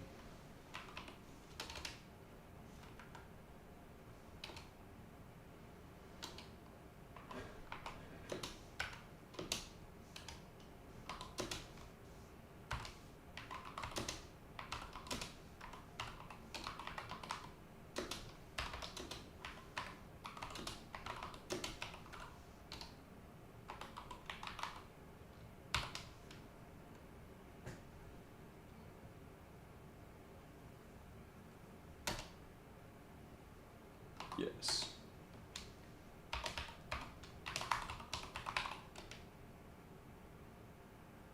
Hey, oh shit.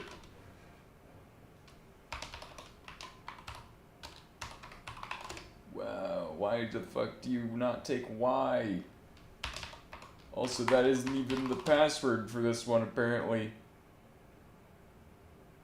Since you have so many computer right now, you can start mining crypto. Yeah. Had to try my other password on this one.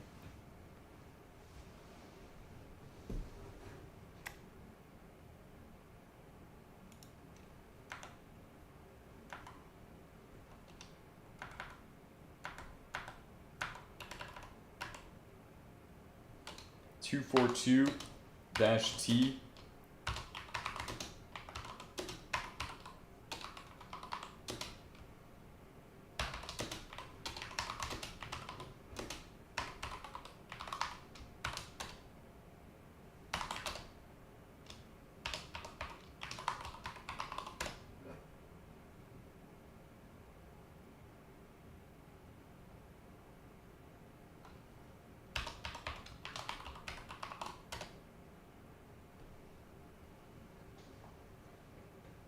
Lots of progress being made.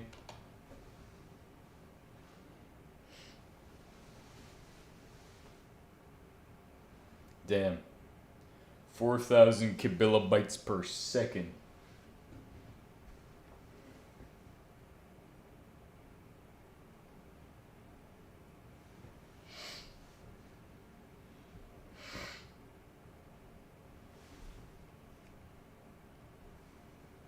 Alright, then all I have to do is go up to 231. Or 243, right? Yeah, 242, 243. How many year one SBC can reach 1 Bitcoin? 2 decades.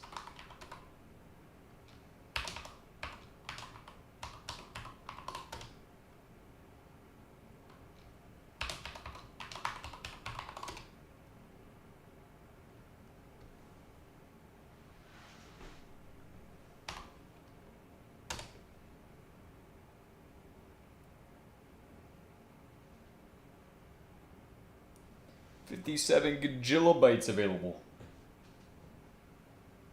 How much updates are you going to do today?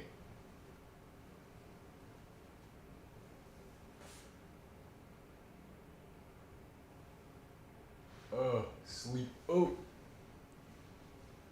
this one's ready. Do we have a 245 or is it just a 242? Or is it already queued up in this one, isn't it? I actually don't know which one we're on. 244.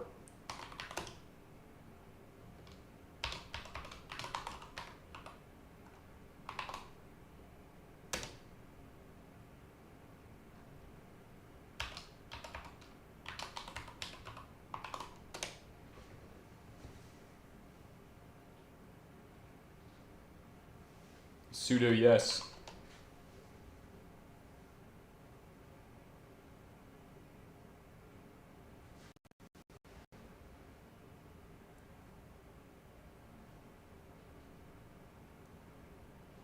Alright, what runs did I do here?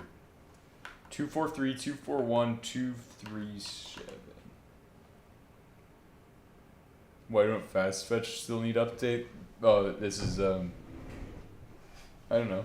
Oh wait, what? Fast fetch? I don't know. It is a security update. So people can't fast fetch my system so hard. Fast fetch. Fast fetch pulls up a picture of NVIDIA Jetson. Please help. NVIDIA Jetson Nano.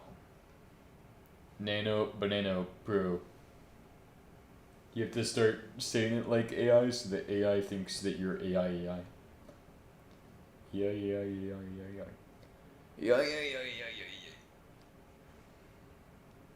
LibGNU.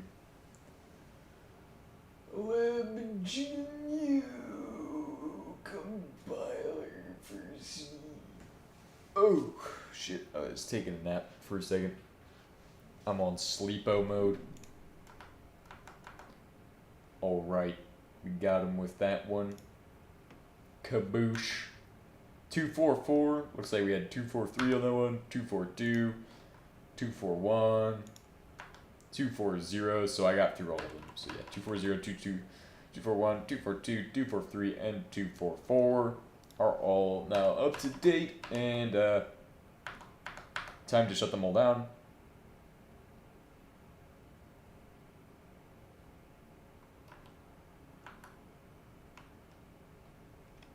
Okay.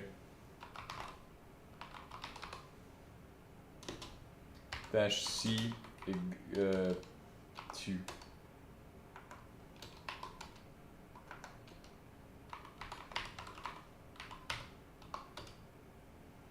Wowie.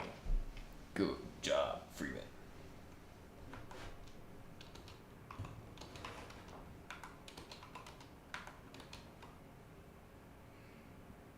Reviving computron. I use Arch, by the way. Playing. Example 4 just pulled the video stream for computron, bro. Long live computron. Computimus Prime. Whoa, talk about docs, bro. Damn, bro. How the hell does it leak your external one?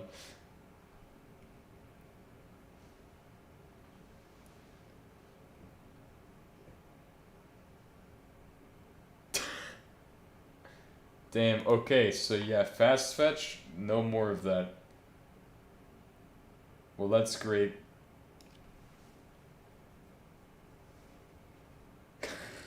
Now I'm going to be hacked by OpenAI. Or hunted by Grok. Or Robo-Dogs from Amazon Web Services or something. Well, there goes the... Oh my god, it's still there too. Oh, get rid of that one. I thought that one looked really cool until I saw 6.3 something and I was like, what is this? There's no removing it from the final cut either. We're just left with that shit. I'm sure that will change soon enough. Wow. Got 2 GPUs on this thing as well. So yeah, we're gonna do SSH.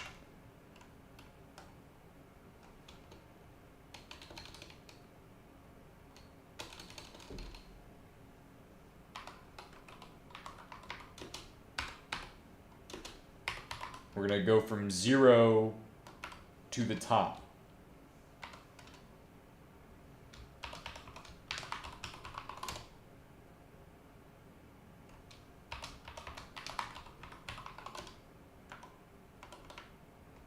This is the best way of doing it, trust me, guys.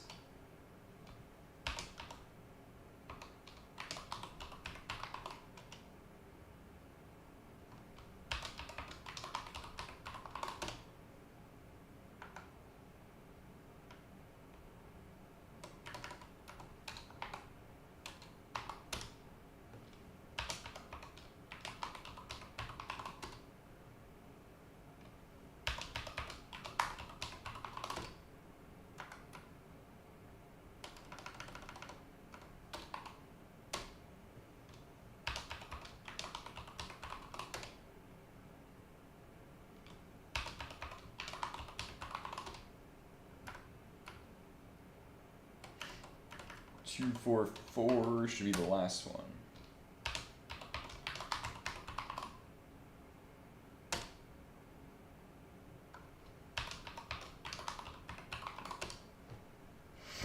Alright, everything is now off, so I can turn those ones off. That's good.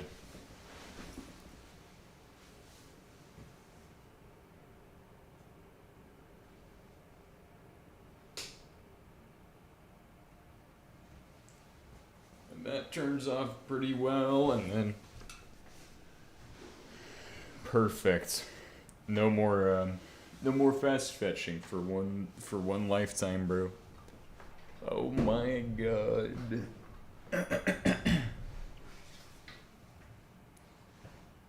Well, at least there's a little bit of DHCP left between, and safeguards.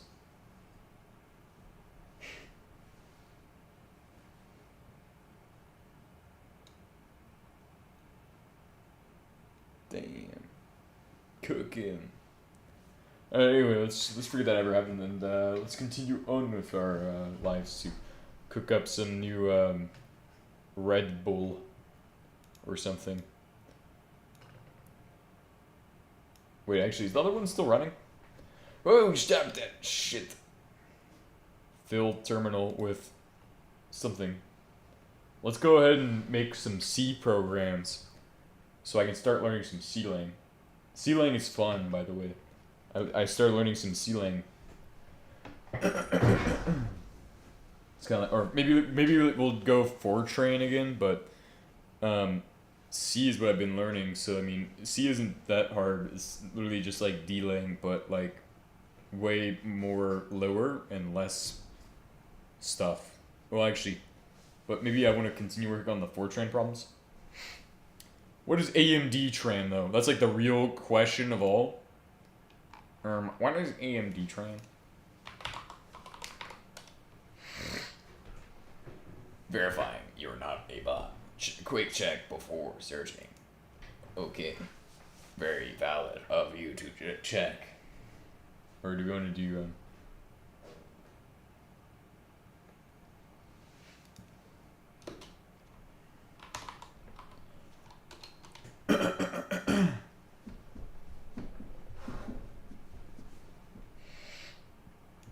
AMD optimizing C/C++/Fortran compilers. Good. Zen generations. Damn, so maybe I'm locked out of supercomputing because oh wait, but you know you can have flame.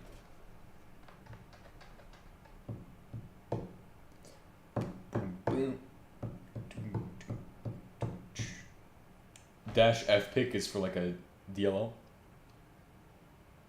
Oh yeah, I was just learning it from W3 schools. I did some yesterday. See, if I have like the opportunity to, I can just like literally just pull out my phone and just do a little bit of studying sometimes, which is nice, but like most of the time I'm busy. Either with this or with stuff at work, so. AOC. But I've learned a bit of C. Also, I don't know why C++ is... Actually, I understand C++. I understand why it's cool. I understand why people like it. Because it is cool. C++ is just an extension of C, which is good. But then it becomes its own language, so keep that in mind. They go hand in hand, because you need C++ to be good at C, right? Yeah, totally. Extend C by bolting on some of them crust plates, bro. Crust++. AAOC 5.2.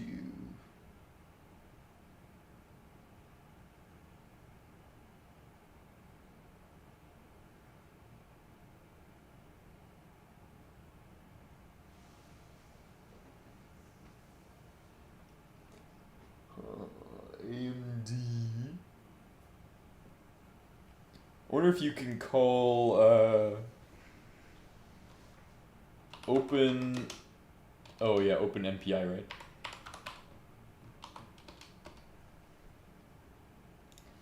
Bing bing bing bing bing bing bing.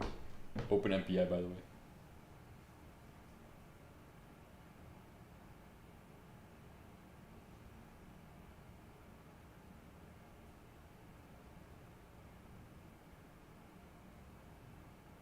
Whoa. Sorry, I'm just tired.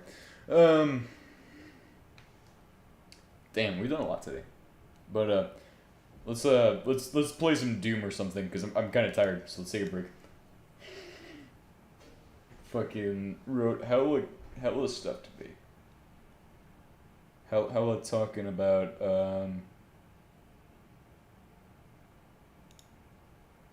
stuff.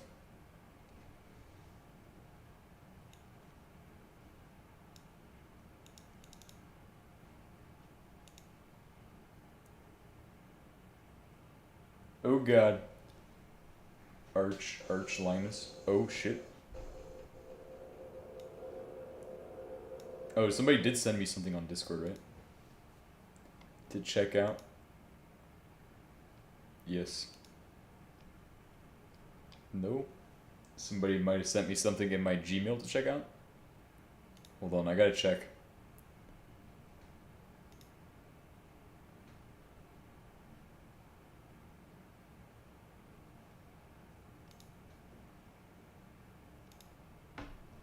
Alright, let's go. I don't remember where we even left off.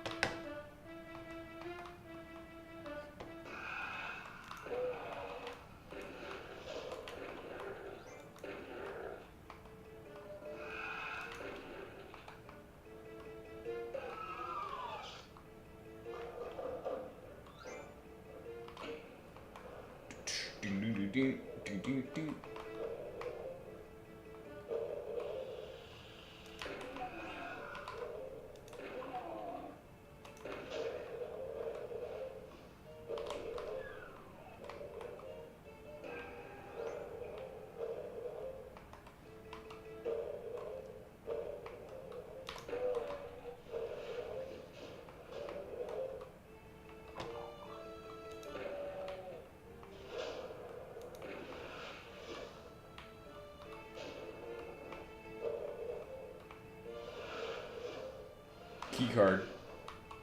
Oh, you fucking bitch.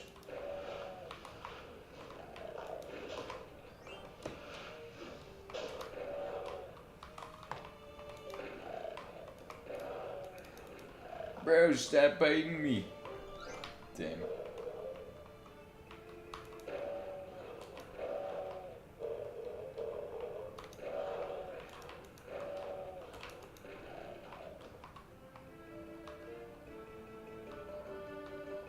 Bro, those guys like to bite, bro.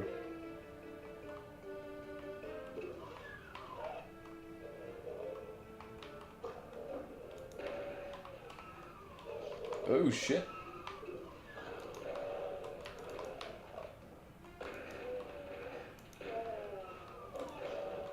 Put the shotgun down.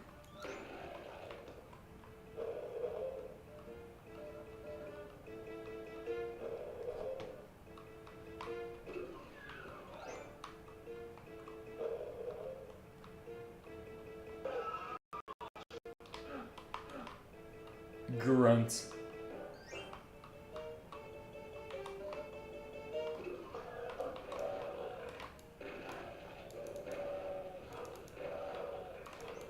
Bro, I thought I had him with the second shotgun.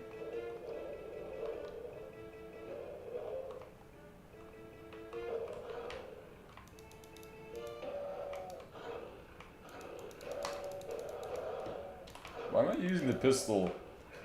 I should use this thing.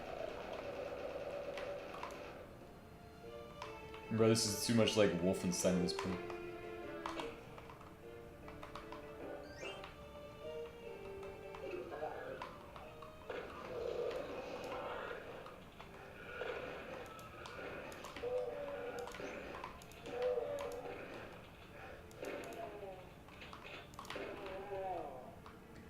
Put the guns down, you. Might want to get a new IP address. Like what? What do you mean? Like how do I do that?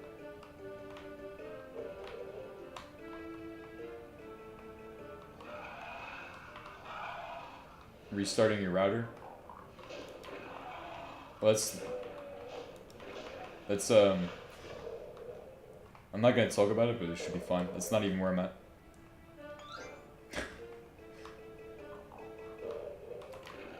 That's actually, I don't even know where that's at. I know it's kind of close, but like, I don't even know where the hell it's at. It's like, never heard of that place. Then again, I don't really know too much about like the local area, so. But that's like, I think I'm fine. I'm probably fine. Because,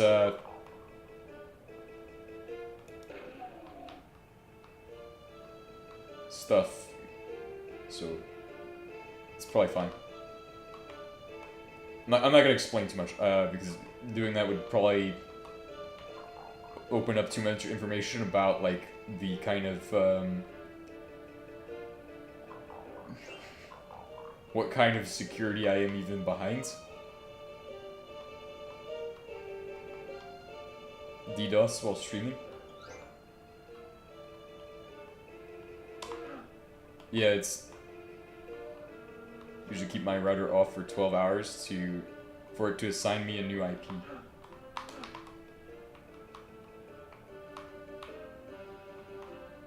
That's like at some kind of ISP, because that is very far away.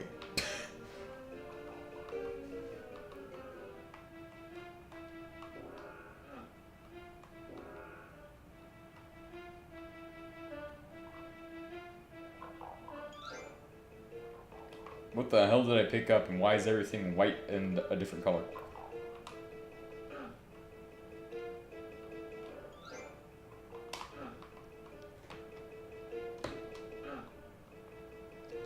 Bro, it's GoldenEye.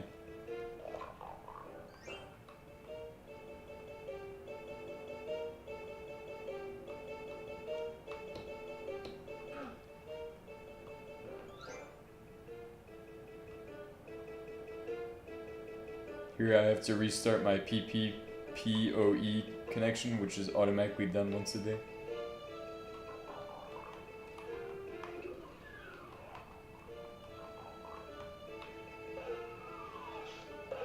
Huh.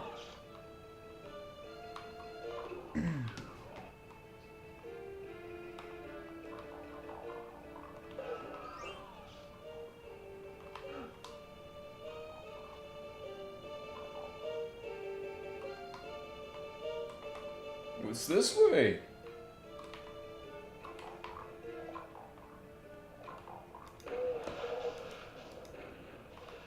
Bro, I suck at Doom. Doom tactic. Doom 'em.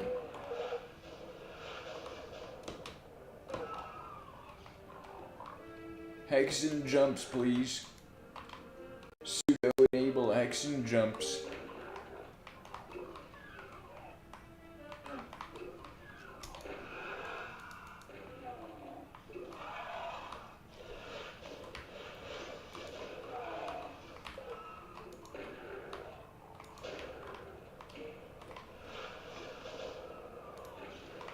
The Radeon GPU right there.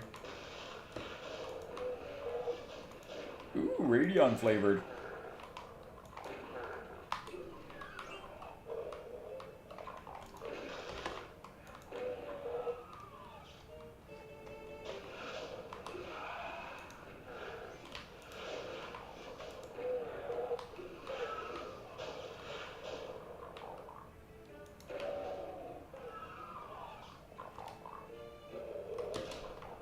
Jump! Fucking crouch jump, bro. I'm crouch jumping. Alright, I swear to God. It's crouch jump.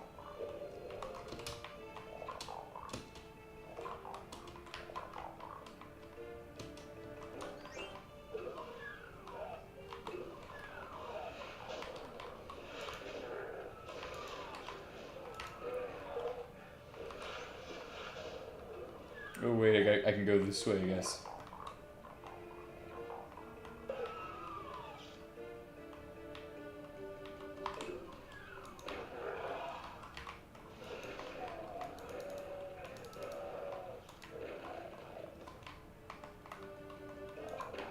Eyeball.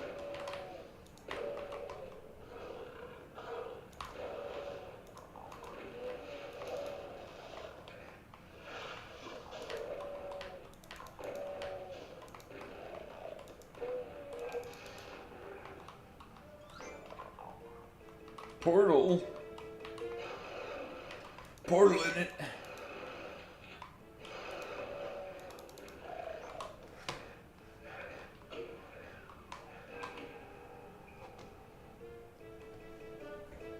Where?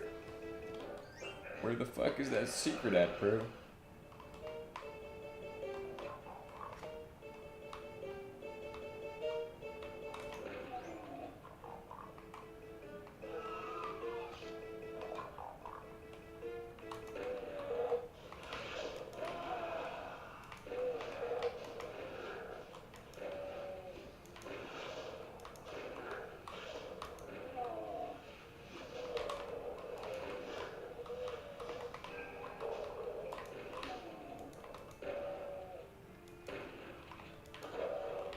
This does not make things easy.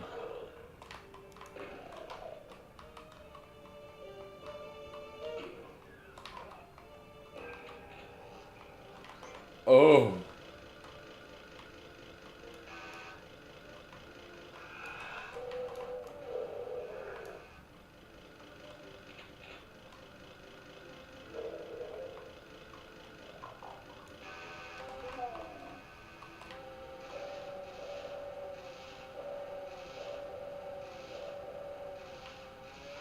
He's unchoppable! Jimmy, why'd you try to chop him?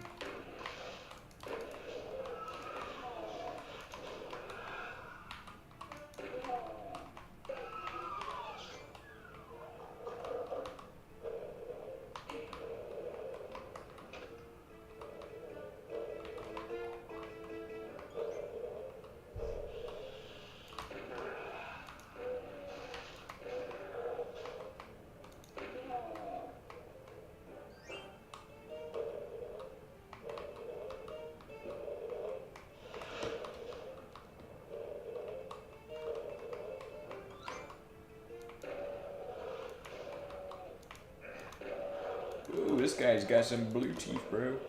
Bluetooths.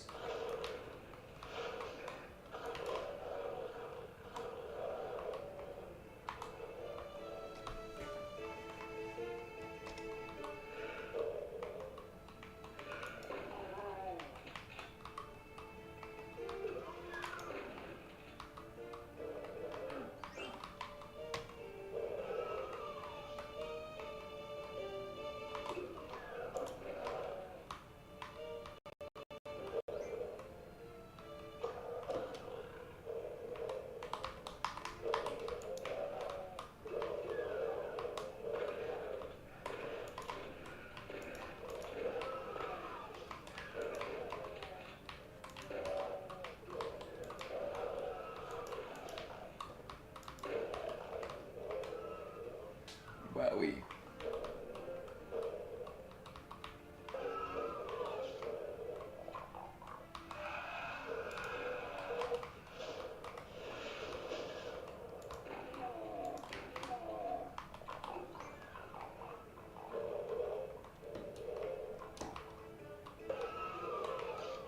Bro, I think Fallout 4 stole the stim pack word from this.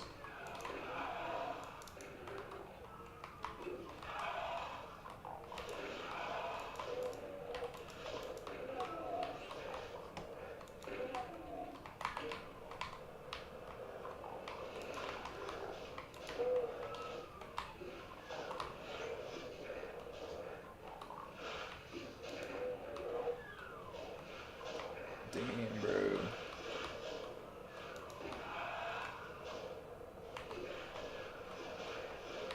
Oh shit. Stop. Oh shit, how do I get out of here? Could've swore I came in that way.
Where'd I come from? This way?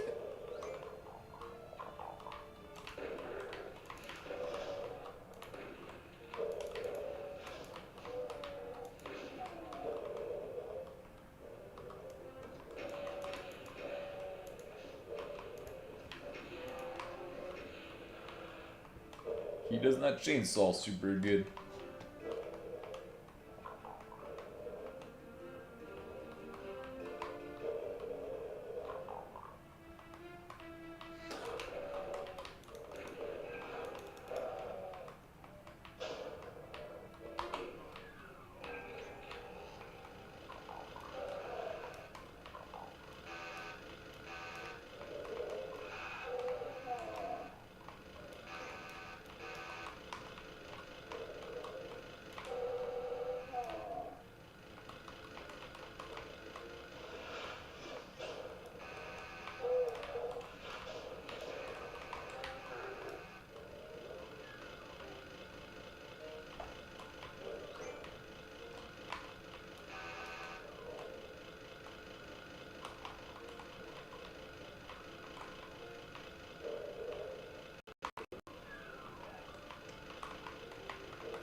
Oh yeah, that was fun.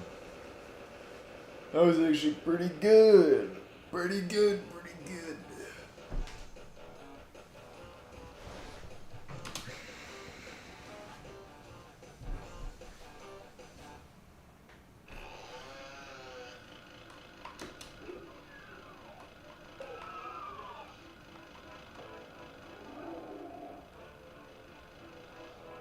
What the hell? God damn, bro. Is this the last mission? Is that mecha demon?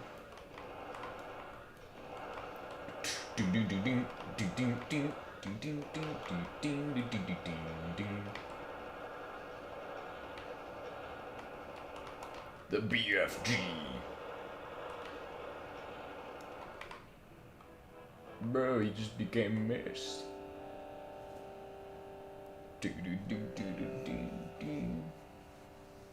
Bro, that was hella fun, bro.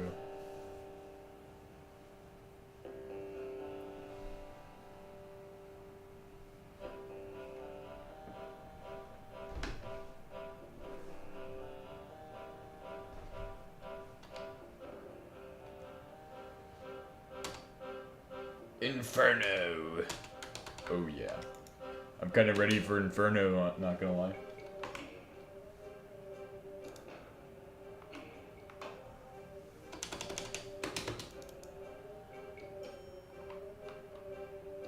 GG, I guess.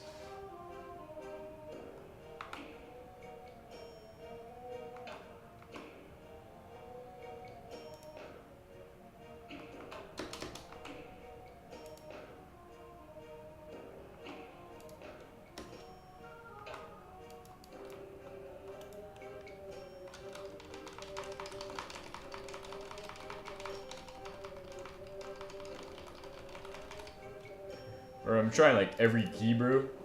Nothing is working.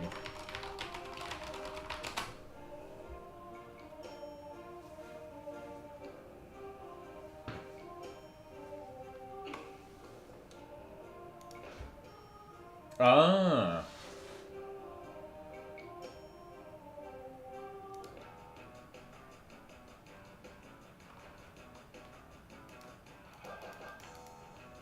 Bruh, I punched it because it looked like meat.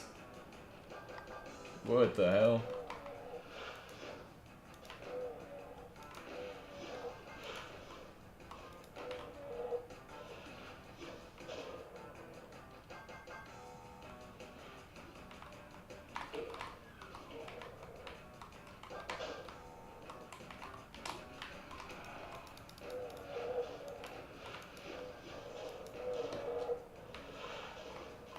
That's one doomed space marine.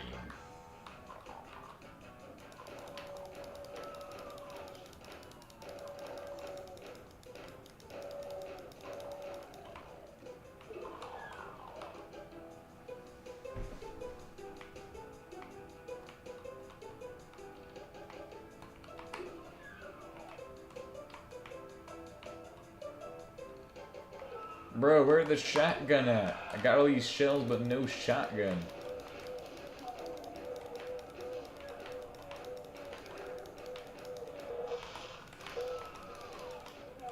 Fucking put your touchers down.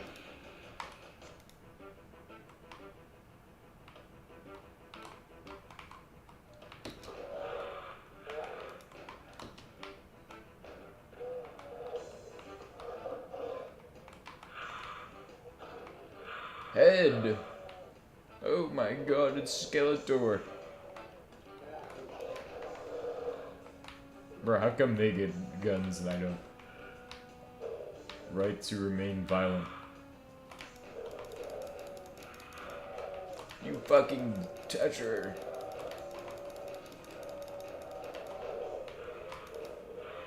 You stop it! Activate British yelling. Oh, there's the fucking Shadow Men.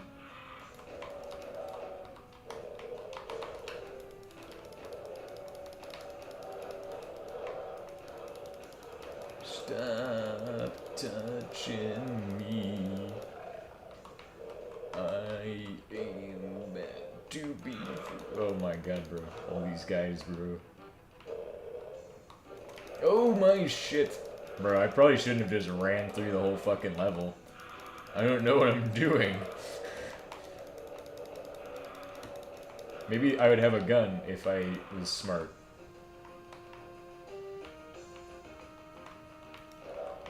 Oh, got him.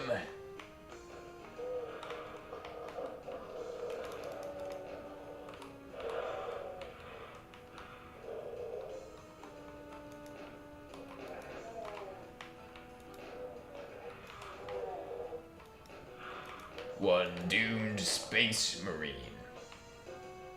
Ah, the gun is hidden behind a piece of plastic. I mean rock. It just felt like plastic. Or something. I don't know, my brain just defaulted to plastic. Pseudo default brain. Def mod. Default mod. Bro, you fucking stop it.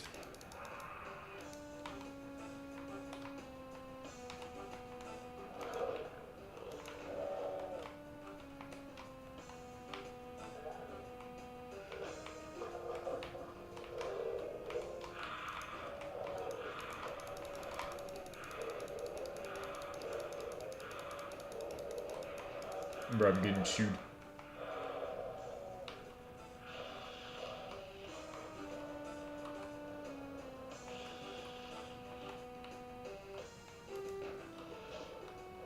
Pseudo Pac-Man SYU.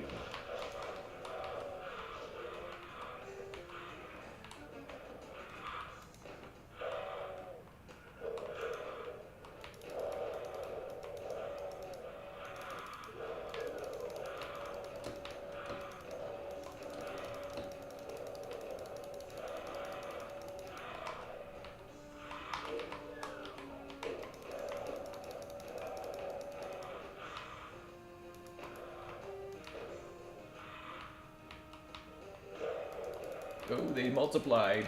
They multiplicated. I am in control.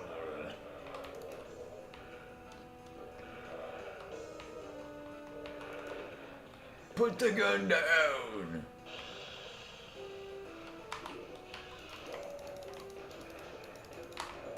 Came too close to meatball. Oh, is that a fucking weapon? No. Of course it's not. You don't get weapons in Doom. You get fists. Fucking shit.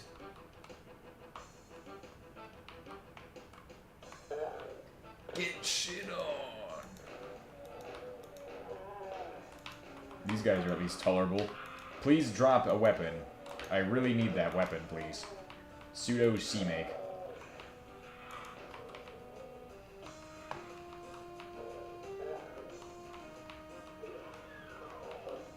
Pseudo Pac-Man SYU. Oh shit. I really need that weapon, bro. How dare you not give me a weapon?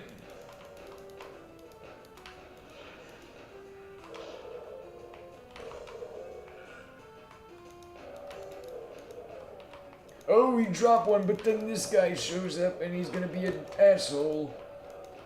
He activated jackass mode right at the wrong time. Pseudo Pac-Man SYU.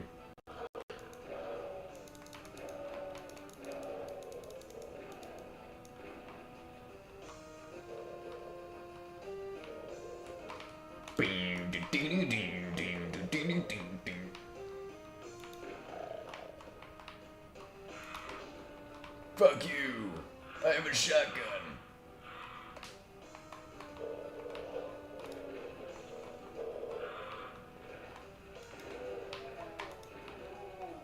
Give me that shit.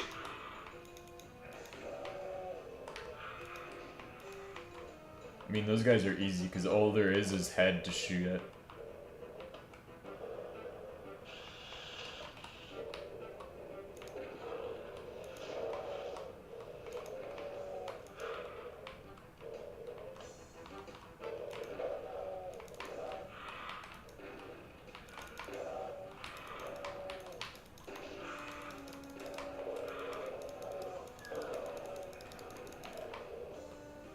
Doom. Oh yeah. Don't touch me, I'm just a fish. I felt him behind me, and I knew it's time to shoot it. Ooh.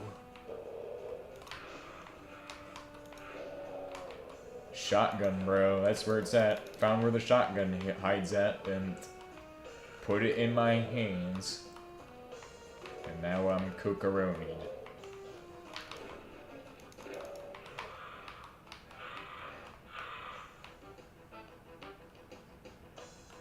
Cookaronius.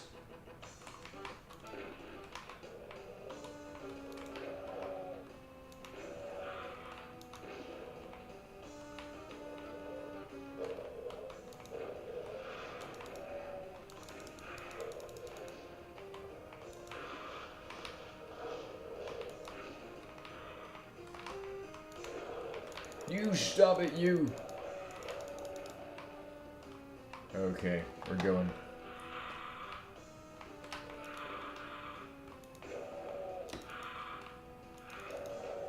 I ran out of shotgun bullets. An unfortunate coincidence has occurred. I'm stuck with the weak-ass shit gun.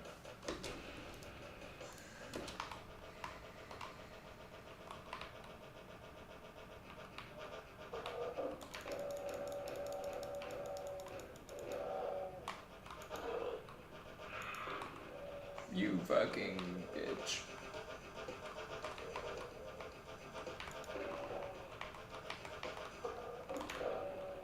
Oh, the slog machine.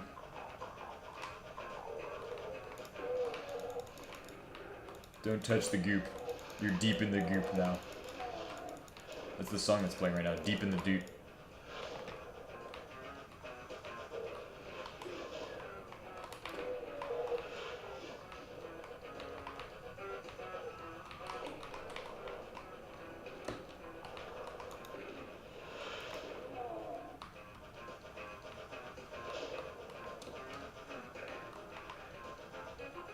Don't know why I came to get this shit, but I don't know how that's gonna help me either.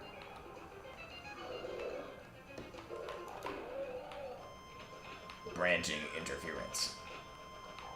Your interferons are turned off.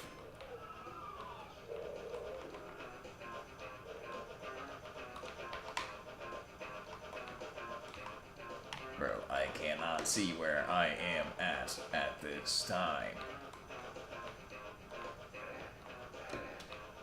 Tomorrow we'll do GNOME on the Odroid M1S. I think that's that tomorrow project. Now we got the main server up, that's pretty cool. That's definitely something I can do now. Should do. Not could do. It just should.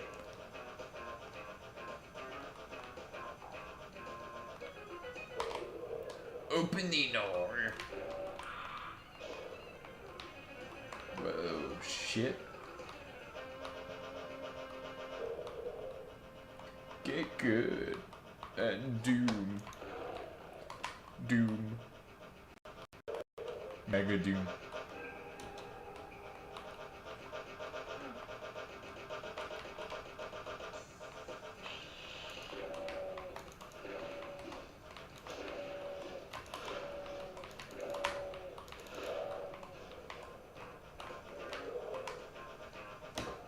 Holy shit. Just gotta go.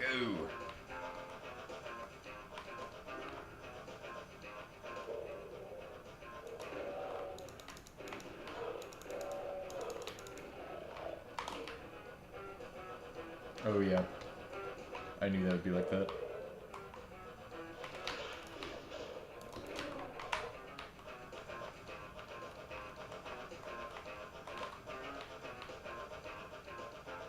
Bro, this music here is like... Oh, you guys can't even hear the music, honestly. Bro, how the fuck does my sound always fuck up? My sound is always fucked up. Welcome to Linux. Wowie. Default. Okay. There we go.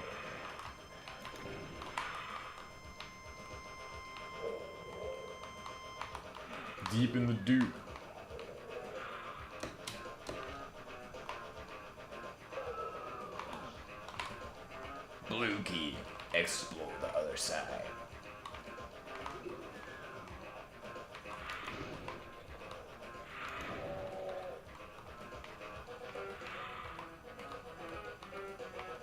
fleshy meat grinder.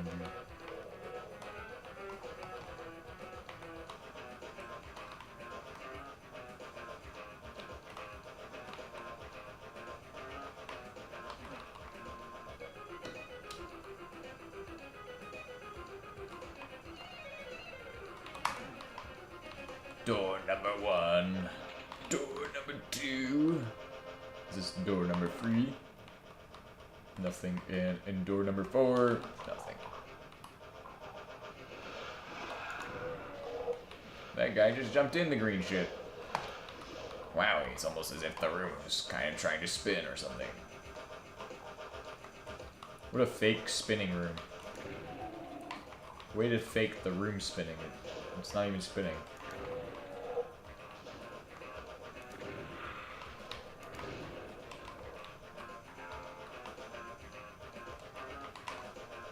Oh, my baguettes. Something, something French.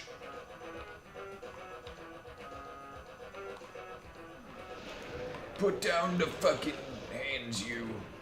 Hands down. Okay. I don't know what's next. I just need a blue key to explore the other side. And then we're done for today. And then I'll work out all the things I need to work out today. I got a lot of shit to do today. Besides this, unfortunately.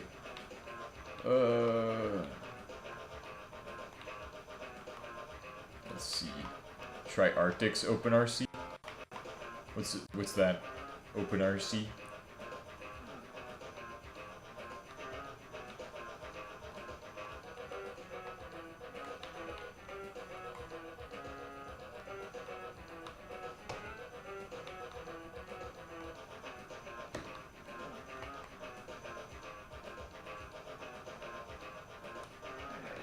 Dowie.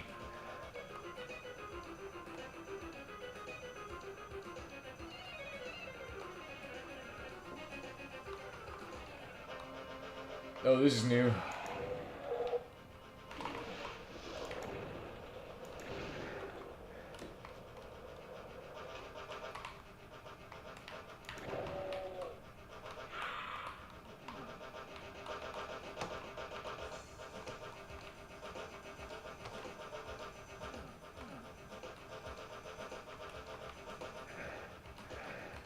That's one doomed space marine.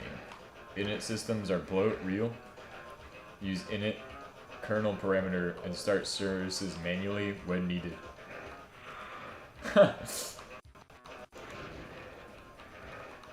Who uses GNOME again? I know somebody here uses GNOME.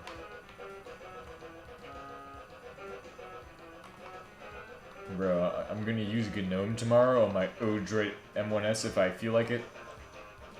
I mean, I said I'm gonna do it. I should probably do it, but like, I don't know.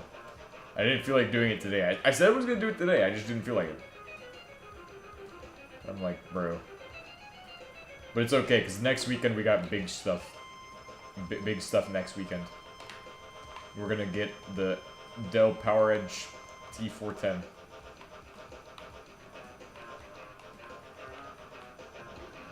Whoa. Wowie. Wow it off. Wow onion. What?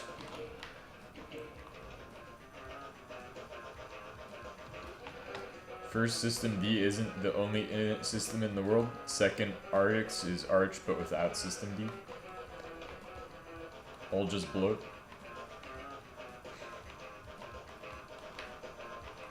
Yeah, who said System D was the problem? We said init systems.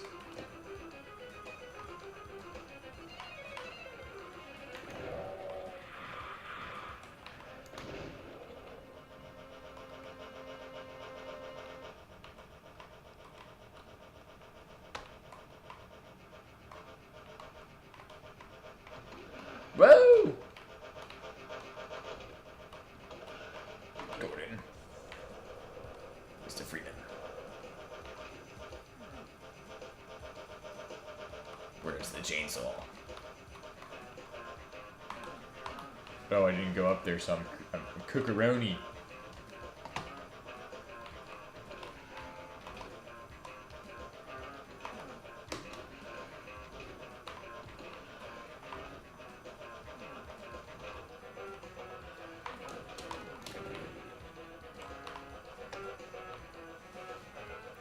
Didn't know if I'd want to go up there.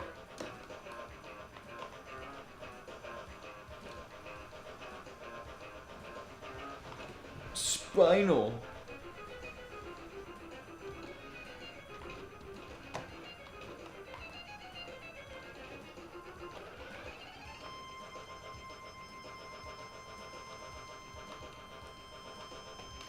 The spinal countdown.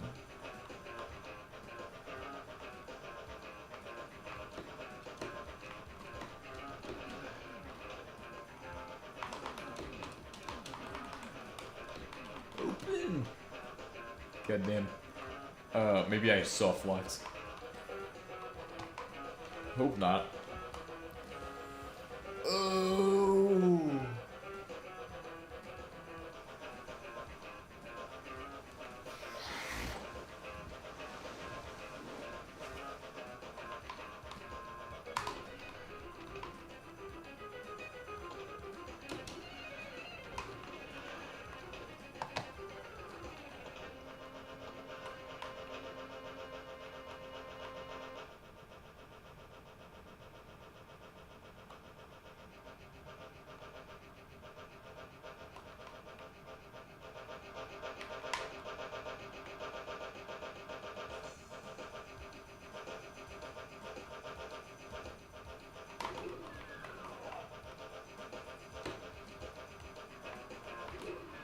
Oh, the blue key.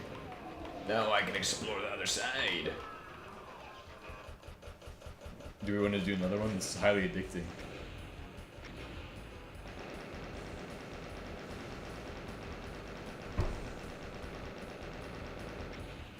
Very good.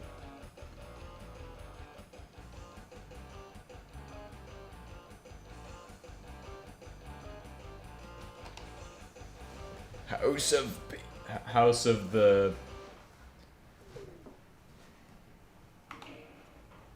We'll save this one for another time.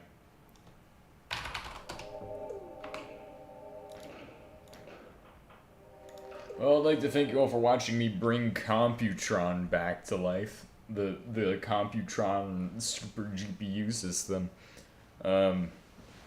Which is now still running, but awesome. It's good. So I'd like to thank you all for watching. Tomorrow I'll see what I'm gonna do tomorrow. I'll figure it out. I don't have any plans really. Probably gonna go do GNOME on... Oh, let me preface this with what I believe is possible. GNOME M1S.